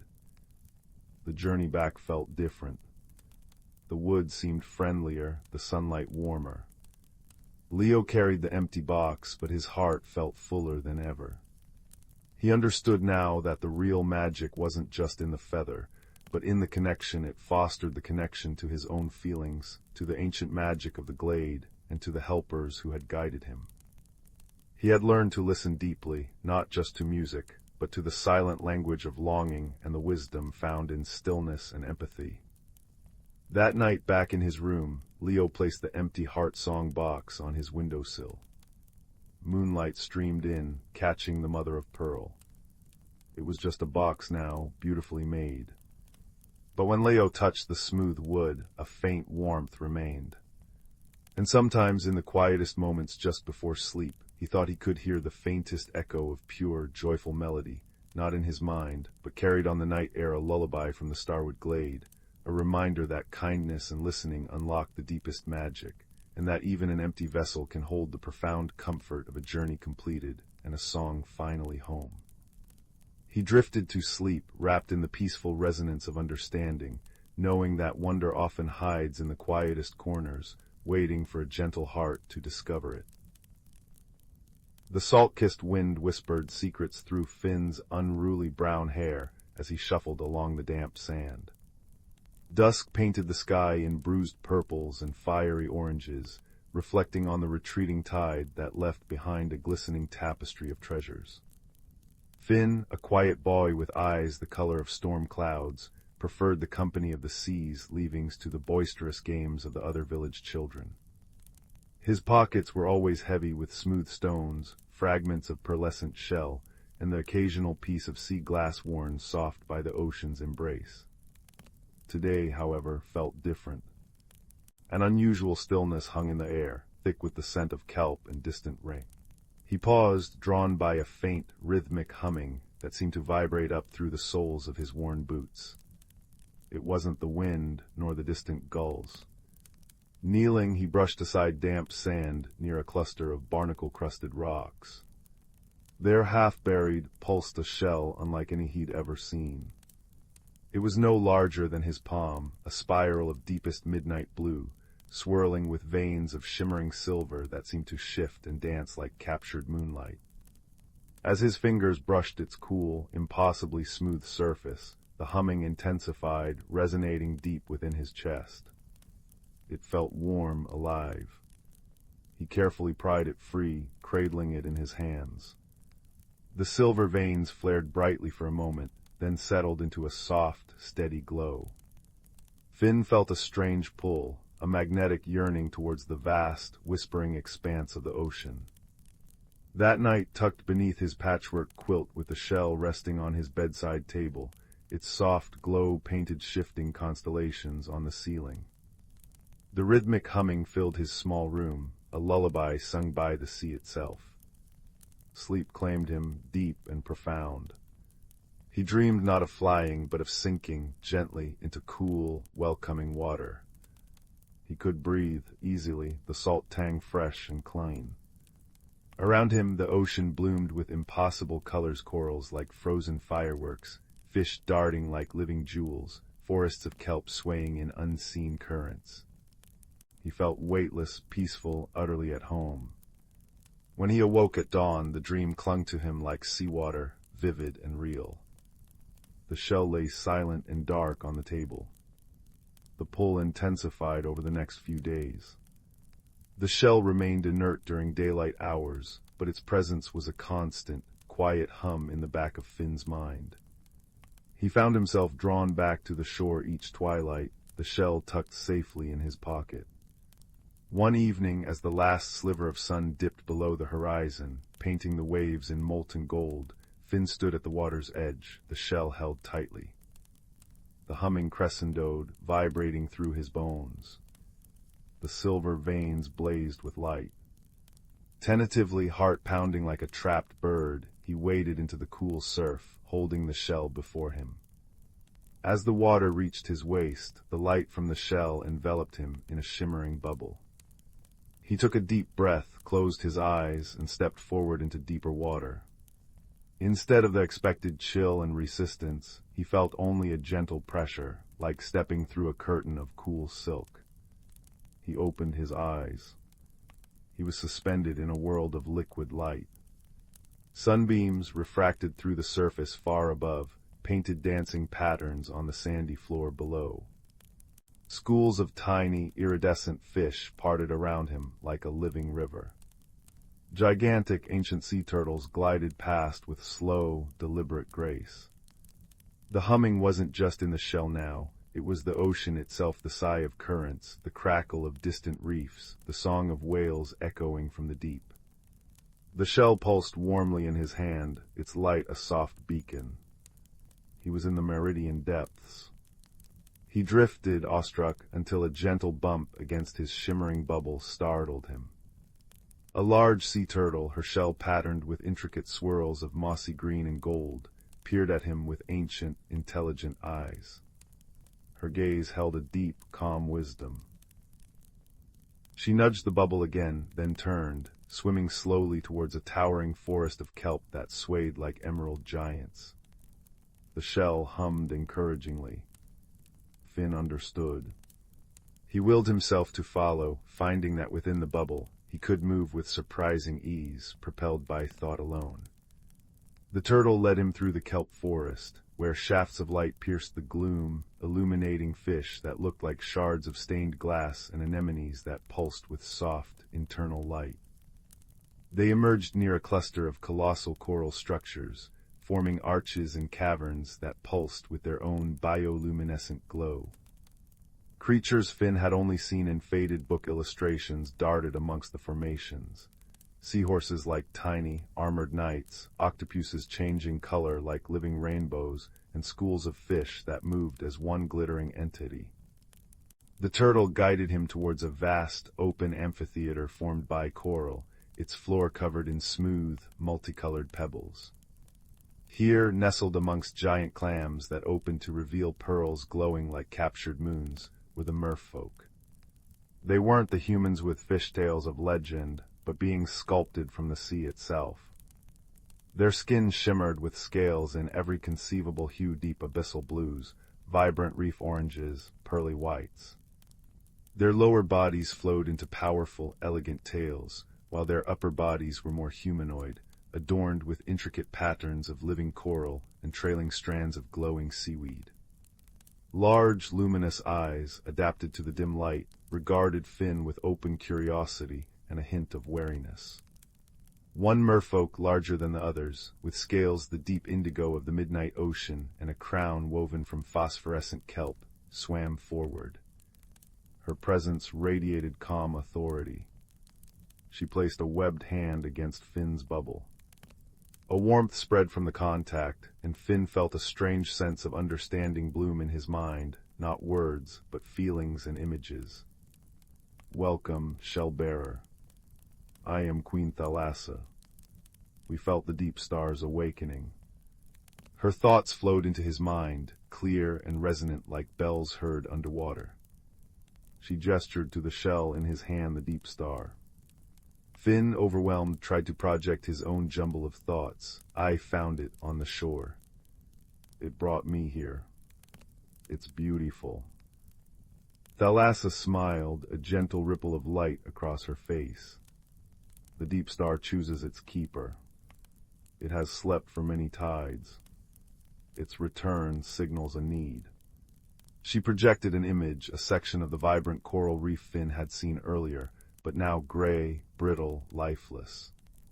A creeping shadow seemed to cling to it. The gloom spreads. It silences the songs, dims the lights. We know not its source, only that it weakens the meridian depths. Finn felt a pang of sorrow for the dying coral. Can I help? The question formed instinctively, fueled by the deep star's warm pulse against his palm and the profound peace he felt in this hidden world. The queen's luminous eyes held his. The deep star sensed a kindred spirit, one who listens to the quiet things. Perhaps your eyes, unused to our depths, can see what ours cannot. But the gloom is perilous. You would need a guide. She turned her gaze towards the large sea turtle who had brought Finn. Cora has watched over these reefs longer than memory. She will swim with you. Cora nudged Finn's bubble gently with her beak, her ancient eyes conveying steadfastness. Finn felt a surge of determination mixed with trepidation. He was just a quiet boy who collected shells. How could he help save an entire hidden world?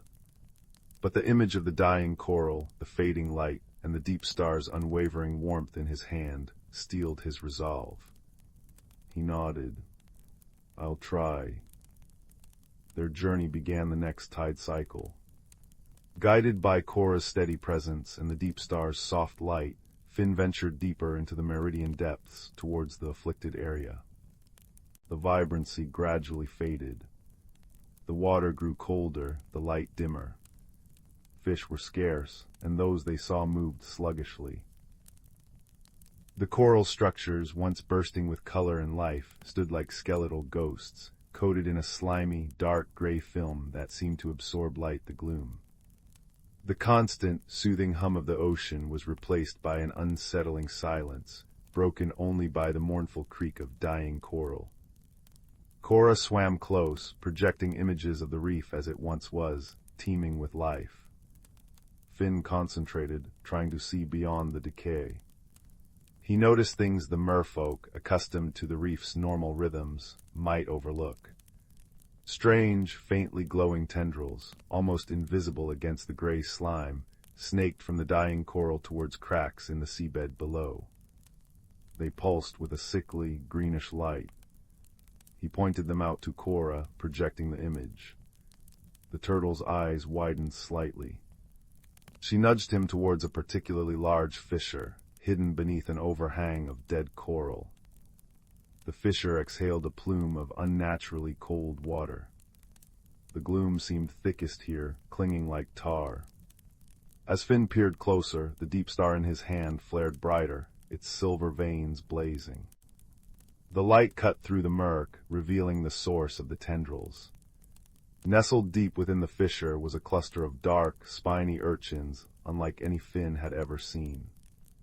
They were the size of his head, their spines oozing the viscous gray slime.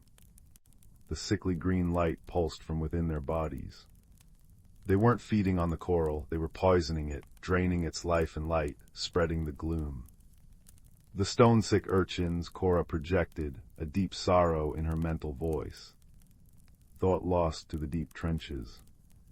Their poison brings silence and cold. Finn felt a chill that wasn't from the water. How do we stop them? He remembered something his grandmother, a healer in the village, once said about ailments. Sometimes the strongest poison needs the gentlest cure.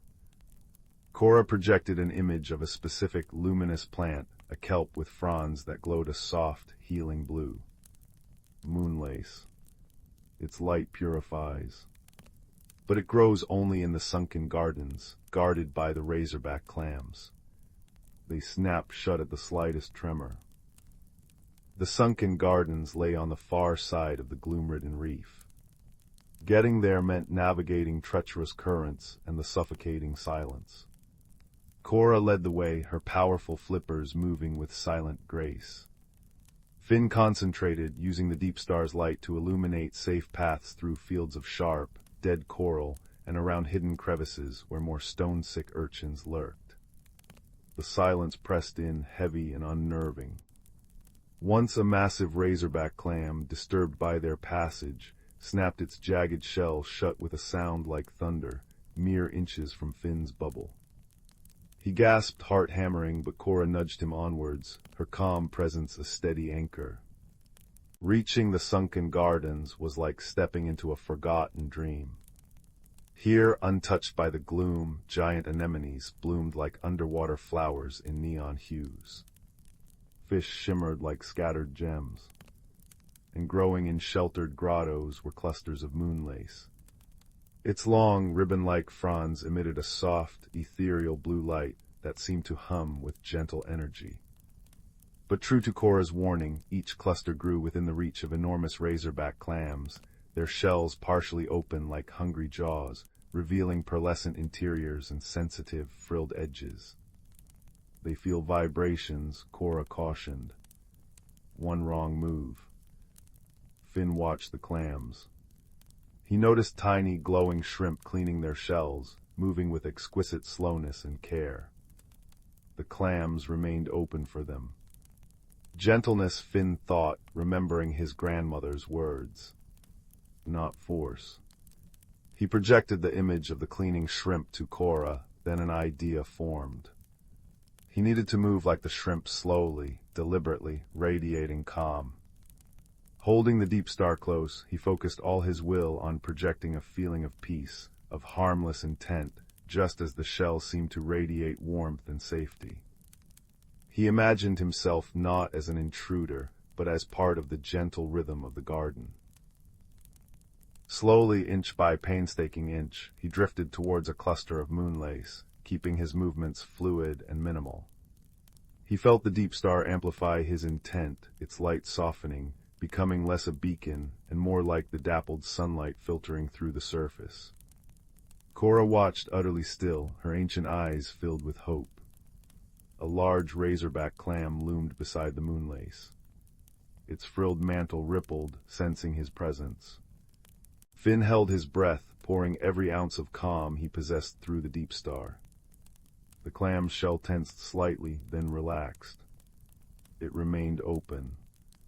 Heart pounding with quiet triumph, Finn carefully reached out and gently harvested several fronds of the glowing moonlace. They felt cool and resilient in his hand, pulsing with soft blue light. He retreated as slowly as he had approached. Back at the poisoned fissure, the task was even more delicate. They had to get close enough to the stone-sick urchins without triggering a defensive spray of their toxic slime. Finn again relied on the deep star, projecting feelings of calm and harmlessness, while Cora used her immense patience and knowledge of currents to position them. Finn held a frond of moonlace towards one of the urchins. As the soft blue light touched the oozing gray spines, a remarkable thing happened. The sickly green glow within the urchin flickered. The gray slime seemed to recoil, sizzling faintly as the moonlace's light washed over it. Slowly, agonizingly slowly, the darkness receded from the spines, replaced by their natural, dull purple. The urchin stopped pulsing its toxic light and became still and dormant. Working with painstaking care, Finn and Cora treated each stone-sick urchin in the cluster. The deep star warmed in Finn's hand, its light blending with the moonlace's blue glow, amplifying the cleansing effect. They worked until the fissure was clear, the cold plume ceased, and the last traces of the sickly green light vanished. Exhaustion washed over Finn, deep and profound, but it was mixed with a soaring sense of accomplishment. They returned to the coral amphitheater. Queen Thalassa and her people awaited them anxiously. As Finn presented the remaining moonlace and projected images of their mission, the discovery of the urchins, the perilous journey, the gentle application of the cure, a wave of profound gratitude washed over him from the gathered merfolk. Their luminous eyes shone with renewed hope. Work began immediately. Guided by Finn's descriptions and Cora's wisdom, teams of merfolk carefully harvested more moonlace, using Finn's method of stillness and projected calm, and applied its light to the afflicted areas of the reef. Where the gloom had been thickest, the moonlace's gentle blue glow spread, pushing back the gray slime. Color began to seep back into the bleached coral, first faint pastels, then vibrant reds, oranges, and yellows. Tiny polyps tentatively extended their delicate arms. Fish, drawn by the returning life, darted back into the recovering areas. The oppressive silence lifted, replaced by the tentative clicks, pops, and chirps of returning reef life, gradually swelling back into the familiar, comforting hum of the meridian depths. Finn watched, tears mingling with the seawater inside his bubble. He had helped heal this wondrous place. The quiet boy who listened to shells had found his voice in stillness and observation. His bond with Cora, forged in shared purpose and silent understanding, felt deeper than any surface friendship. The queen approached, placing a webbed hand against his bubble once more. Her gratitude flowed into him, warm and profound. The deep star chose wisely, Finn. You saw with new eyes and acted with a gentle heart. You have reminded us that true strength often lies not in force, but in quiet understanding and the courage to act with kindness. The meridian depths will remember the shell-bearer. The time came for Finn to return. The deep star pulsed softly, its journey complete for now. Queen Thalassa presented him with a small, woven pouch made of iridescent seaweed, containing a single, perfect pearl that glowed with its own soft, inner light, a token of their gratitude and a reminder of the light within the depths. Cora nudged him gently one last time, her ancient eyes conveying a farewell that needed no words. Holding the deep star, Finn swam towards the surface, guided by the fading light above. He breached the waves just as the first stars began to prick the twilight sky. He stood on the familiar shore, dripping, the shell cool in his hand, the glowing pearl pouch tucked safely in his pocket. The world above seemed both the same and utterly changed. The rustle of the wind in the dune grass, the cry of a distant gull, the sigh of the waves, they all held a deeper resonance, a secret melody he now understood. Back in his small room, the deep star sat on his bedside table, dark and silent once more. But Finn knew its secret. He held the glowing pearl, its soft light, a comforting echo of the meridian depths. He was no longer just the quiet boy who collected shells.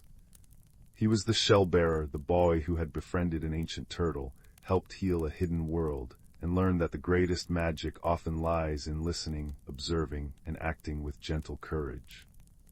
He knew the deep star would sleep, but its connection, like his bond with Cora and the memory of the shimmering depths, would remain, a warm, secret light within him. As he drifted off to sleep, the rhythmic sigh of the ocean outside his window sounded like a lullaby sung just for him, a promise of hidden wonders and the enduring strength found in quiet friendship and a kind heart.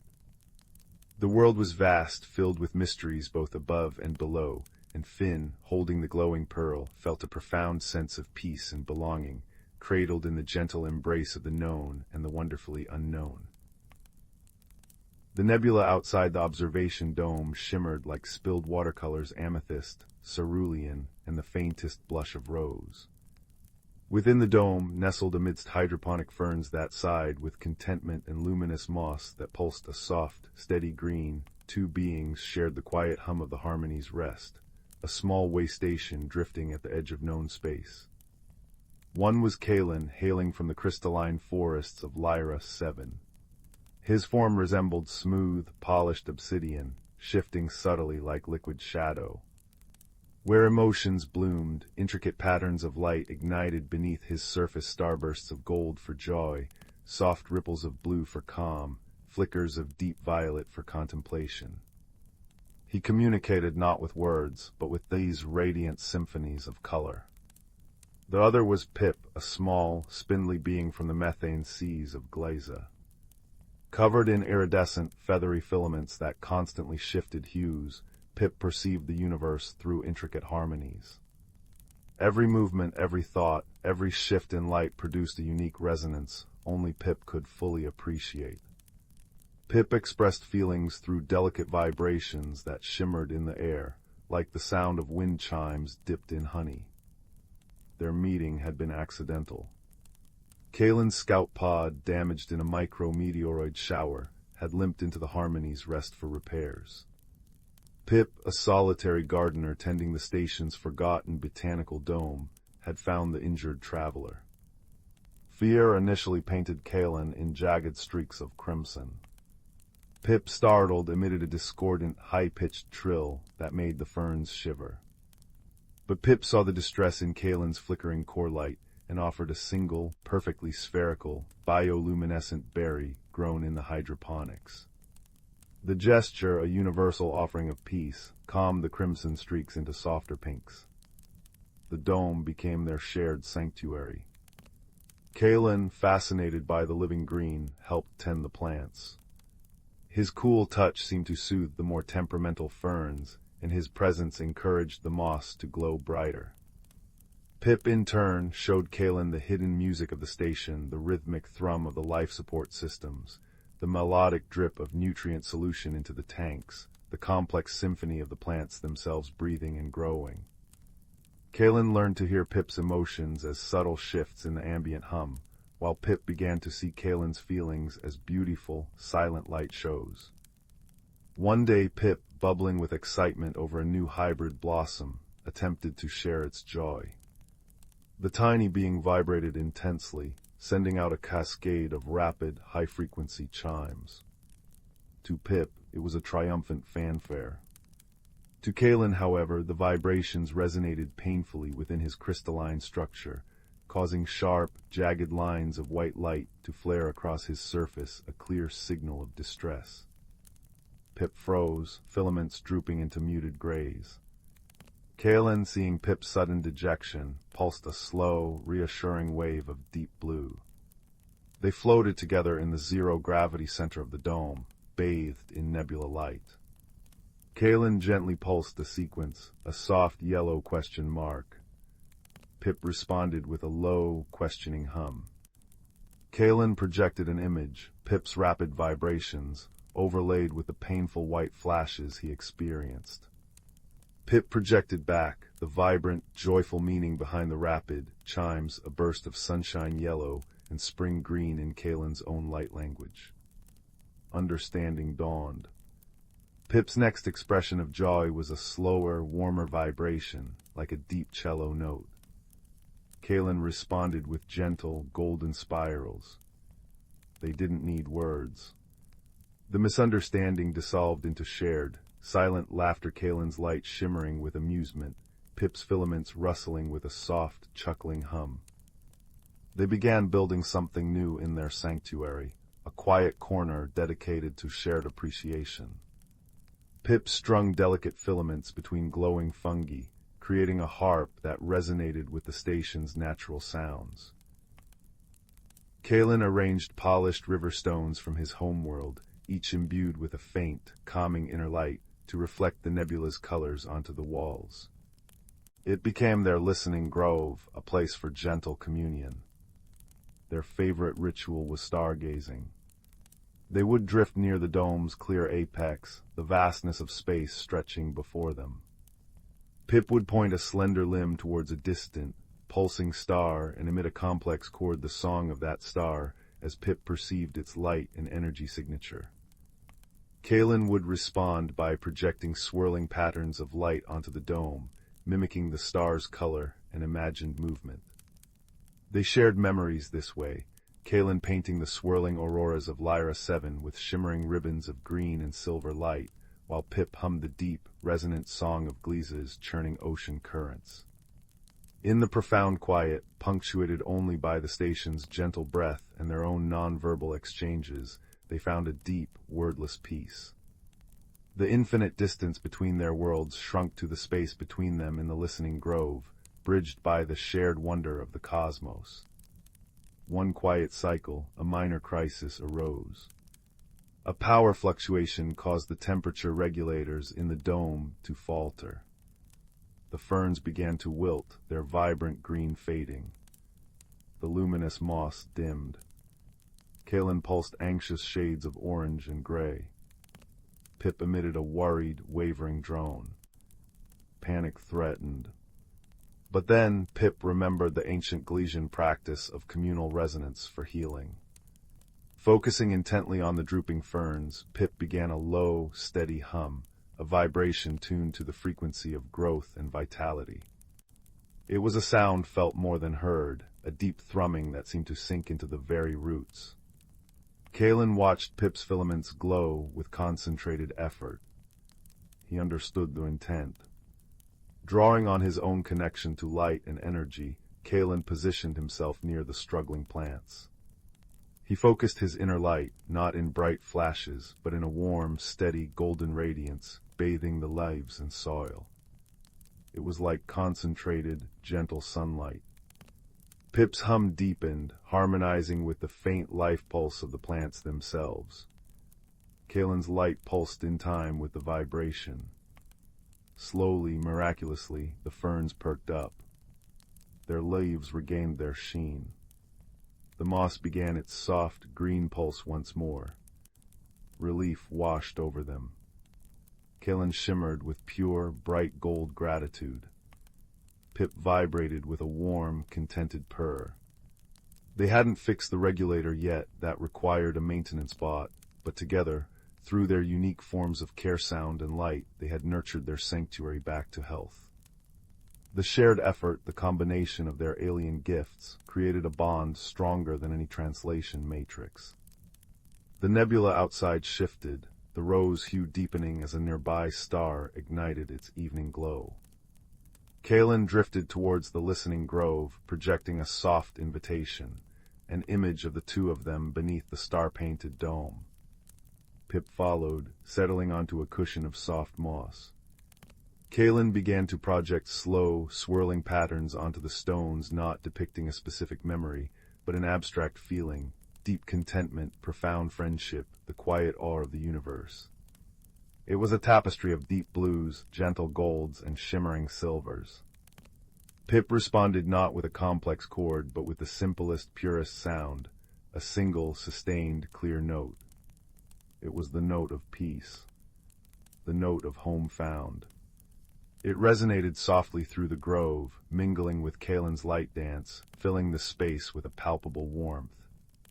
As the harmony's rest drifted silently through the painted cosmos, its small botanical dome glowed like a beacon.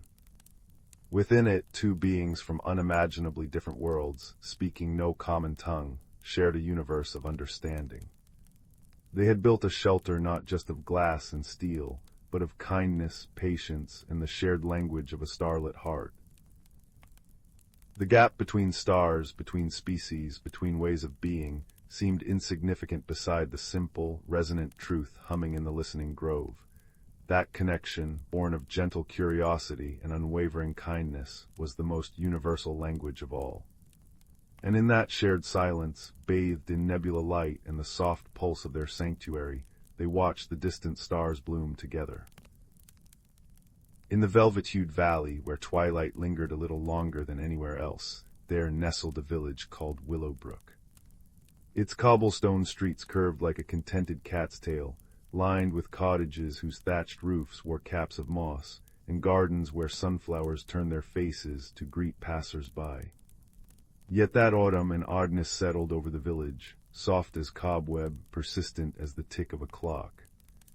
Teapots brewed chamomile without fire, quilts rearranged themselves into peculiar patterns overnight, and the village's single clock tower began chiming 13 times at midnight. "It's the work of the willow wind," declared old Mrs. Nettle, stirring her lavender honey tea with a cinnamon stick. "The same breeze that carries dandelion wishes. It's gotten curious about our doings." But 12-year-old Finn, whose freckles seemed to multiply when he was puzzled, noticed something the adults hadn't: tiny silver footprints, no larger than buttonholes, glimmering on windowsills.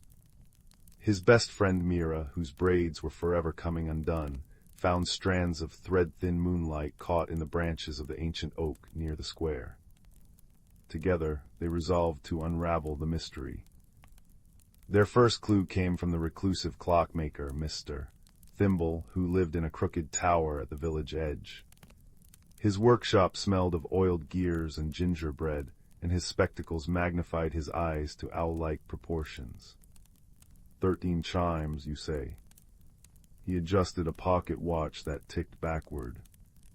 "Time isn't broken, it's being borrowed. Look for what's between the ticks." Guided by Mr. Thimble's riddle, Finn and Mira spent moonlit hours tracing the silvery footprints.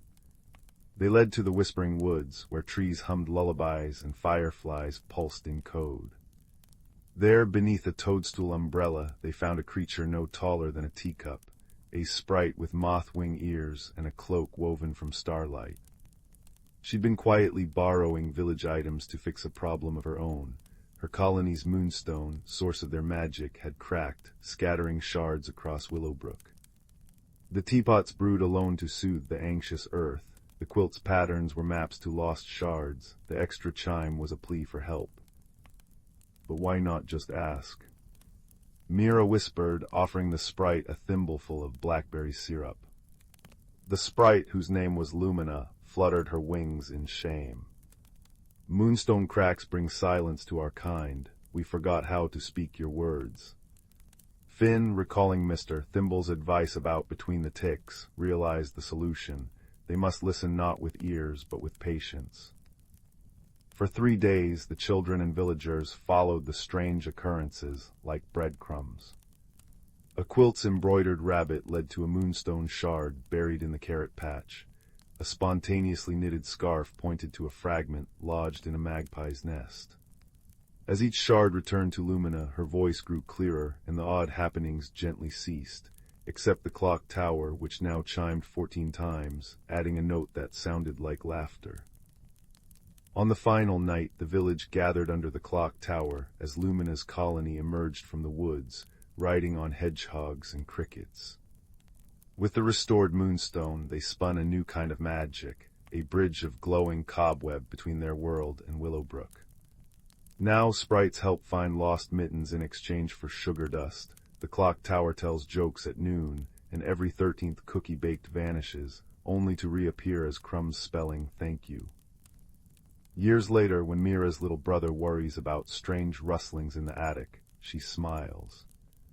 "Listen closely," she says, tucking him under a quilt stitched with constellations. "Sometimes mysteries are just friends waiting to be found." And as the clock chimes 14, they both swear they hear a tiny, sugar-sweet giggle riding the willow wind. In the velvet hush hour between twilight and true night, where fireflies scribble secrets across the air, there existed a village called Bramble Hollow. Its cobblestone streets wound like cinnamon threads between cottages with roofs of living time, windows glowing with lanterns shaped like tulip blossoms. Yet something peculiar had begun unfolding beneath the crescent moon's silver nail. Every morning, villagers awoke to find their doorknobs frosted with salt, their milk pitchers filled with lavender instead of cream, and their weather vanes pointing insistently toward whispering wood despite the absence of wind. Young Tansy, whose freckles held the exact pattern of the Orion constellation, first noticed the pattern. While her neighbors tutted about mischievous pixies, she observed the salt-formed tiny arrowheads pointing north, the lavender milk never soured, and the weather vanes trembled like compass needles near something magnetic. On the third night, armed with a pocketful of blackberry tarts and her late grandmother's magnifying glass, whose lens revealed the fingerprints of magic, Tansy followed the clues toward the wood's edge. Beneath ancient oaks wearing beards of lichen, she found a badger in a waistcoat pacing between toadstools. "Late," he muttered, polishing his monocle. "Dreadfully late." His name was Professor Thistledown, scholar of celestial mechanics and part-time keeper of twilight harmonies. When Tansy showed him the magnifying glass, its handle carved with the same spiral symbol on his pocket watch, the badger's whiskers quivered. "Ah, you're Matilda Weatherby's descendant. She and I once calibrated the village dream clock after the great snooze of 1723. The mystery deepened as Thistledown revealed the salt was stardust, the lavender a remedy for nightmares, and the weather vanes detecting a rip in the quiet fabric between realms. Together they trekked to the Chronoglade, a clearing where time pooled in amber puddles and fireflies carried tiny hourglasses in their tails. There they discovered the source, a young nightingale, her feathers shimmering with trapped starlight, caught in a web of fractured moments. "She's a tempest singer," Thistledown breathed. "Her songs stitch tomorrow to yesterday, but see how her wings are tangled in snapped timelines."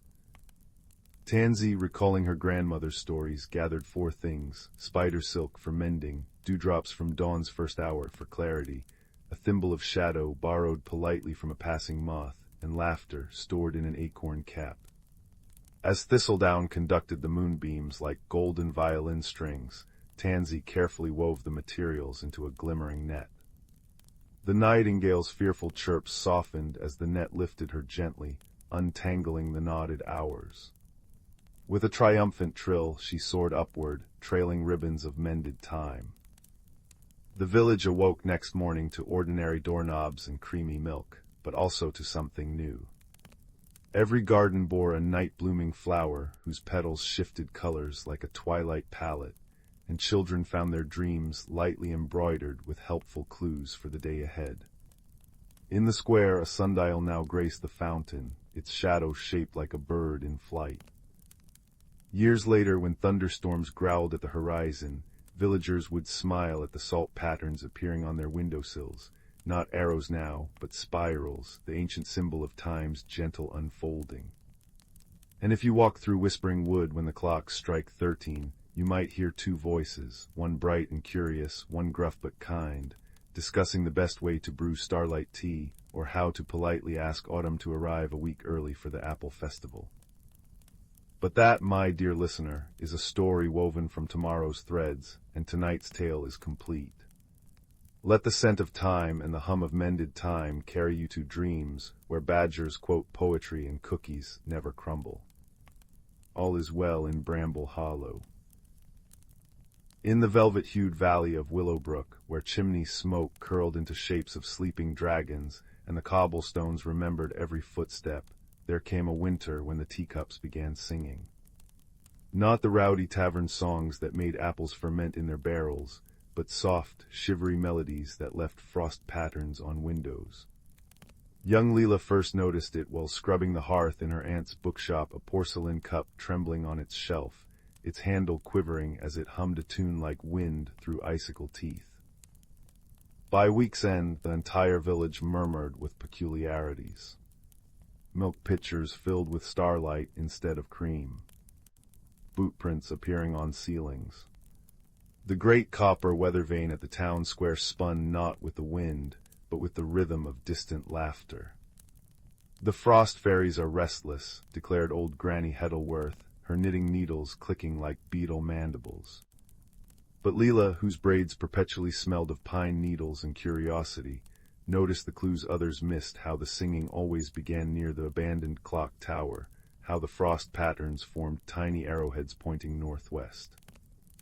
Her investigation began with a lantern carved from a wintermelon, its light smelling faintly of candied rind. The trail led past Mrs. Bramble's bakery, where raisin buns levitated in apologetic formations to the edge of the whispering woods. There beneath a moon-washed oak sat a hedgehog wearing a waistcoat of frost crystals. "You're smaller than the last troubleshooter," it observed, adjusting its pince-nez. "But your shadow has the right shape for mysteries."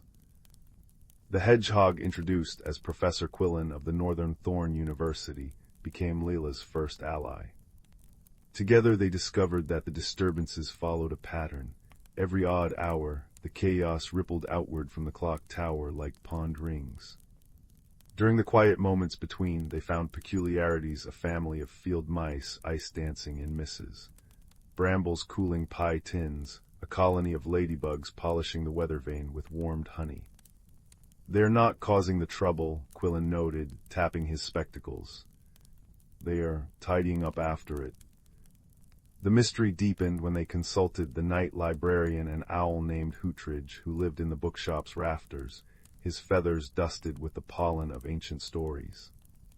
"What if," he mused, turning a page with his beak, "the clock tower isn't abandoned at all?"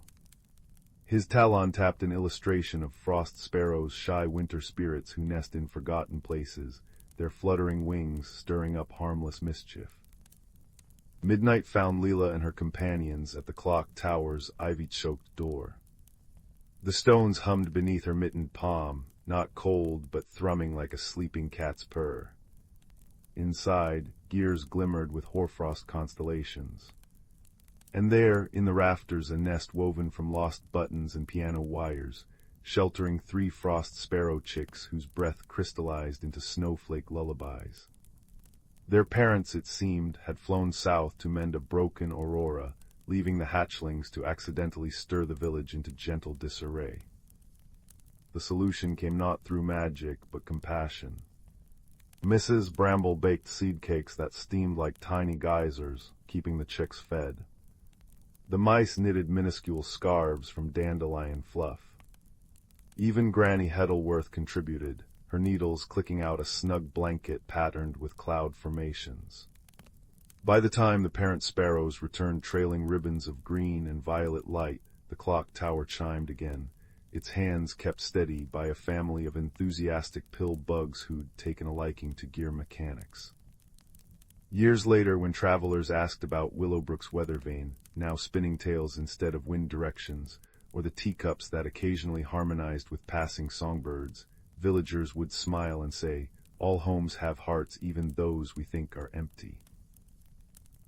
And if you linger near the clock tower at twilight, you might glimpse a young woman with pine-scented braids, reading aloud to a hedgehog in a frost-trimmed waistcoat, while owl wings turn the pages of a story that hasn't quite ended, only paused for tea. In the heart of the ancient forest, where the trees whispered secrets older than time itself, there lay a hidden glen cloaked in perpetual twilight. Here, the canopy of lush emerald leaves allowed only the gentlest dapples of golden sunlight to kiss the forest floor, illuminating the soft carpet of moss and the delicate ferns that danced with the slightest breeze. The air was filled with the earthy aroma of damp wood and the sweet perfume of wildflowers, creating a symphony of scents that wrapped around the senses like a comforting embrace. In this enchanted realm, the creatures of the forest lived lives intertwined with the rhythms of nature, each playing its part in the delicate balance of their world. Among them was a wise old turtle named Bramble, whose shell was etched with the patterns of 100 seasons. Bramble was revered among the forest dwellers for his deep understanding of the natural world and his gentle, patient counsel. Bramble's closest companions were a sprightly squirrel named Pippin and a graceful deer called Lyra. Pippin, with her fur the color of autumn leaves, was full of boundless energy and curiosity, always eager to explore every nook and cranny of their woodland home. Lyra, on the other hand, moved with the serene grace of a river flowing through a quiet valley, her eyes as deep and calm as a forest pool. One crisp morning, as the first hints of autumn painted the leaves in shades of amber and crimson, Bramble gathered his friends beneath an ancient oak. Its branches stretched wide and strong, offering shelter and wisdom from the ages past. "The time has come," Bramble began, his voice as steady and soothing as the rustle of leaves in the wind, "for us to prepare for the changing of the seasons. We must ensure that the balance of our forest is maintained." Pippin's eyes sparkled with anticipation. "What must we do, Bramble?" she chirped, her tail flicking with excitement. Bramble smiled, his eyes crinkling at the corners. "Each season brings its own magic and challenges. Autumn is a time of harvest and preparation. We must gather the bounty of the forest and ensure that all creatures have what they need to sustain them through the winter." Lyra nodded thoughtfully, her ears twitching as she listened to the gentle hum of the forest around them.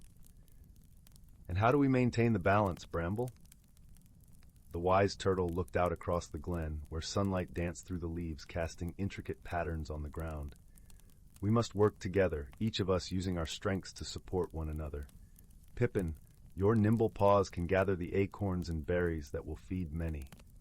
Lyra, your keen senses will guide us to the hidden caches of food and safe havens for the colder months." With their roles clear, the friends set about their tasks, moving through the forest with a sense of purpose and unity. Pippin scampered up and down the trees, her cheeks full of acorns as she chattered happily to herself. Lyra glided silently through the underbrush, her hooves barely making a sound on the soft earth as she searched for hidden treasures among the leaves. As they worked, the forest seemed to come alive around them. Birds sang sweet melodies that echoed through the trees, and the gentle rustle of leaves created a peaceful harmony with the bubbling of a nearby brook. It was as if the forest itself was lending its magic to their endeavors, guiding them with unseen hands.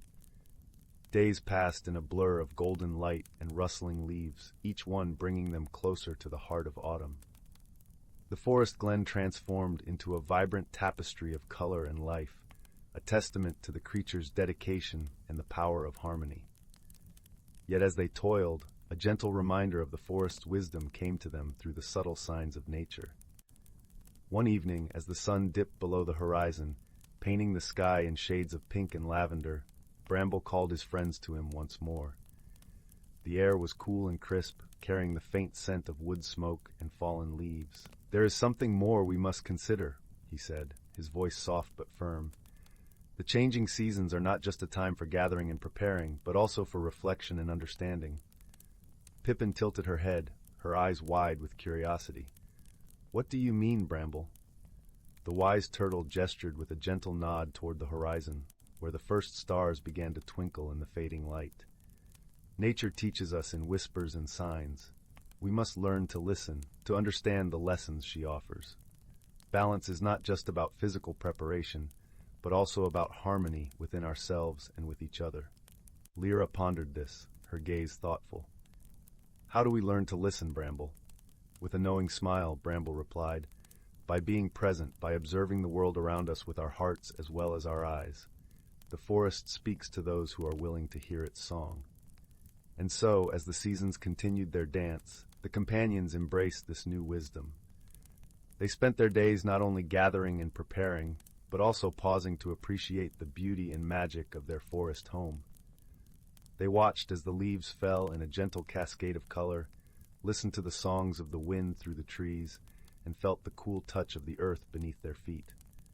In time, they came to understand that true balance was found in the harmony of all things. Each creature, each leaf, each breath of wind was part of a greater whole, a tapestry woven by the hands of time and nature. Through their efforts and understanding, they ensured that the forest thrived, not just for themselves, but for generations to come.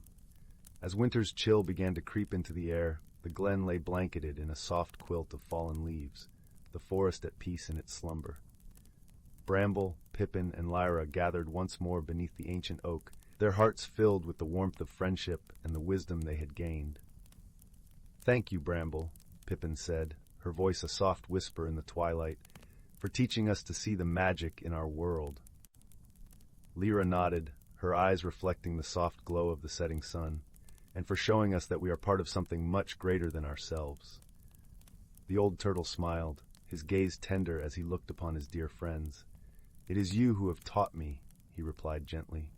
"For in your companionship and kindness, I have found the truest form of harmony." And so, as the stars filled the night sky with their silvery light, the forest glen lay wrapped in a peaceful silence, a testament to the enduring power of wisdom, friendship, and the gentle balance of nature. The creatures of the forest slept soundly, their dreams filled with the promise of spring and the eternal cycle of life, knowing that within their hearts lay the magic of the seasons and the whispers of the ancient trees. The little village of Glimmerbrook nestled between misty hills and whispering rivers, where chimney smoke curled like gray ribbons against the evening sky. In a cottage with ivy-laced windows lived a quiet boy named Ben. While others rushed through their days, Ben noticed things, the way dew clung to spider webs, how sunlight turned dust motes into dancing stars, and the secret patterns in old wooden floorboards. Yet he often felt invisible, like a forgotten bookmark in a well-loved story. One rain-slicked afternoon, while helping his grandmother tidy the attic, Ben discovered a small brass chest beneath a pile of moth-eaten quilts. Inside lay an object that seemed utterly ordinary, a magnifying glass with a handle of worn oak and a lens as thick as a dragonfly's wing. But when Ben lifted it, the attic bloomed with warmth. The lens didn't just enlarge things, it revealed hidden layers. Faded ink on a dusty letter shimmered into glowing words, "Seek where shadows kiss the light, and answer what is kept from sight." Beneath the words, a map unfurled in delicate gold lines across the parchment, showing a path deep into the whispering woods. Ben's heart fluttered like a trapped bird. Here was magic, not the roaring, flashy kind from tales, but quiet and patient, waiting to be noticed. That night, as owls hooted outside, he packed a small satchel with bread, cheese, and the magnifying glass. At dawn he slipped into the woods, the map glowing faintly in his mind. The journey began gently. Sunlight filtered through emerald leaves, painting dappled patterns on mossy stones. But soon the path vanished, swallowed by thorny vines as thick as Ben's wrist. He lifted the magnifying glass. Instantly the thorns shimmered, revealing tiny, glowing runes carved into their stems. Before he could decipher them, a soft voice rasped from below. "Patience, child, rushing scratches the story." Beneath a toadstool sat a tortoise with a shell patterned like aged parchment. His name was Thorn, and he moved with the slowness of melting honey. "Those runes," he wheezed, "ask a question. What grows without rain, shines without flame, and heals without touch? Answer wrong, and the thorns tighten." Ben frowned. He traced the runes with the magnifying glass, watching them shift like living ink. Kindness, he guessed. The thorns remained. Starlight. Still no change. Then he remembered his grandmother's voice, humming lullabies when he was ill. "A smile," he whispered. The vines sighed and unraveled like loosened thread. Thorn blinked his milky eyes. "Wisdom blooms in stillness. Walk with me." For days, Thorn guided Ben, teaching him to read the language of lichen and the songs of streams. The woods deepened, shadows stretching long and cool. One evening, as dusk painted the sky lavender, a tiny light zipped past Ben's ear, a firefly named Pip, whose glow pulsed like a cheerful heartbeat. "Lost your way." Pip chimed, her voice a tinkle of bell-like notes. "I know every hidden glade, follow my light." With Pip darting ahead, casting pools of gold in the gathering dark, and Thorn offering slow, steady counsel, Ben felt less alone. The magnifying glass revealed wonders, flowers that hummed melodies only visible as swirling colors in the lens, stones etched with stories of ancient rains, and a brook whose current spelled out riddles in liquid silver. But the map led them to the cavern of echoing stone, where the air grew cold and still. Inside, the challenge wasn't a monster. It was a towering door of obsidian, seamless and silent. Carved into it was a single, enormous rune. When Ben raised the magnifying glass, the rune fractured into 1,000 shimmering fragments, each a different question. Why do stars fall? Where do forgotten dreams go? How do you mend a broken trust? Overwhelmed, Ben sank to the floor. Pip landed on his shoulder, her glow dimming. So many questions, but no answers fit, she fretted. Thorn nudged Ben's hand with his nose. The door isn't locked by knowledge alone. Look deeper. Ben closed his eyes, breathing in the scent of damp stone and earth. He thought of Glimmerbrook, the baker sharing warm rolls with the hungry, his grandmother stitching quilts for newborns, neighbors tending each other's gardens after storms. He lifted the magnifying glass not to the rune, but to his own heart. The lens warmed, projecting a soft, golden light onto the door. It wasn't an answer that flowed out, but a feeling, a tapestry of gratitude, hope, and the quiet courage of small daily kindnesses. The obsidian dissolved like mist, revealing not treasure, but a garden. Moonflowers glowed within her light, their petals etched with constellations. At its center stood a figure made of woven shadows and starlight, the guardian who had slept for centuries, waiting. You woke me not with force, it murmured, its voice like wind through reeds, but by showing that wonder lives in gentle hearts. My task is done. The guardian faded, leaving behind a simple clay pot filled with seeds that shimmered like captured twilight. Plant these where shadows kiss the light, whispered the fading voice. The journey back was a blur of joy. Pip lit their path with exuberant loops, Thorn shared tales of stars, and Ben carried the pot like a promise. In Glimmerbrook he planted the seeds in the village square, where the old oak's shadow met the setting sun. Overnight a garden sprang forth, flowers that sang soft lullabies at dusk, herbs that healed with a touch, and vines bearing fruit sweeter than honey. Ben wasn't invisible anymore. Villagers sought his quiet wisdom, his knack for seeing what others missed. But the greatest change was inside him, a deep, humming certainty that magic wasn't in distant mountains or flashing spells, but in noticing, in kindness, and in the extraordinary secrets hidden in ordinary things. Now, as fireflies dance outside your window and the moon climbs high, remember Ben's magnifying glass. Hold it in your heart tonight. Look closely at the world around you, the fold of your blanket, the shape of shadows on the wall, the rhythm of your breath.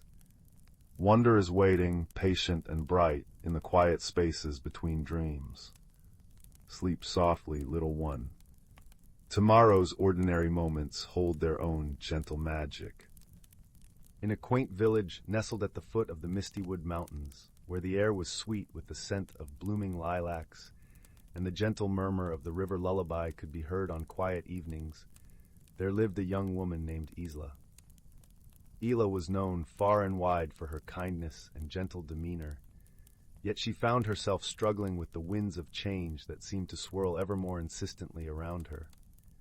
Isla cherished her life in the village, where each day was a familiar pattern of tending to her flourishing garden and assisting the villagers with her herbal remedies. But as the seasons turned, she felt a stirring within her, a restlessness she couldn't quite name. It was as if her heart whispered of adventures beyond the fields she knew so well, yet her mind clung to the comfort of the known. One particularly serene afternoon, as golden rays of sunlight filtered through the rustling leaves, Isla sat by the riverbank, her fingers trailing lazily through the cool water. It was here she often found solace and clarity, and today was no different. For as she watched the play of light on the ripples, a curious thing happened. The water began to shimmer with an ethereal glow, and from its depths emerged a small, luminescent creature, a water sprite, no taller than a foot, with wings that glinted like moonlit dew. The sprite, whose name was Sylvie, was a guardian of the river, entrusted with maintaining its harmony. "Dear Isla," Sylvie chimed in a voice as melodic as a chime, "I sense your heart's yearning for something beyond. Change is a part of life's grand tapestry, and it need not be feared." Startled yet comforted by Sylvie's presence, Isla listened intently as the sprite continued. Embrace these winds of change, dear one, for they carry with them opportunities for growth and transformation. Despite Sylvie's words, Isla felt a knot of uncertainty tighten within her. But what if I'm not ready? What if I fail? She murmured, gazing into the sprite's wise eyes. Sylvie smiled, her glow warming the air. Remember, Isla, you are never alone. The forest itself is alive with those who care for you, ready to lend their wisdom and aid. Heartened by Sylvie's assurance, Isla thanked the sprite, who vanished with a soft splash into the river, leaving a trail of sparkling droplets in her wake. With a newfound resolve, Isla rose and made her way back to the village, determination blossoming alongside the lilacs. The following morning, Isla awoke with the sun's first light, a gentle breeze carrying the scent of pine and promises of new beginnings. She decided to seek counsel from Elder Rowan, the village's wise sage, whose wisdom was as deep as the roots of the ancient trees. The path to Elder Rowan's cottage wound through lush meadows and under arching boughs, where birds sang of dawn's beauty. As Isla approached, she noticed the warm glow of a fire crackling within, its smoke curling up like a dragon's breath into the morning sky. Elder Rowan greeted her with a kind smile, his eyes twinkling like stars in the twilight. "Ah, Isla, I've been expecting you," he said, gesturing for her to sit beside the hearth. "The winds of change have whispered of your coming." Isla poured out her heart, speaking of her fears and the sprite's counsel. Elder Rowan listened with the patience of a timeless oak, nodding thoughtfully. "My dear, change is indeed daunting, but it is also a great teacher," he mused, his voice a soothing balm. "Consider the caterpillar, who must surrender its form to become a butterfly. It is through transformation that we discover our truest selves." Isla pondered his words, the flickering fire casting gentle shadows that danced across the walls. "But how do I find the courage to embrace it?" she asked softly. Elder Rowan handed her a small, intricately carved wooden box. "Within this box is a seed," he explained. "Plant it in your garden, and let it be a symbol of your journey. Nurture it with care, and watch how it mirrors your own growth." Grateful for his guidance, Isla returned home with the seed, feeling a sense of purpose kindling within her.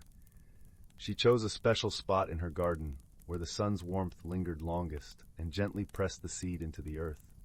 Days turned to weeks, and Isla tended to the seed with devotion, watering it with clear river water and surrounding it with the rich soil of the forest floor. As she cared for it, she found herself changing too, her heart opening to the possibilities that lay beyond her comfort zone. During this time, Isla often visited her dear friend Aiden, a gentle-hearted blacksmith whose laughter was as infectious as springtime. Aiden had faced his own fears of change when he took up his father's smithy, and he offered Isla his unwavering support. "You're stronger than you know, Isla," Aiden said one afternoon, the rhythmic clang of his hammer a steady backdrop. "Just as iron must be tempered by fire to become steel, so too must we face challenges to grow." As the village cycled through the seasons, Isla's seed began to sprout, its tender leaves unfurling toward the sky. With each new leaf, Isla felt her confidence bloom, and the knot of uncertainty within her began to loosen. One moonlit night, as Isla sat in her garden, the air heavy with the fragrance of night-blooming jasmine, she heard a soft rustle among the leaves. Sylvie, the water sprite, appeared once more, her wings casting a silvery glow. "Look at how you've grown, Isla," Sylvie remarked, her voice a gentle whisper. "Just like this plant, you've stretched beyond your limits, reaching for the light." Isla smiled, a quiet joy filling her heart. "I think I'm ready now," she said, her voice steady, ready to embrace whatever lies ahead. Sylvie nodded, her wings fluttering softly. "Remember, dear one, the journey is as important as the destination. Trust in yourself and in the friendships that support you." With those parting words, Sylvie vanished into the night, leaving behind a shimmering trail that lingered in the air like a promise. As dawn broke the next day, Isla awoke with a sense of peace and clarity. She knew she could face the unknown, for she had grown stronger and wiser through her journey. With her heart open to the possibilities of the world beyond the village, Isla embraced the winds of change, ready to spread her wings and soar. And so in the gentle embrace of the Mistywood Mountains, a young woman discovered the beauty of transformation, guided by wisdom, friendship, and the magic of her own heart. As she stepped into the world, she carried with her the lesson that change, though daunting, was the very essence of life's wondrous journey. The old oak tree at the edge of Rowan's garden had always felt like a friend. Its gnarled roots cradled mossy stones, and its canopy, dense with summer grain, sighed secrets to the wind.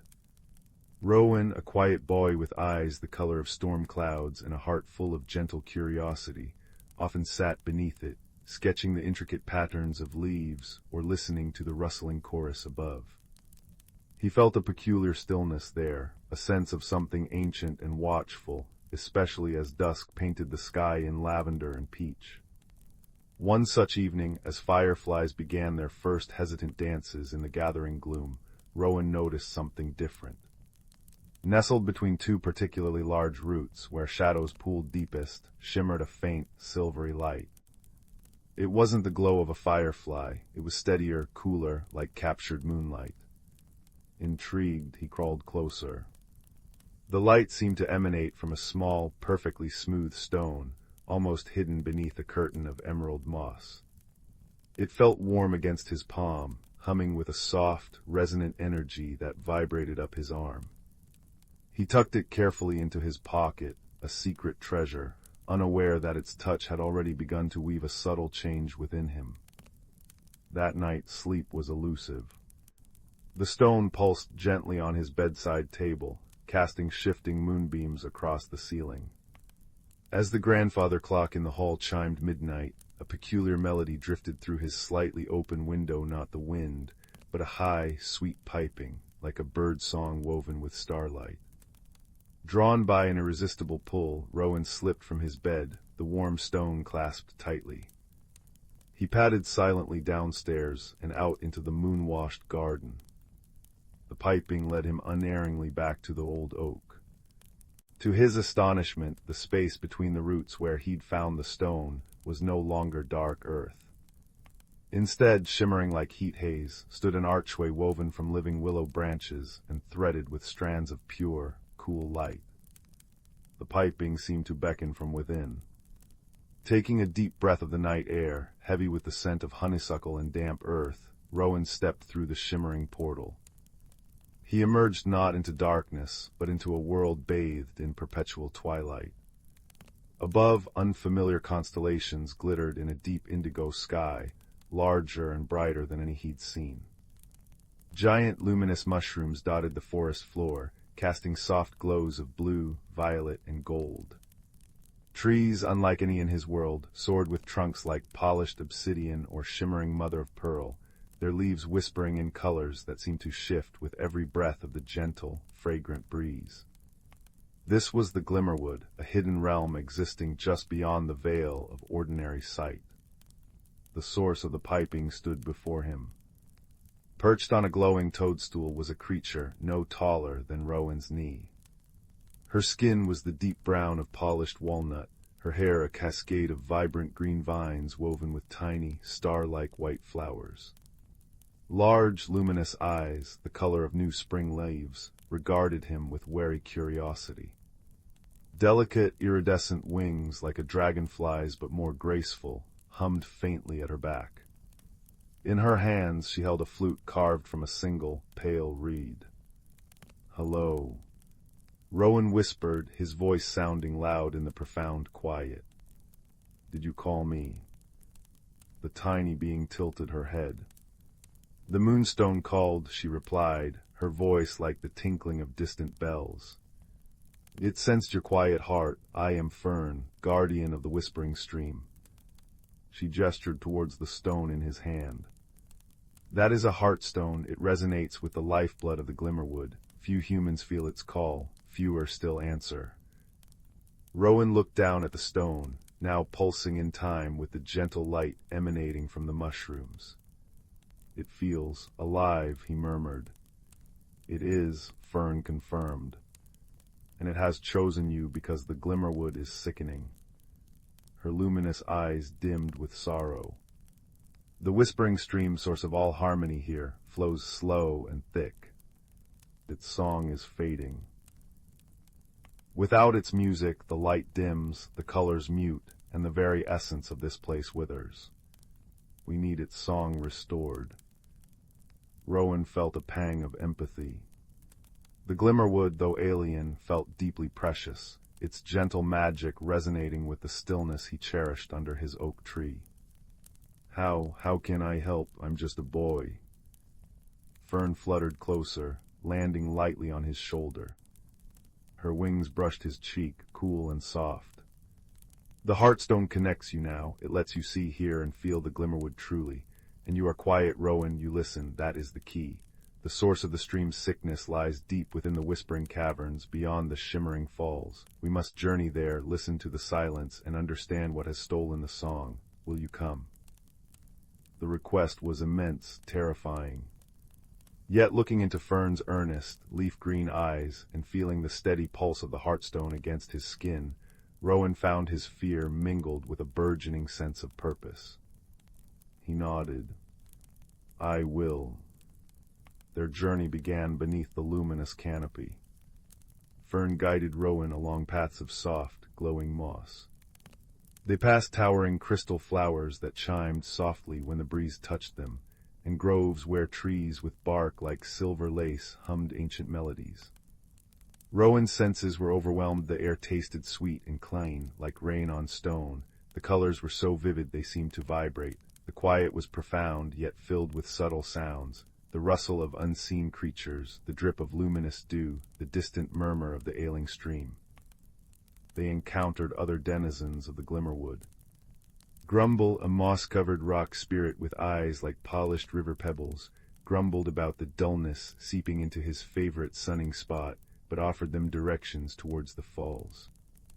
Pip, a skittish sprite made of swirling autumn leaves, chattered nervously about shadows deepening near the caverns, but gifted them a handful of glowing berries that tasted of sunshine and starlight, renewing their energy.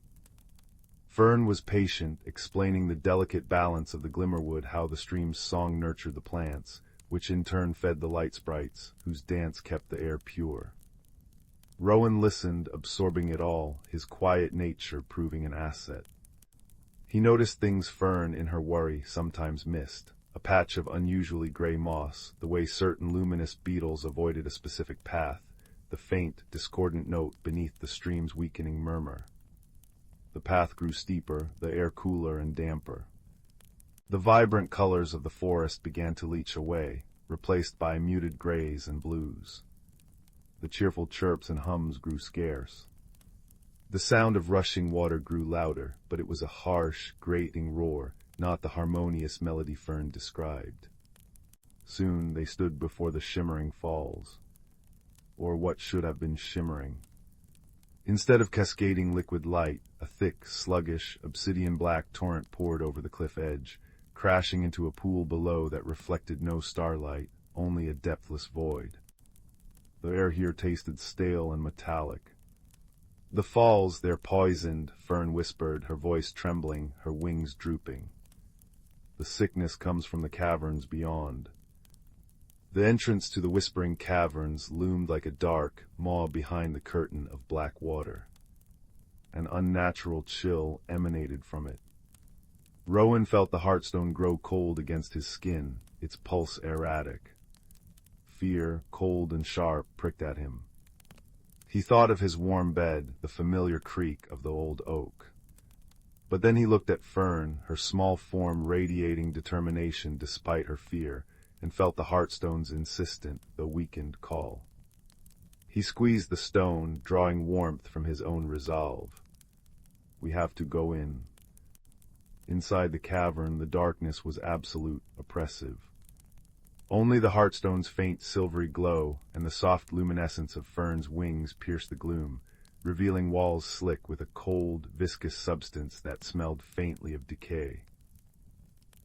The roar of the poisoned falls echoed strangely, morphing into unsettling whispers that seemed to coil around them, speaking of despair and forgetting. "Listen," Fern urged, her voice barely a breath. "Not just with your ears. Feel the stone, feel the cavern." Rowan closed his eyes, shutting out the terrifying darkness. He focused on the Heartstone in his palm, feeling its cool surface, its faltering pulse. He remembered the quiet under his oak tree, the deep listening he practiced when sketching leaves. He breathed deeply, ignoring the stale air, and listened with his whole being. Beneath the roar and the whispers, he felt a profound silence. But it wasn't empty. It was heavy, thick with sorrow. And within that sorrow he sensed a presence. Not malicious, but deeply wounded, trapped. "There's something, hurting," he murmured, opening his eyes. Deep inside, it's scared, and its fear is poisoning the water. Fern's eyes widened. The Heartstone, it lets you feel the source, but what could it be? Nothing dark has ever lived in these sacred caverns. Guided by Rowan's newfound sensitivity, they pressed deeper, navigating treacherous slopes and pools of stagnant black water. The whispers grew louder, more insistent, trying to seep into their thoughts, urging them to turn back, to forget. Rowan focused on the Heartstone's pulse, a tiny anchor of light and warmth, and on the quiet place within himself. Fern clung to his collar, her tiny light a beacon. Finally, they reached a vast inner chamber. At its center lay a pool, the origin point of the whispering stream. But instead of pure, singing water bubbling from the earth, a thick, black sludge oozed forth. And chained to the bedrock beside the pool, radiating waves of palpable grief and fear, was a creature that stole Rowan's breath. It resembled a great, sleek otter, but woven from pure, liquid moonlight. Or it should have been. Now its luminous form was dulled, streaked with oily black tendrils that seemed to root it to the stone. Heavy, dark chains, seemingly made of solidified shadow, bound its limbs. Its large, intelligent eyes, once perhaps like molten silver, were clouded with pain and despair. A low, mournful keening emanated from it, the sound that had twisted into the poisoned roar of the falls and the discordant whispers. The Naiad. Fern gasped, her voice thick with horror and recognition. The spirit of the stream, but who could have done this? Why? Rowan felt the creature's anguish wash over him through the Heartstone, a wave of desolation so deep it brought tears to his eyes. He understood instantly. This wasn't an act of malice from outside. The chains were formed from the Naiad's own despair. The Heartstone showed him flashes, a cataclysm long ago, a fracture deep within the earth that had severed the Naiad's connection to the deeper, purer sources of life, leaving it isolated and terrified. Its fear had festered, manifesting as the physical chains and the poison seeping into its essence. "It's trapped by its own fear," Rowan said softly, stepping closer, the Heartstone's light flaring slightly as it resonated with the Naiad's pain. "It's lost, Fern. It doesn't know how to sing anymore." Fern fluttered down, landing near the Naiad's massive, sorrowful head. "Oh, bright one," she whispered, her voice filled with compassion. "You are not forgotten. You are not alone." She raised her reed flute and began to play. Not a complex melody, but a simple, pure note, clear and unwavering, a sound of pure presence and empathy. Rowan felt the Heartstone grow warm again. He understood. It wasn't about breaking physical chains. It was about reminding the Naiad of its true nature, of the connection it had lost. He knelt beside the Great Spirit, placing his hand, still clutching the Heartstone, gently on its cool, damp flank. He closed his eyes and did the only thing he knew. He listened. He listened past the keening, past the fear, deep into the core of the being before him. He felt the echo of the pure, singing water it once was, the memory of the sunlight dancing on its surface, the joy of nurturing life. He poured that feeling of recognition, of remembered light and song, through the Heartstone and into the Naiad. He didn't speak. He simply was there, present, acknowledging the spirit's pain and holding the memory of its wholeness. Fern's pure note wove around Rowan's quiet presence, a gentle counterpoint to the Naiad's sorrow. The Heartstone pulsed brighter, its silvery light mingling with Fern's soft glow, bathing the chained spirit. A tremor ran through the Naiad. The keening faltered. The oily black tendrils seemed to recoil from the combined light. The chains of shadow flickered, becoming less substantial. The creature lifted its head slightly, its clouded eyes turning towards Rowan. In them, for a fleeting moment, a spark of its former luminescence ignited a spark of recognition, of connection. Rowan smiled gently, pouring every ounce of his quiet reassurance, his newfound understanding, through the heartstone. "You are part of the Glimmerwood," he whispered, his voice barely audible yet filled with conviction. "We remember your song." It was like the sun breaking through storm clouds. The naiad drew a deep, shuddering breath. A pure, clear note, like a single drop of crystalline water falling into a still pool, echoed through the cavern, silencing the discordant whispers. The chains of shadow dissolved into wisps of harmless smoke. The oily black tendrils receded, drawn back into the earth as if repelled by the returning light. The sludge bubbling from the pool began to clear, transforming into shimmering, pure water that sparkled with inner light. The mournful keening shifted, transforming into a tentative, hopeful hum. The transformation was swift and breathtaking. The naiad's form blazed with restored moonlight, its fur rippling like liquid silver. It rose free, shaking itself, sending droplets of pure light scattering like diamonds. It dipped its head, nuzzling Rowan's hand with cool, damp gratitude, then touched Fern gently with its nose. A wave of pure, harmonious energy pulsed outwards from it, washing through the cavern. The walls shed their slime, revealing veins of glowing crystal. The oppressive darkness retreated, replaced by a soft, ambient light. The whispering stream began to sing again.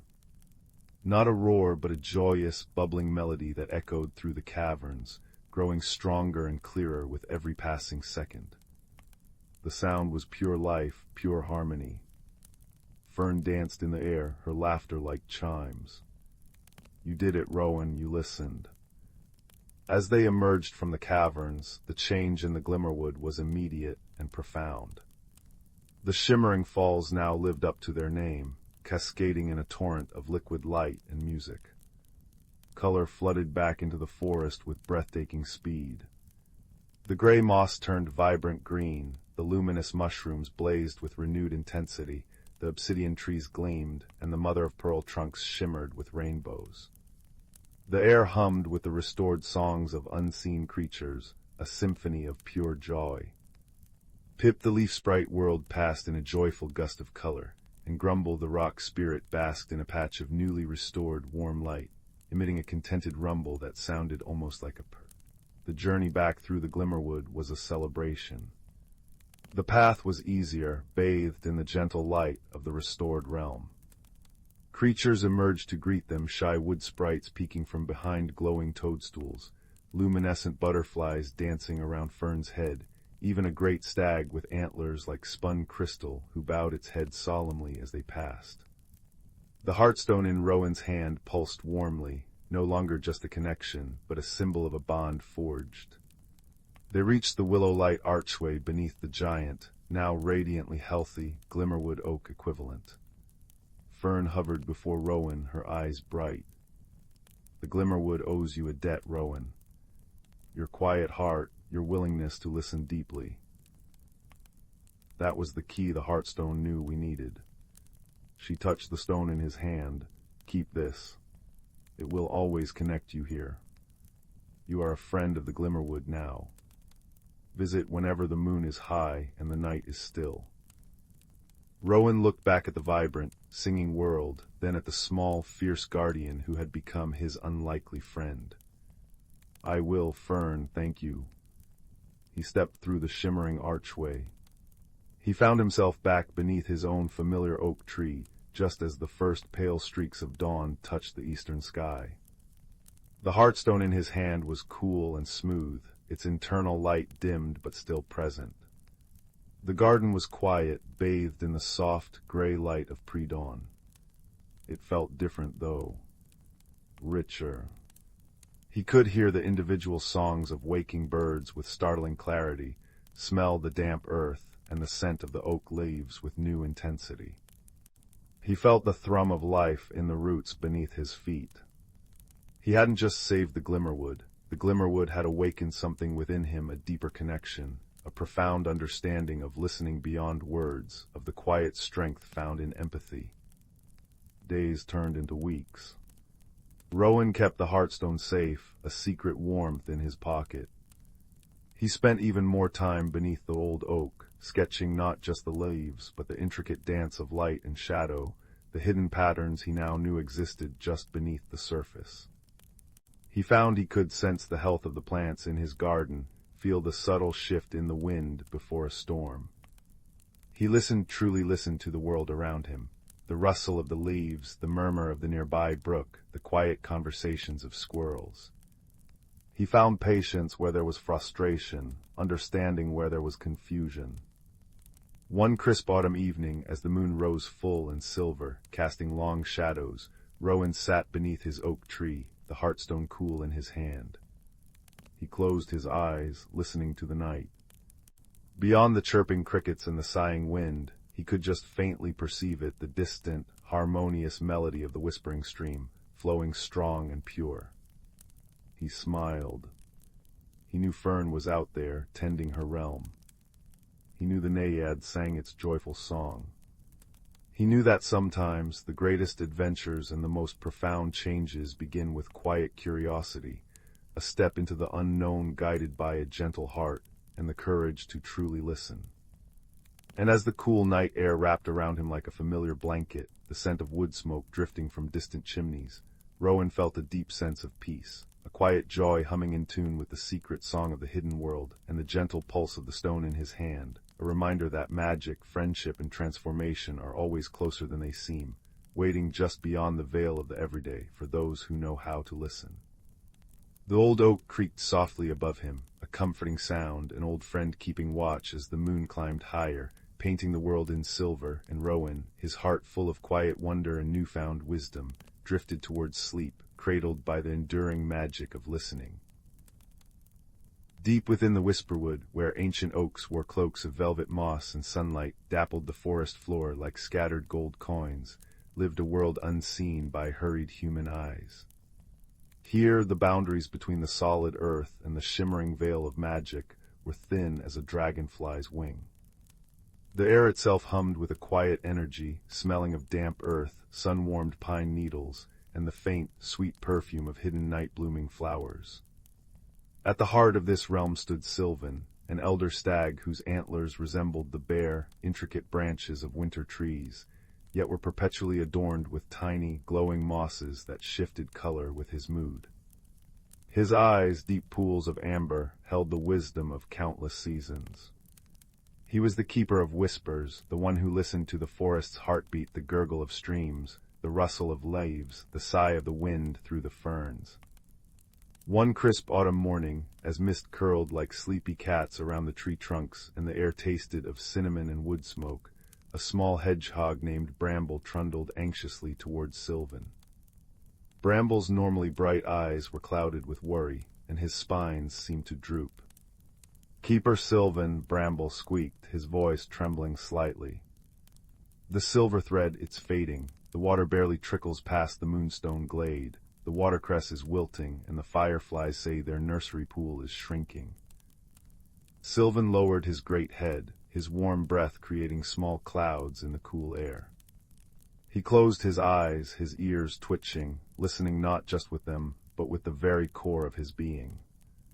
He felt the subtle tremor in the earth, a faint discord beneath the usual harmonious thrum of the Whisperwood. "I feel it too, little Bramble," he rumbled, his voice as soft as falling leaves. "The silver thread is the forest's lifeblood, fed by the tears of the Sky Mother and the deep sighs of the earth. Its weakening speaks of an imbalance." Nearby, Pip, a young squirrel with fur the color of toasted acorns and boundless energy, chattered down from an oak branch. "An imbalance, what can we do? We need the water. My winter stash of hickory nuts is near the drying bank." Sylvan raised his head, his mossy antlers glowing a soft, reassuring green.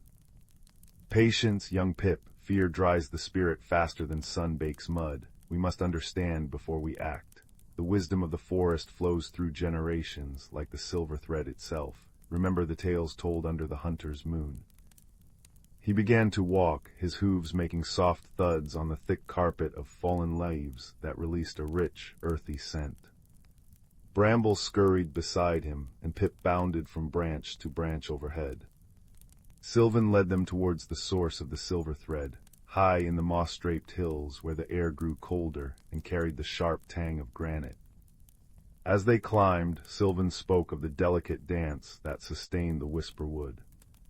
See how the ferns unfurl only after the spring rains whisper their promise, how the glowworms light the paths only when the dusk deepens to velvet. The forest breathes in cycles, Pip Bramble. The Sky Mother weeps not just rain, but starlight and frost. The earth sighs not just water, but warmth and strength. The silver thread carries it all.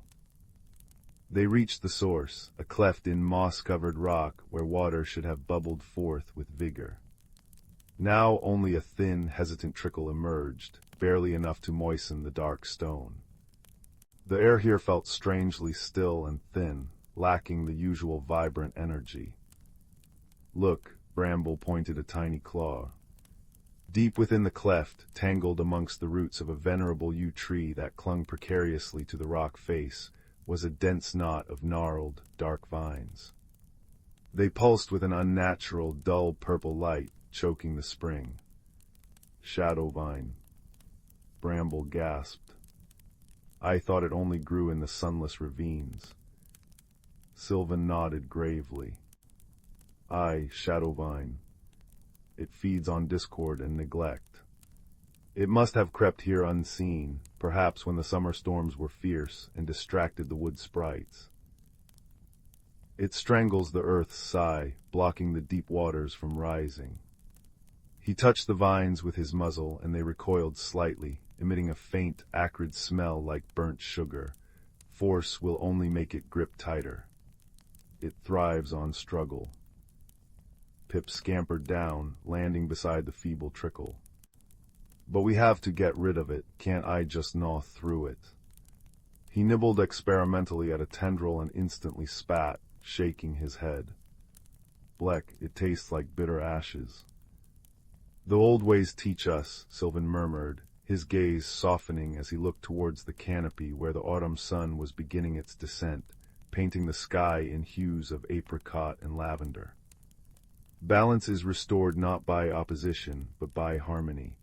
Shadowvine fears not teeth or claws, but the pure essence of the seasons it disrupts. He turned to Bramble. Little tunneler, your nose is keen. Deep beneath the roots, where the earth is warm and dark, grows the moonpetal bulb. Its roots hold the memory of winter's quiet strength. Can you find one?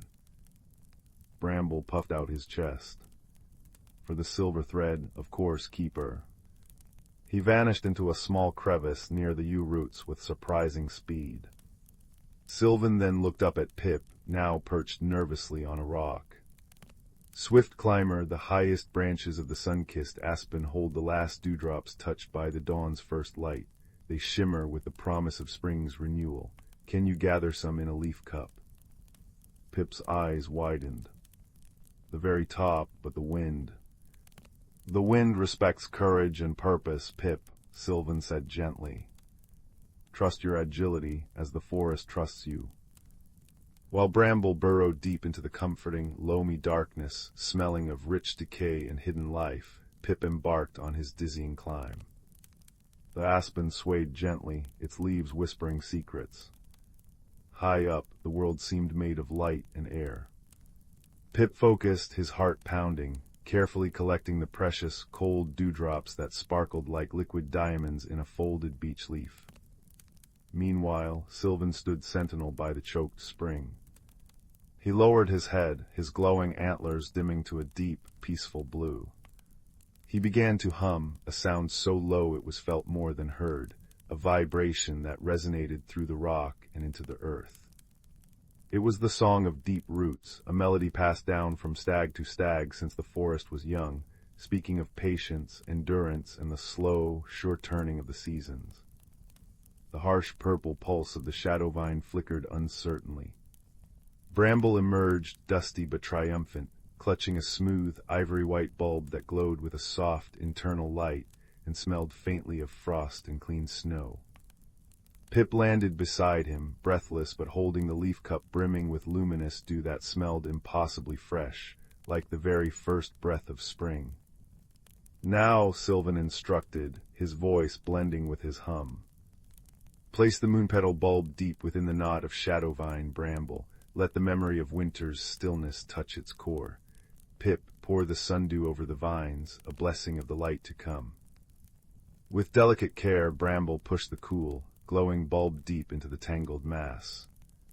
Pip carefully tipped the sparkling dew. Where the dew touched the shadow vine, the harsh purple light sputtered and dimmed. Where the bulb rested, a soft, white radiance began to seep into the dark tendrils. Sylvan's hum deepened, weaving around the bulb's chill and the dew's brilliance. He sang of autumn's crisp decay making way for renewal, of winter's rest nurturing hidden life, of spring's inevitable return. He sang of the deep earth sighing freely, and the sky mother weeping cleansing tears. The shadow vine shuddered. Its pulsing light faded completely. The gnarled vines seemed to shrink, becoming brittle and gray, like old cobwebs exposed to the sun. With a sound like a sigh of relief, they crumbled into dust, blown away by a sudden, gentle breeze that carried the scent of rain and clean rock. And then it came. A deep, resonant gurgle from within the earth. A surge of clear, cold water, sparkling with tiny points of light like captured stars, burst forth from the cleft. It washed over the rocks, singing a joyful song as it tumbled down the hillside, following its ancient path towards the moonstone glade. The very air seemed to sigh, filling with moisture and the vibrant, electric hum of restored magic. The silver thread flowed strong once more. Bramble danced a little jig on the wet rocks, his spines gleaming. Pip chattered with pure joy, watching the water race downhill. Sylvan raised his head, his antlers now glowing a vibrant, healthy green, reflecting in the newly freed spring. They followed the revitalized stream back down to the moonstone glade. Already the watercress perked up, its leaves glistening. Fireflies like tiny, joyful lanterns began to emerge, their soft green light reflecting on the now full nursery pool. Creatures emerged from hiding, a family of voles, a watchful owl, delicate moths all drawn by the restored harmony, the sound and scent of life flowing freely.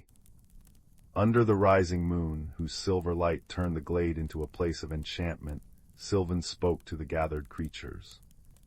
The shadow vine came not from malice, but from a moment of inattention. The forest's balance is delicate, woven from countless threads, the deep roots and the high leaves, the winter's sleep and the summer's blaze. It requires our watchfulness, our respect, and our unity. He looked at Bramble and Pip. Wisdom lies not just in knowing the old songs, but in listening to the forest's need. Courage is not just strength, but the willingness to seek help and trust in the strengths of others. You both remembered the lessons woven into the tales, and you acted with the harmony of the seasons in your hearts. Pip puffed out his chest, no longer just thinking of his nuts. Bramble felt a warm pride settle deep within him, warmer than any sunbeam. The whisperwood sighed contentedly around them.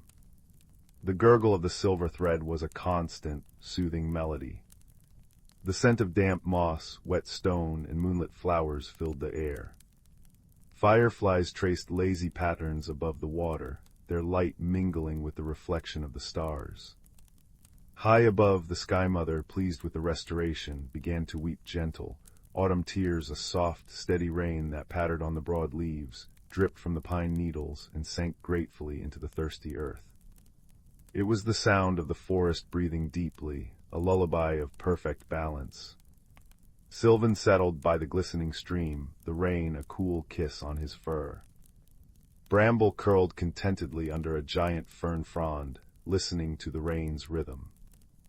Pip found a dry hollow in an oak, his earlier worries washed away.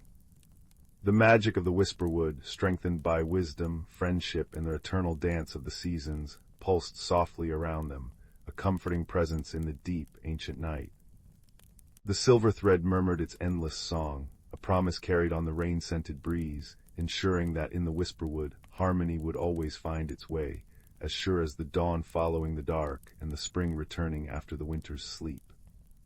The last firefly winked out, leaving only the moon's glow on the water and the gentle, steady sound of life flowing on and on. In a quiet corner of the spiral galaxy, where stardust gathered like snowflakes in the cosmic winds, there drifted a small, forgotten moon called Lumen. It was here that two unlikely travelers found themselves stranded, far from the familiar skies of their homeworlds.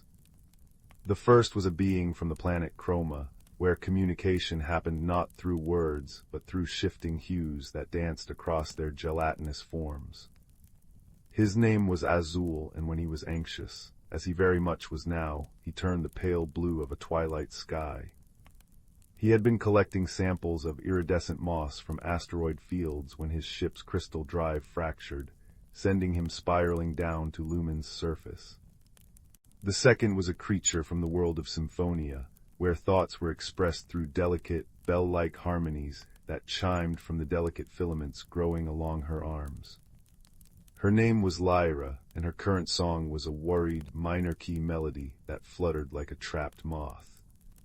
She had been charting sonic patterns in nebulae when an unexpected solar flare scrambled her navigation crystals, leaving her vessel nestled between Lumen's silvery dunes. They discovered one another at the edge of a vast, crystalline forest, where trees of amethyst and quartz caught the light of three small suns and fractured it into rainbows that danced across the ground.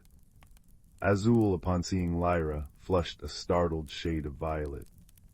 Lyra, in turn, chimed a high, surprised note that echoed through the crystals. At first, their differences seemed impossible to bridge. When Azul tried to express his peaceful intentions by glowing a soft sunrise orange, Lyra misinterpreted it as a warning and responded with a defensive, sharp C-sharp that made the nearby crystals vibrate. When Lyra attempted to share her loneliness through a gentle, descending melody, Azul read it as sadness and turned a melancholy indigo, which Lyra then mistook for disapproval. But necessity is the mother of connection, and as Lumen's nights grew cold, with temperatures that turned the very air to shimmering frost, they realized they would need to work together to survive. They found shelter in a great geode cave, its walls lined with glowing cyan crystals that pulsed with a gentle, innate warmth. Here, they began to build their safe space. Azul, with his malleable form, could squeeze into narrow crevices to gather clusters of warm light crystals, while Lyra, with her precise harmonic abilities, could test the structural integrity of the cavern by singing certain frequencies that made the walls hum in response. Slowly, a friendship began to blossom in that crystalline haven. They developed their own way of communicating, a beautiful fusion of color and sound. Azul would glow in patterns that Lyra learned to interpret like musical notes, while Lyra's harmonies took on hues that Azul could understand as emotions. A soft green glow accompanied by a lilting melody meant, "I found fresh water." A pulsing gold light paired with a warm major chord meant, "You are safe with me." One afternoon, as they worked together lining the floor with soft moss Azul had collected, a misunderstanding arose that would become one of their fondest memories. Lyra noticed that Azul had arranged the moss in careful, concentric circles. To her, circles were a symbol of containment on Symphonia, used only for things that were dangerous or needed to be restricted. She chimed a concerned sequence of notes, her filaments trembling. Azul, sensing her distress, flushed a confused lavender. He had arranged the circles because on Chroma, circles represented unity and protection, the shape of their communal nests. He glowed a bright, questioning yellow. For a moment they simply looked at one another, unable to comprehend the other's concern. Then Lyra hesitantly sang a questioning phrase that meant, "Why confine?" while gesturing to the circles. Azul's form shifted to a realization of soft pink, and he pulsed a pattern that meant, "Not confine, embrace." Understanding dawned in Lyra's large, luminous eyes. She responded with a chuckle that came out as a series of bubbling, joyful notes, while Azul shimmered with laughter in ripples of gold and silver. They spent the rest of that day teaching each other about their cultural symbols, Lyra singing stories of symphonian traditions, while Azul illustrated them in bursts of color across his form. As days turned into weeks, their crystalline cave became more than just shelter, it became a home. They cultivated a garden of bioluminescent fungi that cast a soft blue glow in the evenings. They discovered that by combining their abilities, they could create beautiful displays of light and sound that danced across the geode walls. Lyra would sing a melody, and Azul would interpret it in swirling colors that pulsed in time with her music. But their favorite ritual came each evening, when Lumen's 3 suns would set and the stars emerged in breathtaking multitudes. They would settle near the cave entrance, where the crystal ceiling opened to the sky, and watch the cosmos together. During these quiet moments, words were unnecessary. Lyra would hum a soft, wandering tune that spoke of longing and wonder, while Azul would glow in deep blues and purples that mirrored the nebulas swirling above. They found comfort in the shared silence between notes, in the gentle fade of one color into another. They learned that friendship needed no translation when it was felt in the soul. One evening, as a shower of shooting stars streaked across the velvet darkness, Lyra noticed a familiar constellation, the Northern Lyre, which guided travelers home in her culture. She sang a hopeful, rising melody and pointed upward. Azul followed her gaze and recognized the pattern too. On Chroma they called it the Cascade of Tears, but it signaled the same thing, a path to the wormhole that connected this sector to their inhabited galaxies. They looked at each other, and without any need for light or sound, they understood the mixture of emotions between them, the joy of possible rescue, the sorrow of impending separation.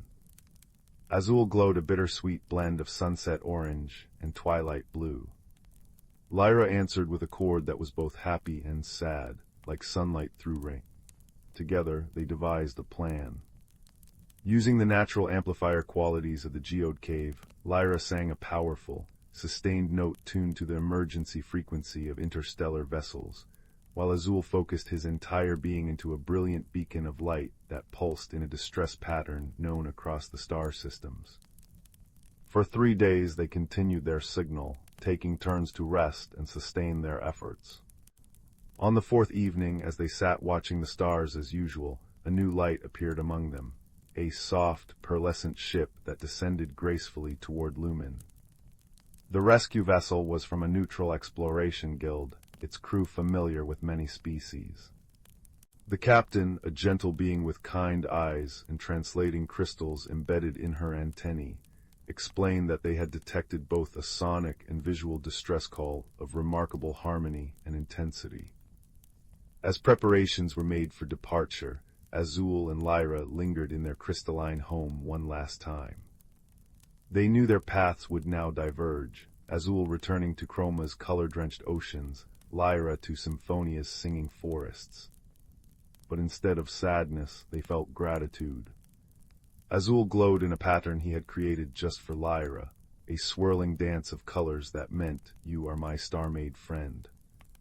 Lyra responded with a melody she had composed for Azul, a song that translated to "Your light will always guide me."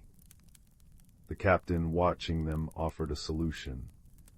The Exploration Guild maintained a neutral space station called the Harmony Nexus, where beings from different worlds could meet to share knowledge and friendship. She extended them both an open invitation. As they boarded the rescue ship, Azul and Lyra shared one last look at their crystalline cave, now glowing softly in Lumen's twilight. They knew it would remain there, a testament to friendship forged across worlds, waiting for any other travelers who might need shelter. Years later, on the Harmony Nexus, there is a particular observatory dome that is always filled with color and music. Here, a being of shifting hues and a creature of gentle harmonies often meet to watch the stars together. They have taught many others how to communicate beyond words, how to build bridges instead of barriers, and how the universal language of kindness needs no translation. And sometimes, when the station orbits through a particularly beautiful nebula, they can still be found side by side, one glowing in soft patterns, the other humming a quiet tune, remembering their time in a crystalline cave on a forgotten moon, where two strangers learned that friendship is the truest shelter in any universe. In a cozy woodland clearing, beneath the sheltering boughs of ancient oaks, there lived a community of gentle forest folk. Their cottages were carved into the sturdy trunks, adorned with whimsical mushroom roofs and windows framed by vines that danced in the breeze. At the heart of this enchanting hamlet stood the great hollow tree, its vast interior transformed into a warm, inviting gathering place. Here the forest folk would come together to share stories, music, and the simple joys of friendship. One crisp autumn evening, as the leaves swirled in golden eddies, an unusual hush fell over the hollow tree. The forest folk noticed something amiss. The glowing lanterns that typically illuminated the space had dimmed to a faint flicker. Tilly, a young squirrel with an inquisitive nature, was the first to voice her concern. "Friends, have you noticed the strange way the lanterns are behaving? It's as if their magic is waning." Murmurs of agreement rippled through the gathering, and Willow, the wise old oak spirit, stepped forward. Her bark-etched face creased with concern as she spoke. "You are right to be troubled, little one. The lanterns are indeed behaving strangely, and we must uncover the reason before their light is extinguished completely." With a wave of her gnarled branch, Willow summoned a cluster of glowing sprites, their luminous bodies casting a warm glow around the hollow. "These faithful friends will guide you on your quest to restore the lantern's magic," she said, her voice carrying the weight of ancient wisdom. Tilly's eyes widened with excitement, and she eagerly gathered a small band of companions: Thistle, the hedgehog, Mossy the toad, and Piper, the songbird. Together they set off into the forest, their path illuminated by the dancing sprites. As they ventured deeper into the woods, the friends noticed peculiar signs: twisted branches that seemed to have minds of their own, mushroom rings that pulsed with an eerie glow, and whispers carried on the wind that spoke of forgotten enchantments. Piper, with her keen eyesight, was the first to spot a clue. Perched atop a fallen log, she noticed a trail of shimmering dust leading into a thicket of brambles. "Look, friends," she trilled. "Could this be the key to unraveling the mystery?" Mossy hopped closer, his bulbous eyes studying the glittering trail. "Why, I believe you're right, Piper. That dust looks awfully familiar. It's the same sparkle that fuels the lantern's magic." With renewed determination, the friends followed the shimmering path, carefully navigating the tangled brambles until they emerged into a secluded glade. There, in the center, stood an ancient stone pedestal, its surface etched with intricate runes. Thistle, ever the observant one, noticed a faint glow emanating from the pedestal's base. "Look there, friends. Could that be the source of the lantern's magic?" As they approached cautiously, the sprites swirled around the pedestal, their ethereal light revealing a hidden chamber beneath. Within the chamber, they found a glimmering crystal, its facets refracting the sprite's glow in a kaleidoscope of colors. Tilly gasped in wonder. "This must be the heart of the lantern's magic. But why has it been hidden away?" Suddenly, a deep, rumbling voice echoed through the glade. "Well done, little ones, for uncovering the ancient secrets of this sacred place." From the shadows emerged a majestic stag, his antlers adorned with twisting vines and his flanks shimmering with an otherworldly sheen. "I am the guardian of this crystal, charged with protecting its power from those who would misuse it." The friends listened, captivated, as the stag wove a tale of an ancient evil that had once threatened to extinguish the light of the forest. In a desperate bid to safeguard the crystal's magic, it had been hidden away, its power dimmed to prevent its discovery. "But now," the stag continued, "the darkness has passed, and it is time for the light to shine once more. You have proven yourselves worthy guardians of this sacred trust." With a graceful bow of his antlered head, the stag stepped aside, allowing the friends to approach the crystal. Tilly, her heart swelling with courage, reached out and gently touched its glimmering surface. In an instant, a surge of warmth and radiance burst forth, the crystal pulsing with renewed life. The sprites danced in jubilation, their bodies trailing streams of shimmering stardust as they swirled through the air. As the friends emerged from the glade, they gasped in delight. The lanterns in the hollow tree had been restored to their full, brilliant glory, casting a warm, welcoming glow throughout the woodland hamlet. Willow, her face alight with pride, welcomed the heroes back with open branches. "Well done, my brave friends. Thanks to your courage, cleverness, and unwavering friendship, the light of our home has been rekindled." And from that day forward, whenever the forest folk gathered in the hollow tree, they would share the tale of the hidden crystal and the brave companions who restored its magic, ensuring that the warm, comforting glow would never fade. The fire crackles softly, casting dancing shadows that seem to beckon you deeper into the story. Tonight we journey to the heart of the Elderglen, an ancient forest where time moves like the slow, deep breaths of the earth itself. Here, beneath a sky thick with stars, moonlight doesn't just fall. It weaves itself into the very air, turning spiderwebs into silver lace and dewdrops into scattered diamonds. And when the world sleeps, the Elderglen truly wakes, humming with a quiet, profound magic.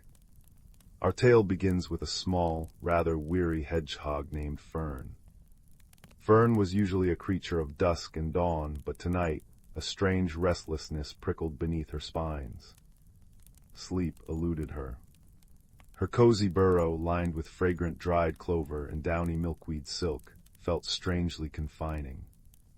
Outside, the forest sighed a long, low sound like the earth settling. It wasn't just the wind in the pines, it was the trees themselves, murmuring in their slow, woody language. Fern knew this language, as all true dwellers of the Elderglen did. It spoke of deep roots drinking from hidden springs, of sunlight stored in broad leaves, and tonight it spoke of a subtle shift, a sigh of change carried on the cool air. Pushing aside her mossy door, Fern stepped into the silvered night. The air was crisp, tasting of frost to come and damp earth. Moonbeams thick as cream poured through the canopy, illuminating a path of moss-covered stones that gleamed like polished jade. Each step she took released the scent of crushed thyme and damp loam. Nearby, the whispering brook babbled its endless song, a constant, soothing counterpoint to the rustling leaves overhead. Its language was one of movement and connection, tales of mountain snowmelt, journeys through sun-dappled glades, and the secrets carried by minnows. Fern paused by the brook, dipping her snout to drink. The water was achingly cold and sweet. As the ripples settled, she saw reflected not just the moon, but clusters of tiny, soft green lights clinging to the undersides of broad ferns nearby. Moon moss, it was called, glowing with its own gentle bioluminescence, like captured starlight. The sight calmed her a little, but the restless feeling persisted, a quiet hum beneath her fur. "Trouble sleeping, little root tapper." The voice was deep, soft, and seemed to come from everywhere and nowhere. It vibrated through the soles of Fern's paws. She looked up into the gnarled branches of an ancient oak, wider than 10 hedgehogs laid nose to tail. High above, 2 great luminous eyes blinked slowly. Silas, the elder owl. He was as much a part of the forest as the bedrock beneath it, his feathers the color of tree bark and shadow, his face etched with the wisdom of countless seasons. "Silas," Fern whispered, her voice small in the vast quiet. "The trees, they sigh differently tonight, and the stones feel expectant." She placed a small paw on a large, smooth stone warmed slightly by the day's sun. It hummed faintly, a low, resonant thrum she felt rather than heard. The stone spoke the oldest language of pressure, time, and stillness. Silas tilted his great head, moonlight catching the silver edges of his feathers. "They do, little one, they speak of the great turning. The season of deep sleep draws near. The forest prepares to rest, to dream beneath the frost." He ruffled his feathers softly, the sound like dry leaves skittering across stone. "Restlessness before the quiet is natural. It is the forest gathering its breath, settling its accounts." "But why does it make me feel so adrift?" Fern asked, tracing the cool, damp moss on the stone. A gentle breeze sighed through the leaves above, a susurrus that sounded like distant, whispered secrets. Listen, listen.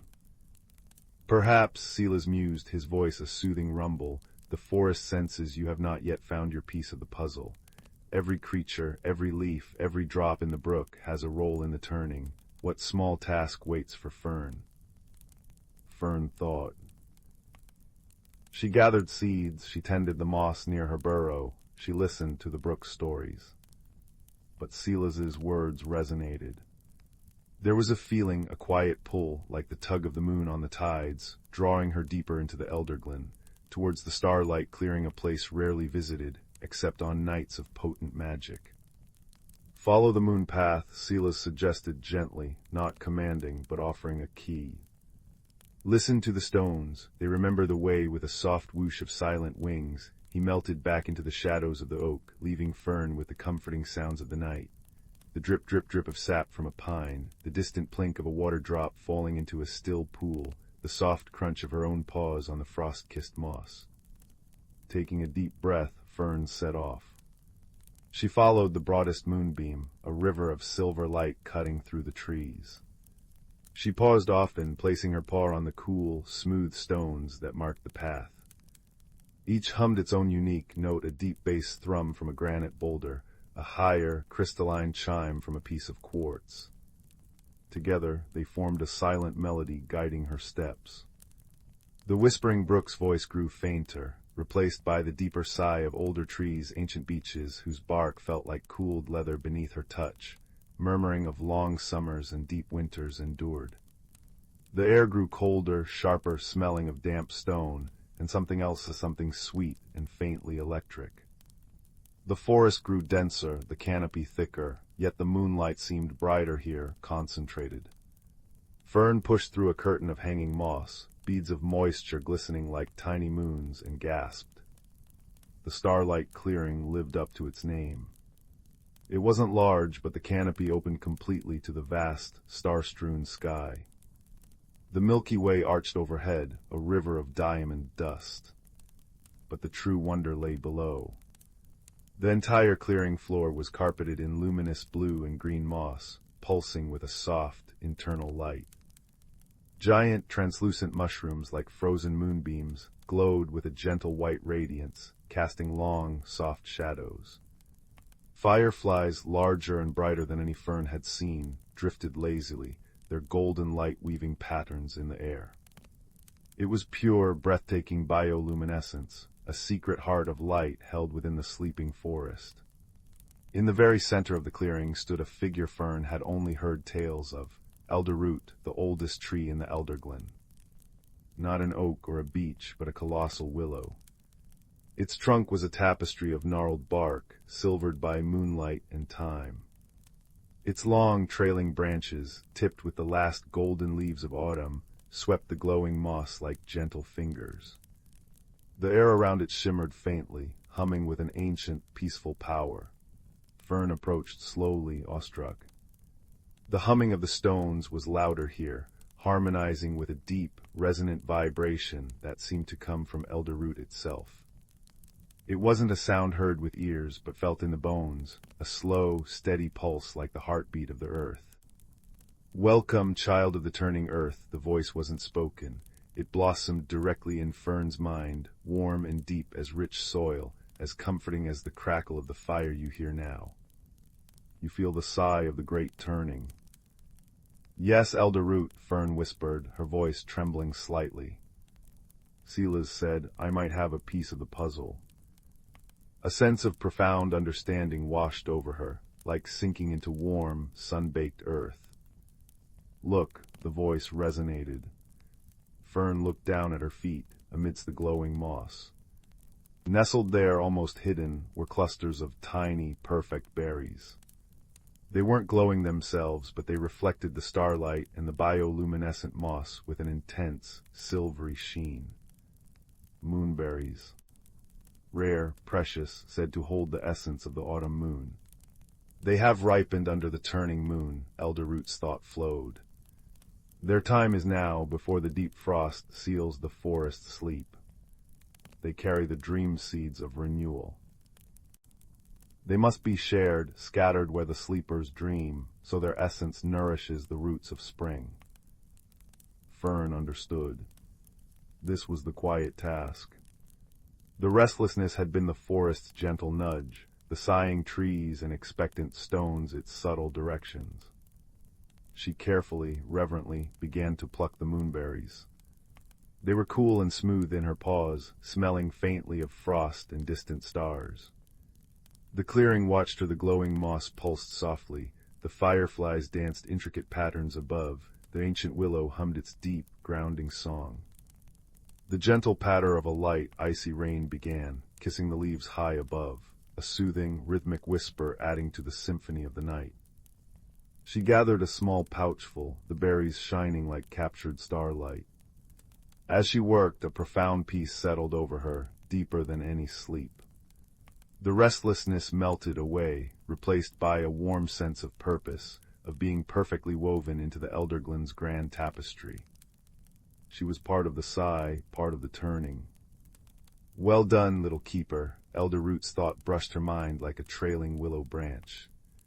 Carry the moon's promise to the dreamers. The forest rests easier knowing its treasures are tended. Fern bowed her head, a deep feeling of gratitude filling her small chest. She turned, the pouch of moonberries held gently. The path back seemed clearer now, the stones humming a comforting, familiar tune. The rain fell a little heavier, a soft shush-shush-shush on the canopy, but beneath the trees, Fern walked in a pocket of quiet peace. She stopped by the whispering brook, scattering a few moonberries along its banks. They gleamed like fallen stars against the dark water, destined to nourish the roots of water plants dreaming below. She left some near the entrance to the rabbit warren, where deep sleepers would unknowingly breathe in their renewing essence. Finally, she placed a few precious berries near her own burrow entrance, a promise for the spring to come. Her task complete, Fern slipped back inside her cozy burrow. The scent of clover and milkweed welcomed her. The restlessness was gone, replaced by a delicious, bone-deep weariness. The forest sighs outside were no longer unsettling, but a gentle lullaby, the sigh of contentment, of settling into rest.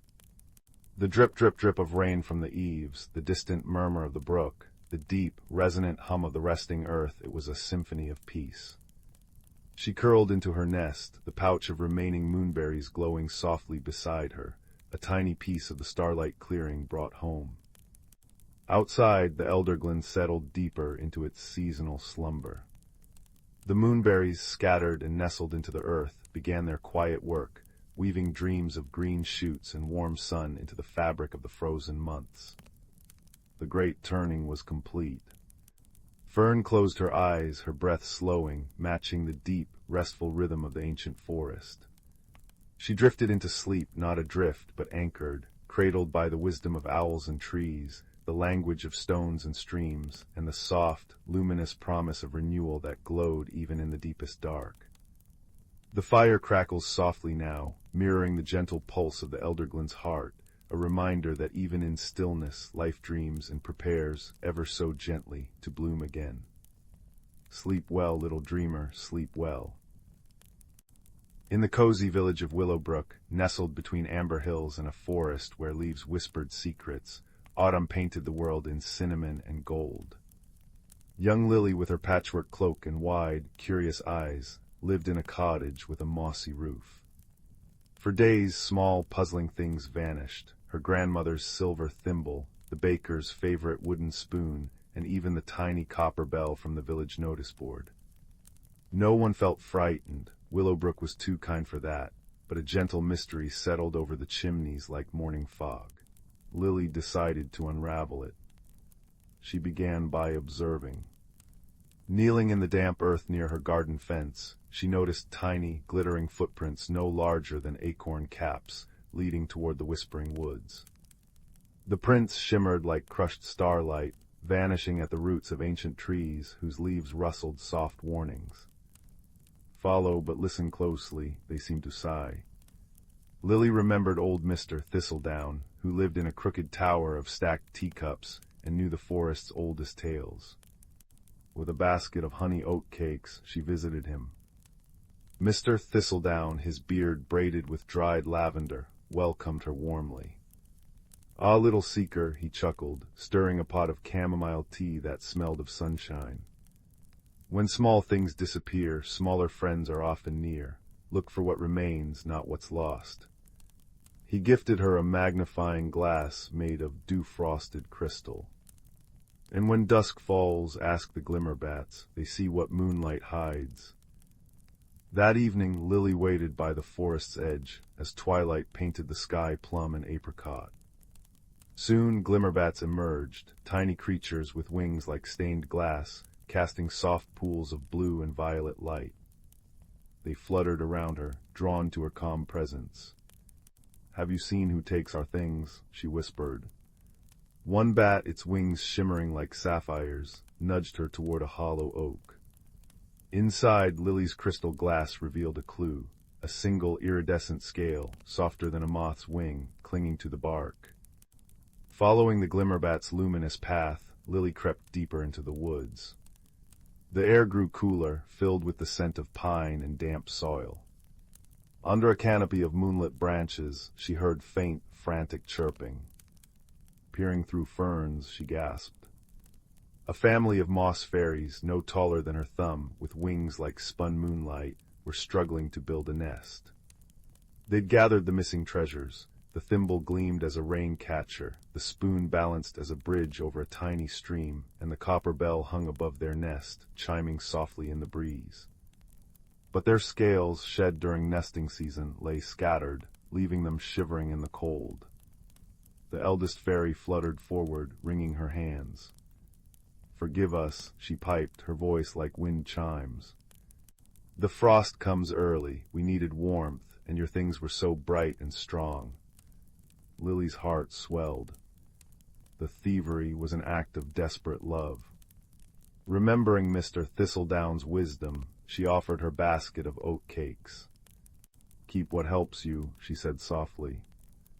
"But let's find something better than scales for warmth." Together they gathered tufts of thistledown and cobweb-soft milkweed floss. Lily sang a lullaby her grandmother taught her, her voice blending with the glimmerbat's gentle hums. As she worked, the fairies wove the down into cloaks as warm as sunbeams. By dawn, the nest glowed with comfort, and the fairies returned every missing item with shy gratitude. The bell, they insisted, should stay, a symbol of new friendship. Back in Willowbrook, Lily explained the tale. The baker chuckled, carving a new spoon from cedar.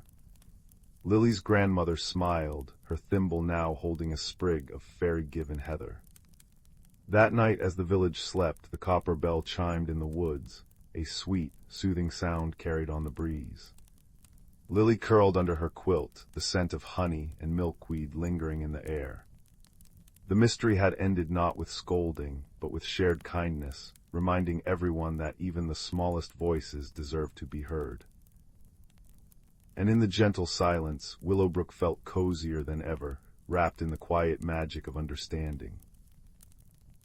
Deep in the whispering woods, where sunlight filtered through ancient canopies like liquid gold and the air hummed with the secrets of 1,000 years, lived a community seldom seen by human eyes. This was Mossgrove, a hidden village nestled amongst colossal roots and sheltered beneath a cathedral of emerald leaves. Its inhabitants were the Verdantkin small, gentle folk with skin the color of sun-dappled bark, hair like trailing ivy, and eyes that held the shifting greens of the forest itself.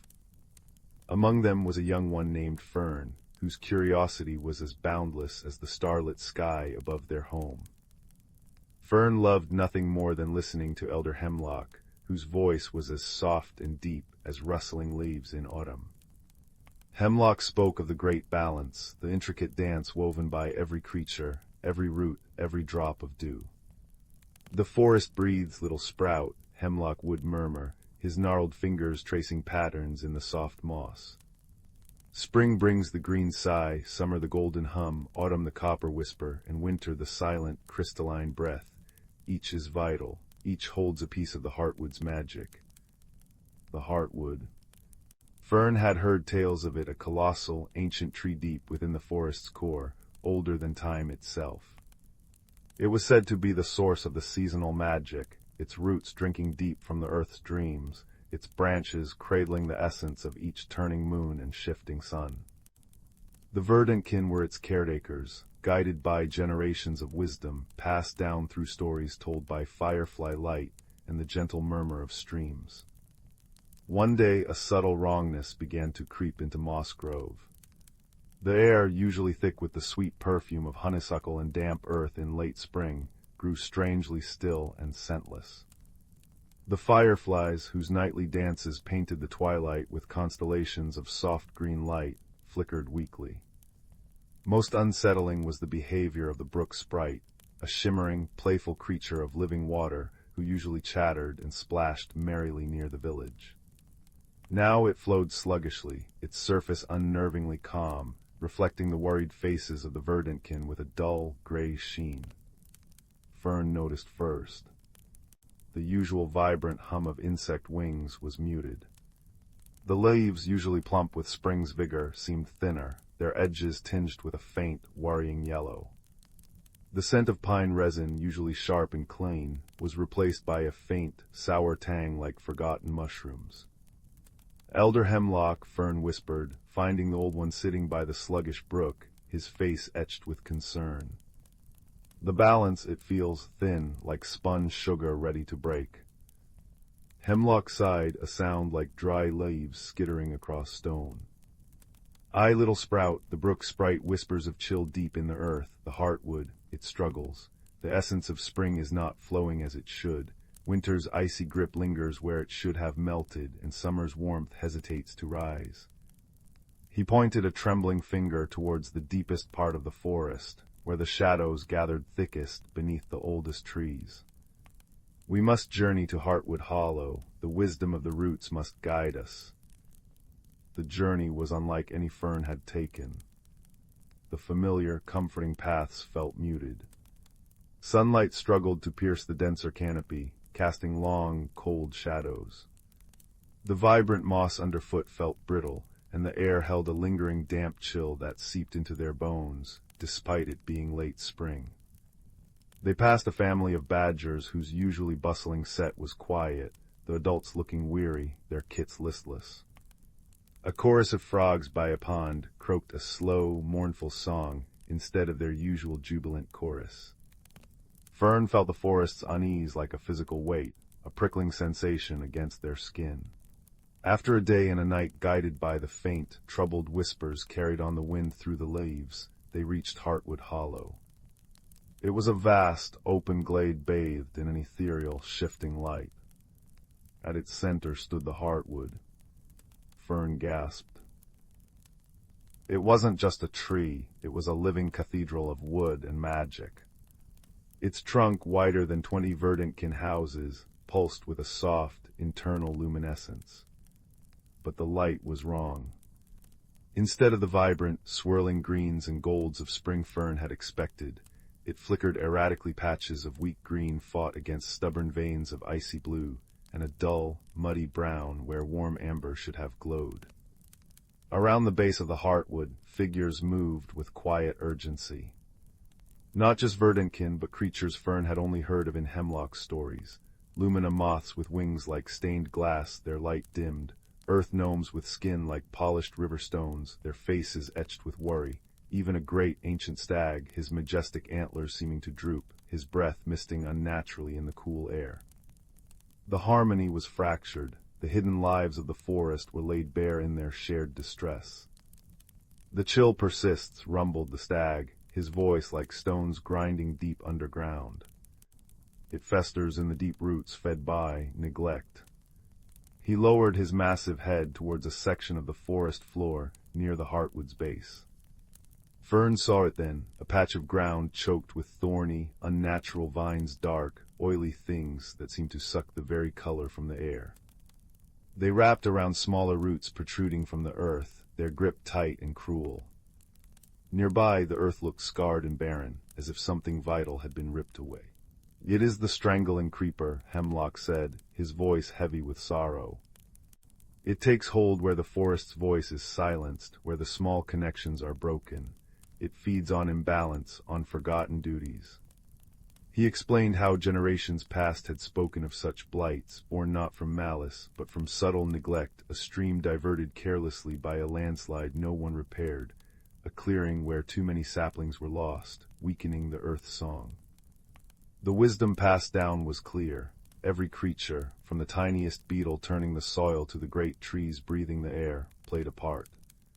Neglect one, and the thread of the tapestry unravels. The heartwood draws strength from the harmony of all, murmured Illumina moth, its voice a soft chime. When the small songs are silenced, its great song falters. Hope felt fragile. But looking around at the gathered creatures, the worried earth gnomes, the anxious verdantkin, the sorrowful stag, the dimmed moth's Fern felt a spark ignite. We are the small songs, Fern whispered, then spoke louder, their voice surprisingly steady in the hollow. The wisdom says all must play their part. We are the harmony. Can we sing it back?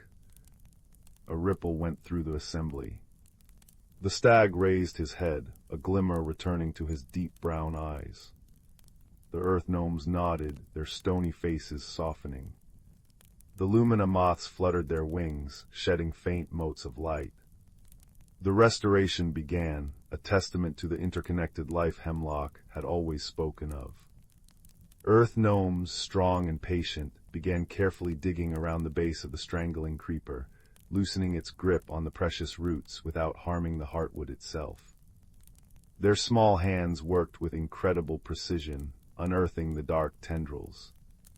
Lumina moths fluttered above, their dimmed light concentrating on the exposed vines. Where their soft glow touched the oily darkness, the creepers seemed to recoil, shriveling slightly, their malevolent energy disrupted. Fern and the other verdantkin gathered nearby. They didn't fight the blight directly, their strength lay in connection. They knelt on the cold, troubled earth, placing their small hands on the moss, on the exposed, shivering roots of the heartwood, even on the cool flank of the patient stag. They closed their eyes and listened. Fern felt the deep, slow thrum of the heartwood, weak but persistent. They felt the stag's steady heartbeat, the quiet strength of the gnomes, the fragile hope of the moths. And they began to hum. It wasn't a complex song, but a simple, deep vibration, resonating from their chests into the earth. It was the sound of roots seeking water, of leaves unfurling towards the sun, of dewdrops gathering on spiderwebs at dawn. They hummed the memory of warm spring rains, the promise of summer berries, the crispness of autumn air, the deep peace of winter snow. They hummed the song of moss grove, of the busy badgers, the croaking frogs, the whispering brook. They hummed the great balance. As they hummed, focusing their simple, collective will, a subtle warmth began to spread from their hands. It wasn't fire, but the gentle, life-giving warmth of the returning sun after a long frost. The moss beneath their fingers seemed to plump up, regaining its vibrant green. The exposed heartwood roots Fern touched pulsed once, faintly, with a warmer light. The earth gnomes, feeling the shift, redoubled their efforts. The lumina moths glowed brighter, their light now a soft, cleansing gold. The stag lowered his mighty head and breathed a warm, misty breath over the struggling patch of earth where the creepers writhed. The combined effort, the gnome's strength, the moth's light, the stag's breath, and the verdantkin's resonant song of connection became a tangible force. With a final, almost audible sigh, the strangling creeper lost its grip. The dark vines shriveled completely, turning to brittle black dust that scattered on a sudden warm breeze that hadn't been there moments before. Where they had choked the earth, tiny, vibrant green shoots immediately pushed through the soil, unfurling delicate leaves that glistened with fresh dew. The effect on the heartwood was immediate and profound. The flickering, conflicted light within its massive trunk steadied. The stubborn veins of icy blue dissolved like mist under a strong sun. The muddy brown warmed, transforming into a deep, rich amber. The vibrant green swelled, pure and strong, pulsing outwards in waves. The light filled the hollow, washing over everyone warm, comforting, and alive. It touched the stag, who straightened, his antlers seeming to catch the light and hold it. It touched the lumina moths, whose wings blazed with renewed, joyful colors. It touched the earth gnomes, whose stony skin gleamed with inner warmth. It flowed over Fern and the Verdantkin, filling them with a profound sense of peace and belonging. The magic wasn't a sudden explosion, but a deep, resonant sigh of relief that echoed through the entire forest. Fern felt it travel along the roots, through the streams, up the trunks of trees, and into the very air. Back in Moss Grove, the brook sprite suddenly bubbled and leapt with renewed energy, its water sparkling clear and cold. The scent of honeysuckle and damp earth returned, rich and heady. Fireflies erupted from the ferns, painting the twilight with their joyful, emerald constellations. The badger kits tumbled playfully from their set, and the frogs resumed their boisterous chorus. Fern stood with elder hemlock near the now glorious heartwood, bathed in its gentle, multi-hued light. The stag nudged Fern gently with his velvety nose. "You remembered the wisdom, little one," he said, his voice warm and strong again. "The smallest voice, raised in true understanding of the whole, can mend the greatest tear in the tapestry." Hemlock placed a hand on Fern's shoulder. "The balance is not a distant thing, little sprout. It lives in every connection, every act of care, every song sung for the whole, not just the self. The heartwood holds the magic, but we all of us, great and small, seen and unseen, we are the magic that feeds it. Remember this." The journey back to Moss Grove was a celebration of senses. The air was warm and fragrant. Moonlight silvered the path, dappling through leaves that rustled with a contented sound. The hum of insects was a soothing lullaby.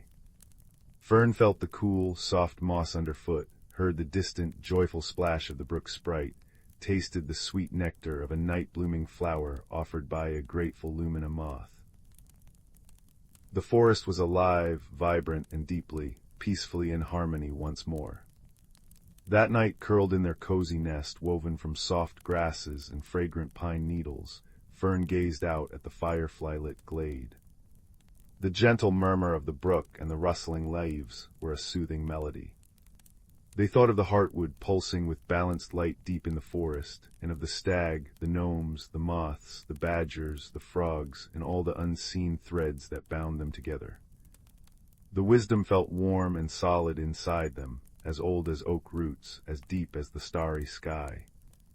It was the quiet understanding that true magic wasn't in grand gestures, but in the countless small acts of belonging, of care, of singing your part in the forest's eternal, beautiful song. And with that comforting thought, cradled by the restored harmony of their ancient, magical home, Fern drifted into a sleep as deep and peaceful as the heart of the whispering woods itself. Once upon a time, nestled in the quiet village of Glimmerbrook, there was a little cottage with a thatched roof and ivy-covered walls. The cottage belonged to an elderly woman named Granny Willow, who was known for her kindness and the twinkle in her eye that suggested she knew more than the average person. But the real secret of Granny Willow's cottage was not the woman herself, but a simple, unassuming object that lay amidst her collection of trinkets, a silver spoon. This spoon was unlike any other.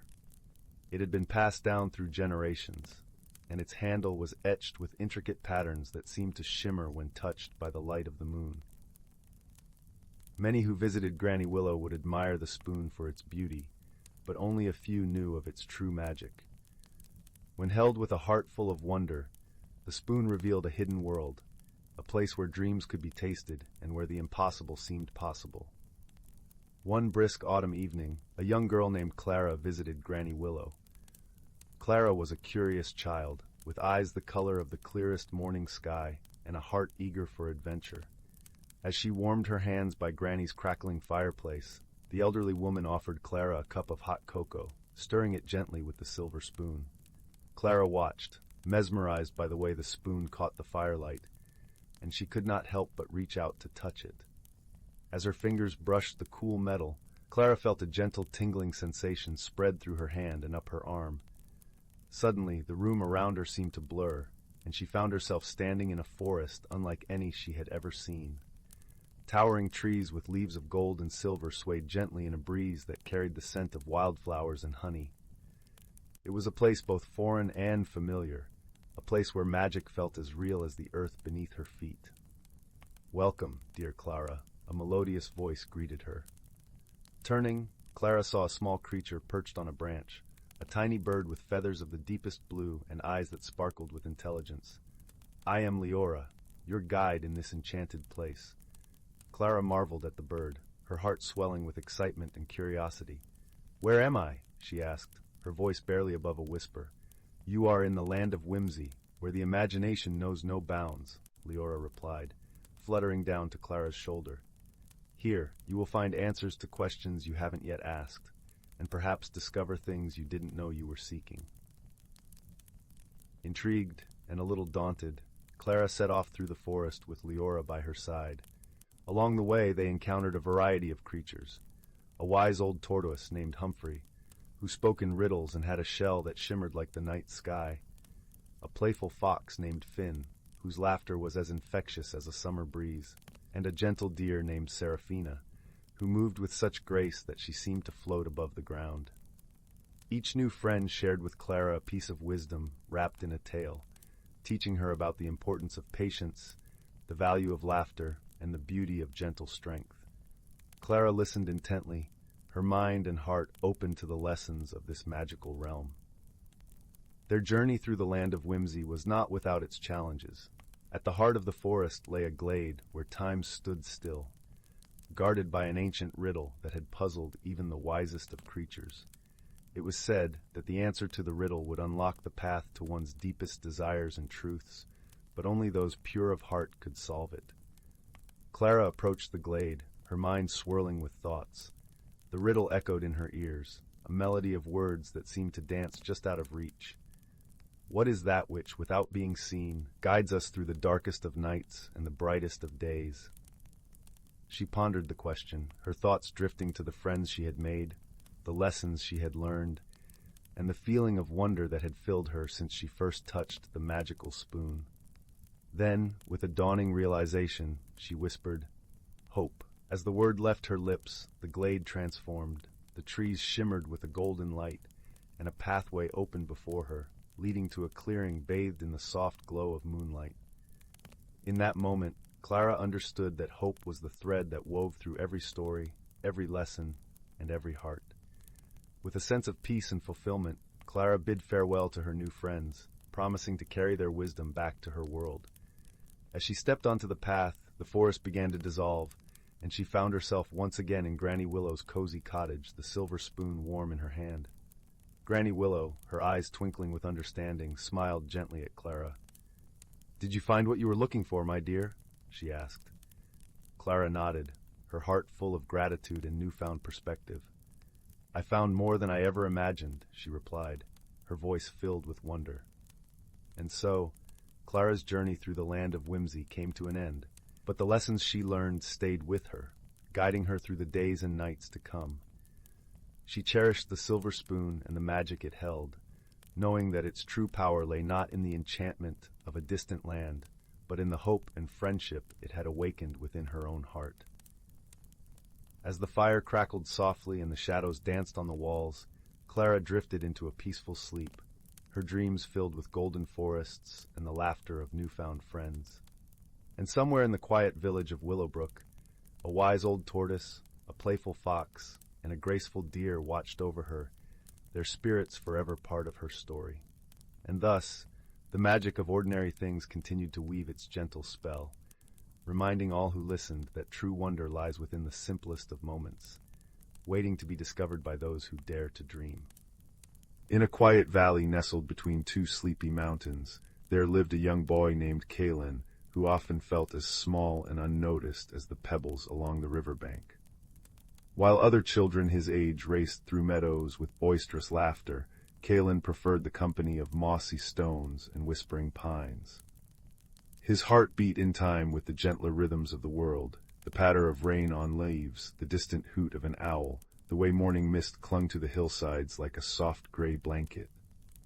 One evening, as the sun dipped behind the western ridge and painted the sky in shades of lavender and peach, Kalen sat by the crackling hearth in his family's cottage. The fire popped and sighed, sending dancing shadows across the room. His grandmother, her hands busy with knitting, smiled at him over her spectacles.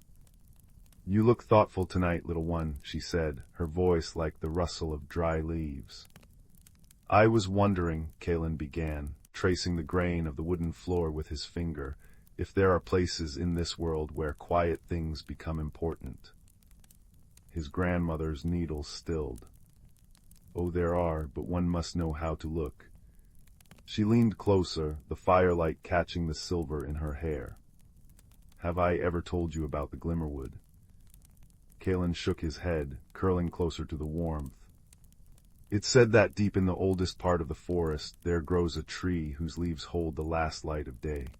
They say that if you find it, and if the tree finds you worthy, it might grant you a single ember that never goes out, a little piece of perpetual twilight." That night, as Kalen lay in bed, the image of that glowing ember filled his dreams. He saw it pulsing softly like a heartbeat in the dark, warm against his palm, a tiny sun he could carry in his pocket. The next morning, with a small satchel of bread and cheese and his warmest cloak, Kalen set out toward the ancient forest. The path was familiar at first, past the babbling brook where he sometimes skipped stones, beyond old Mr. Higgins' sheep pasture, and into the thinning woods where the trees grew taller and closer together. But soon the way became less certain. The sunlight, which had been dappling the forest floor, now struggled to pierce the thick canopy overhead. The air grew cool and carried the rich, earthy scent of decaying leaves and damp soil. Kalen walked until his legs ached, following no path but the one his intuition carved. Just as doubt began to creep into his thoughts like evening chill, he noticed something peculiar, a faint, golden glow emanating from behind a curtain of hanging moss. Pushing it aside, he discovered not the legendary tree, but something equally marvelous. A small fox with fur the color of autumn leaves, and upon its forehead a mark that shimmered with a soft internal light. The fox regarded him with intelligent amber eyes, unafraid. "You're far from the beaten path," it said, its voice like the stirring of dry grass. Kalen, too surprised to be startled, simply nodded. "I'm looking for the tree that holds the daylight." The fox sat, wrapping its bushy tail around its paws. "Many seek it, few understand what they're truly looking for. I am Ember," it said, the glow on its forehead pulsing gently as it spoke. "I was once like you, a seeker. The tree granted my wish to become a guardian of these woods. Can you help me find it?" Kalen asked, his voice barely above a whisper. Ember tilted its head. "I can guide you, but the journey will change you, as all true journeys do. The path to understanding is never the same path one walks in." And so began an unexpected friendship between a quiet boy and a mystical fox. They traveled deeper into the forest, where the trees grew so close their branches intertwined like clasped hands. Ember taught Kalen to listen, not just with his ears, but with his entire being. "Hear how the birch leaves tremble in a different rhythm than the oak," Ember would say. "Notice how the light changes quality near the willow grove. Every living thing has its own song." Kalen learned to distinguish the subtle music of the forest, the low hum of ancient stones, the whispering chorus of roots beneath the soil, the delicate chime of spiderwebs beaded with morning dew. He began to see patterns in the lichen on north-facing rocks, to understand which mushrooms indicated underground springs, to feel the history in the gnarled bark of elder trees. Days blended into one another, marked only by the gradual deepening of their journey. Kalen shared his bread and cheese with Ember, who in turn showed him which berries were safe to eat and where the clearest water flowed. They slept beneath the stars, huddled together for warmth, with Ember's glowing mark providing comfort in the darkness. One evening, as they rested beside a stream that chuckled over smooth stones, Kalen confessed, "I used to feel invisible. like I didn't matter much. Ember's light pulsed softly. The quietest things often hold the deepest magic. The seed that grows unseen, the root that strengthens in darkness, the heart that loves without demanding attention. These are the forces that truly shape the world. The next day they arrived at a circular clearing where the air hummed with energy. In the center stood the most magnificent tree Kalen had ever seen, its bark silver white, its leaves holding the colors of sunset even though the actual sun was high overhead. This was undoubtedly the tree from his grandmother's story. As they approached, the tree's branches swayed, although there was no wind. A voice, deep and resonant like earth after rain, spoke without words, communicating directly to their hearts.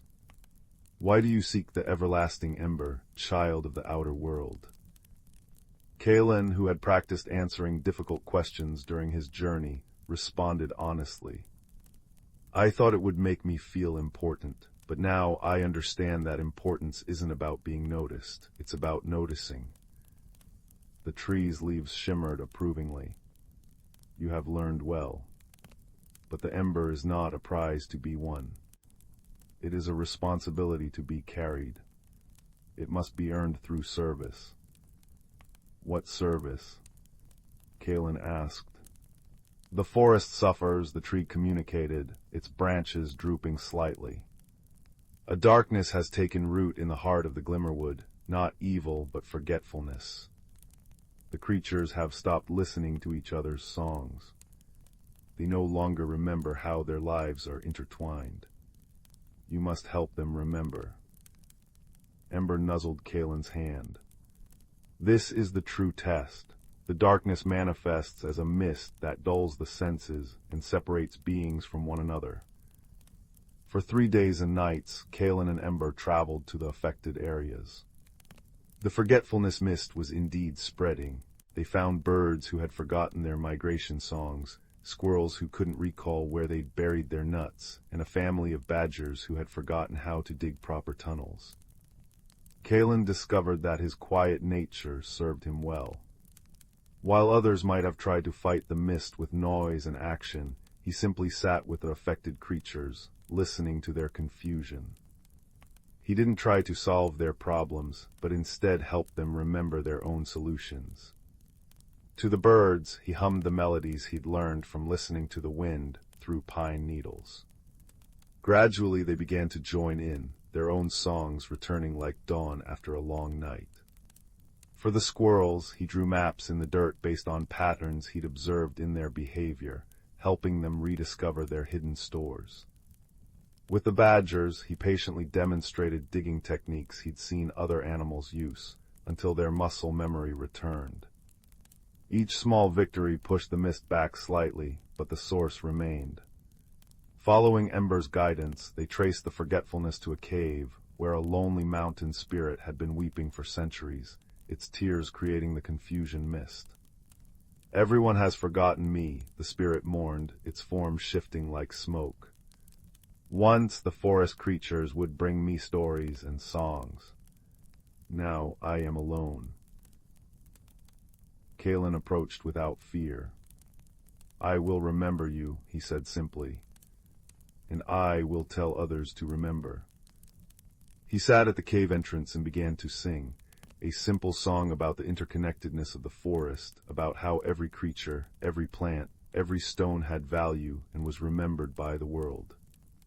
Ember joined in, its glowing mark brightening the cave. One by one, the creatures they had helped arrived, adding their voices to the chorus. The mountain spirit's form solidified into something resembling starlight and moss. Its weeping ceased and the mist began to dissolve, replaced by a gentle, golden light that spread through the forest. When they returned to the twilight tree, it greeted them with branches outstretched. You have done what many could not. You healed with listening rather than force, with remembrance rather than conquest. From its highest branch, a single leaf detached and floated down, transforming as it fell into a softly pulsing ember that glowed with the warmth of a hearth fire and the colors of sunset. It settled into Kalen's open palm, warm but not hot, light as a feather. "This is now yours to safeguard," the tree communicated. "It will light your way, but its true purpose is to remind you, and those you share it with, that even the smallest light can hold back the darkness, and that remembering one another is among the most powerful magics." The journey back felt both the same and entirely different. The forest Kalen had helped heal now seemed to recognize him. Trees bent their branches slightly as he passed. Animals paused to nod in gratitude. Flowers turned their faces toward the ember's gentle light. When he finally emerged from the forest edge near his home, the first stars were peppering the twilight sky. His grandmother was waiting on the porch, a knowing smile on her face. "You found it," she said, her eyes on the glowing ember in his hand. "I found more than that," Kalen replied, Ember sitting faithfully at his side.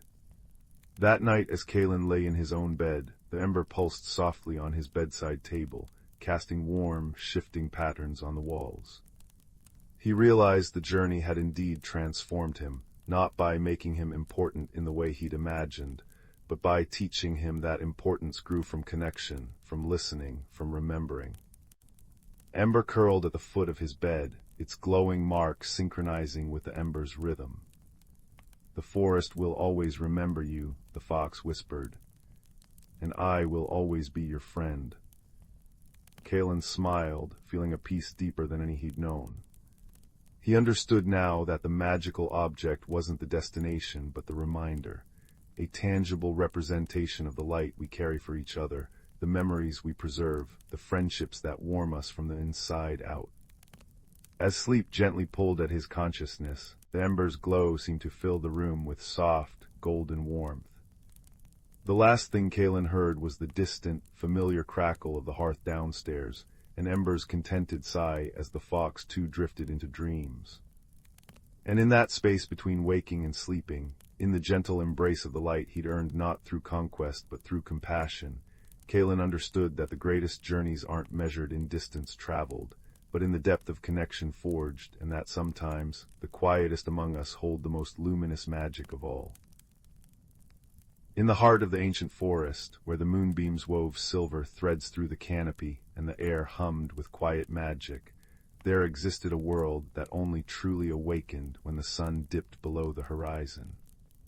Here the trees stood as sentinels of time, their bark etched with stories older than memory, and their leaves whispered secrets in a language only the heart could understand. On this particular night, the forest was bathed in the soft glow of a full moon, casting everything in shades of silver and shadow. A gentle breeze rustled through the leaves, creating a soothing symphony that seemed to harmonize with the distant babble of a hidden stream. High above, the stars twinkled like scattered diamonds, and in the clearings below, tiny points of bioluminescent light danced, glowworms tracing patterns in the air, and luminous fungi carpeting the forest floor like fallen constellations. It was in one such clearing that a young fox, with fur the color of autumn leaves and eyes that held the curiosity of countless moonlit adventures, found herself sitting beside a moss-covered stone. She was listening not just with her ears but with her very soul to the murmurs of the forest.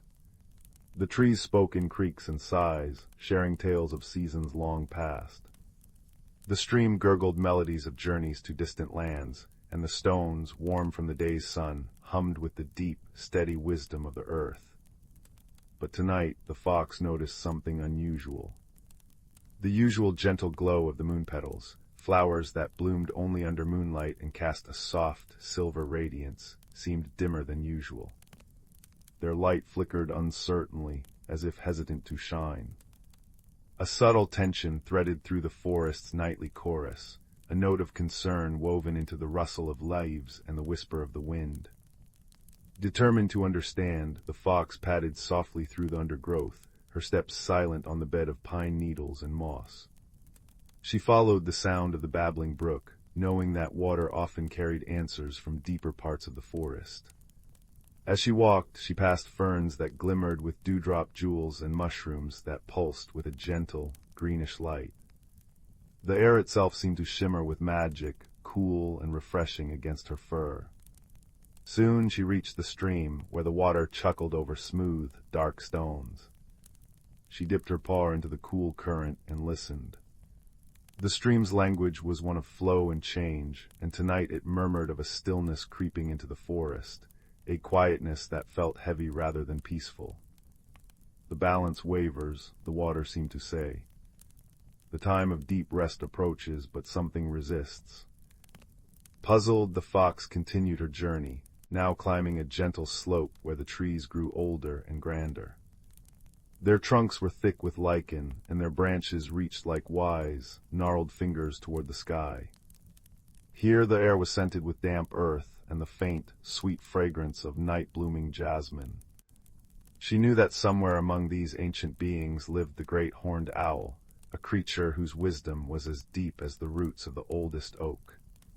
It wasn't long before she found him, perched on a low branch of a towering cedar, his feathers speckled with moonlight and his eyes glowing like amber pools of knowledge. He turned his head slowly, regarding her with a calm, knowing gaze. "You have heard it too, little one," the owl said, his voice a soft, resonant hoot that blended seamlessly with the night sounds. "The forest holds its breath." The fox nodded. "The moon petals are fading and the stream speaks of stillness. What does it mean?" The owl shifted slightly, his feathers rustling like parchment.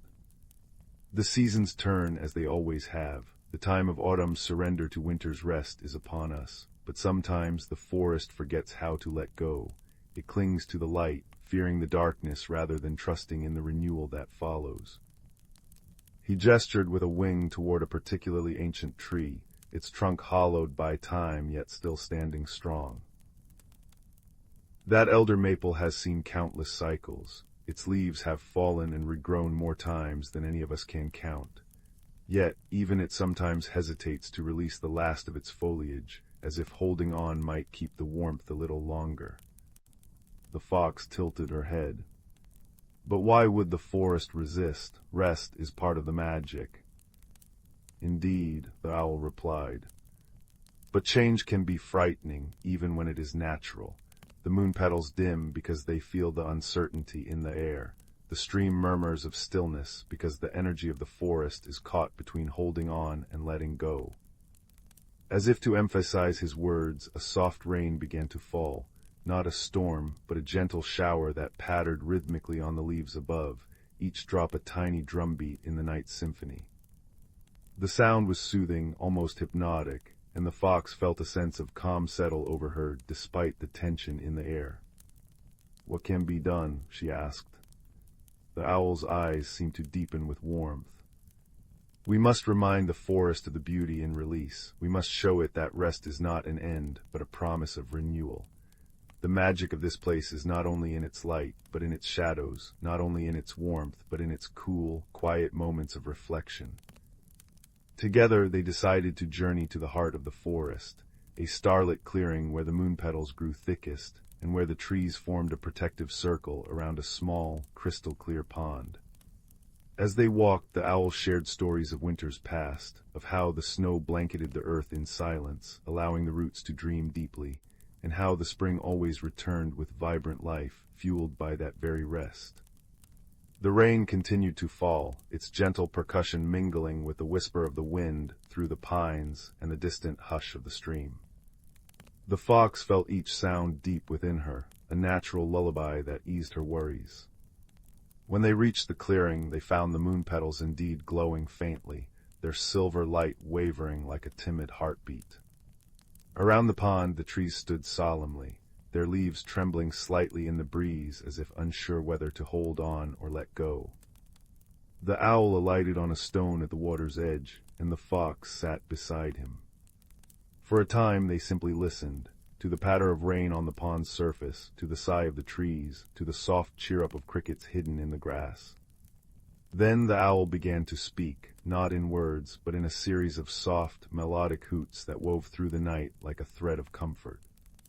It was a song of cycles, of trust, of the deep and abiding truth that every ending is a beginning in disguise. Inspired, the fox moved to the center of the clearing. She closed her eyes and let the forest sounds fill her, the rustle, the babble, the patter, the hum. And then she began to dance. It was a slow, graceful movement, a mimicry of falling leaves and flowing water, of shifting shadows and returning light. Her steps were gentle on the damp earth, and as she moved, she poured all her love for the forest into her dance. Something shifted in the air. The moon petals seemed to brighten, their glow strengthening as if drawing courage from her grace. One by one, the trees began to release their hold on their final leaves. They drifted down silently, spinning and twirling in the moonlight, each a testament to the beauty of letting go. The stream's murmur grew cheerful once more, chuckling with the joy of renewed flow. The stones hummed a little louder, their vibration a steady, grounding presence. And the rain, now softening to a drizzle, left behind a fresh, clean scent that spoke of washing away doubt and fear. As the fox danced, she noticed other nocturnal creatures emerging from the shadows. A badger with a striped face, a family of hedgehogs, a doe with her fawn, and even a circle of rabbits with ears perked in curiosity. They gathered at the edge of the clearing, their eyes reflecting the now bright glow of the moon petals.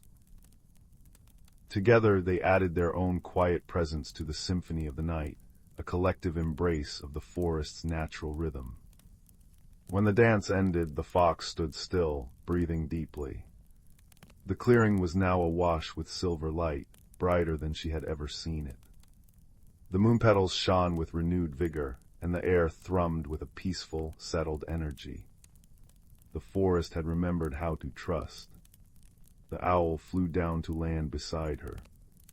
"You see, little one," he said softly, "sometimes all that is needed is a gentle reminder that we are part of something greater, a cycle that has turned long before us and will continue long after. There is wisdom in rest and magic in release." The fox nodded, her heart full. She looked around at the gathering of creatures, at the glowing clearing, and at the ancient trees now standing with a sense of peaceful surrender. The subtle tension had melted away, replaced by a deep, abiding calm. One by one, the animals slipped back into the shadows, returning to their nightly routines, but carrying with them the renewed sense of trust and peace. The owl gave a final, soft hoot and took flight, disappearing into the dark branches above. The fox remained for a while longer, sitting by the pond as the moon began its slow descent toward the horizon.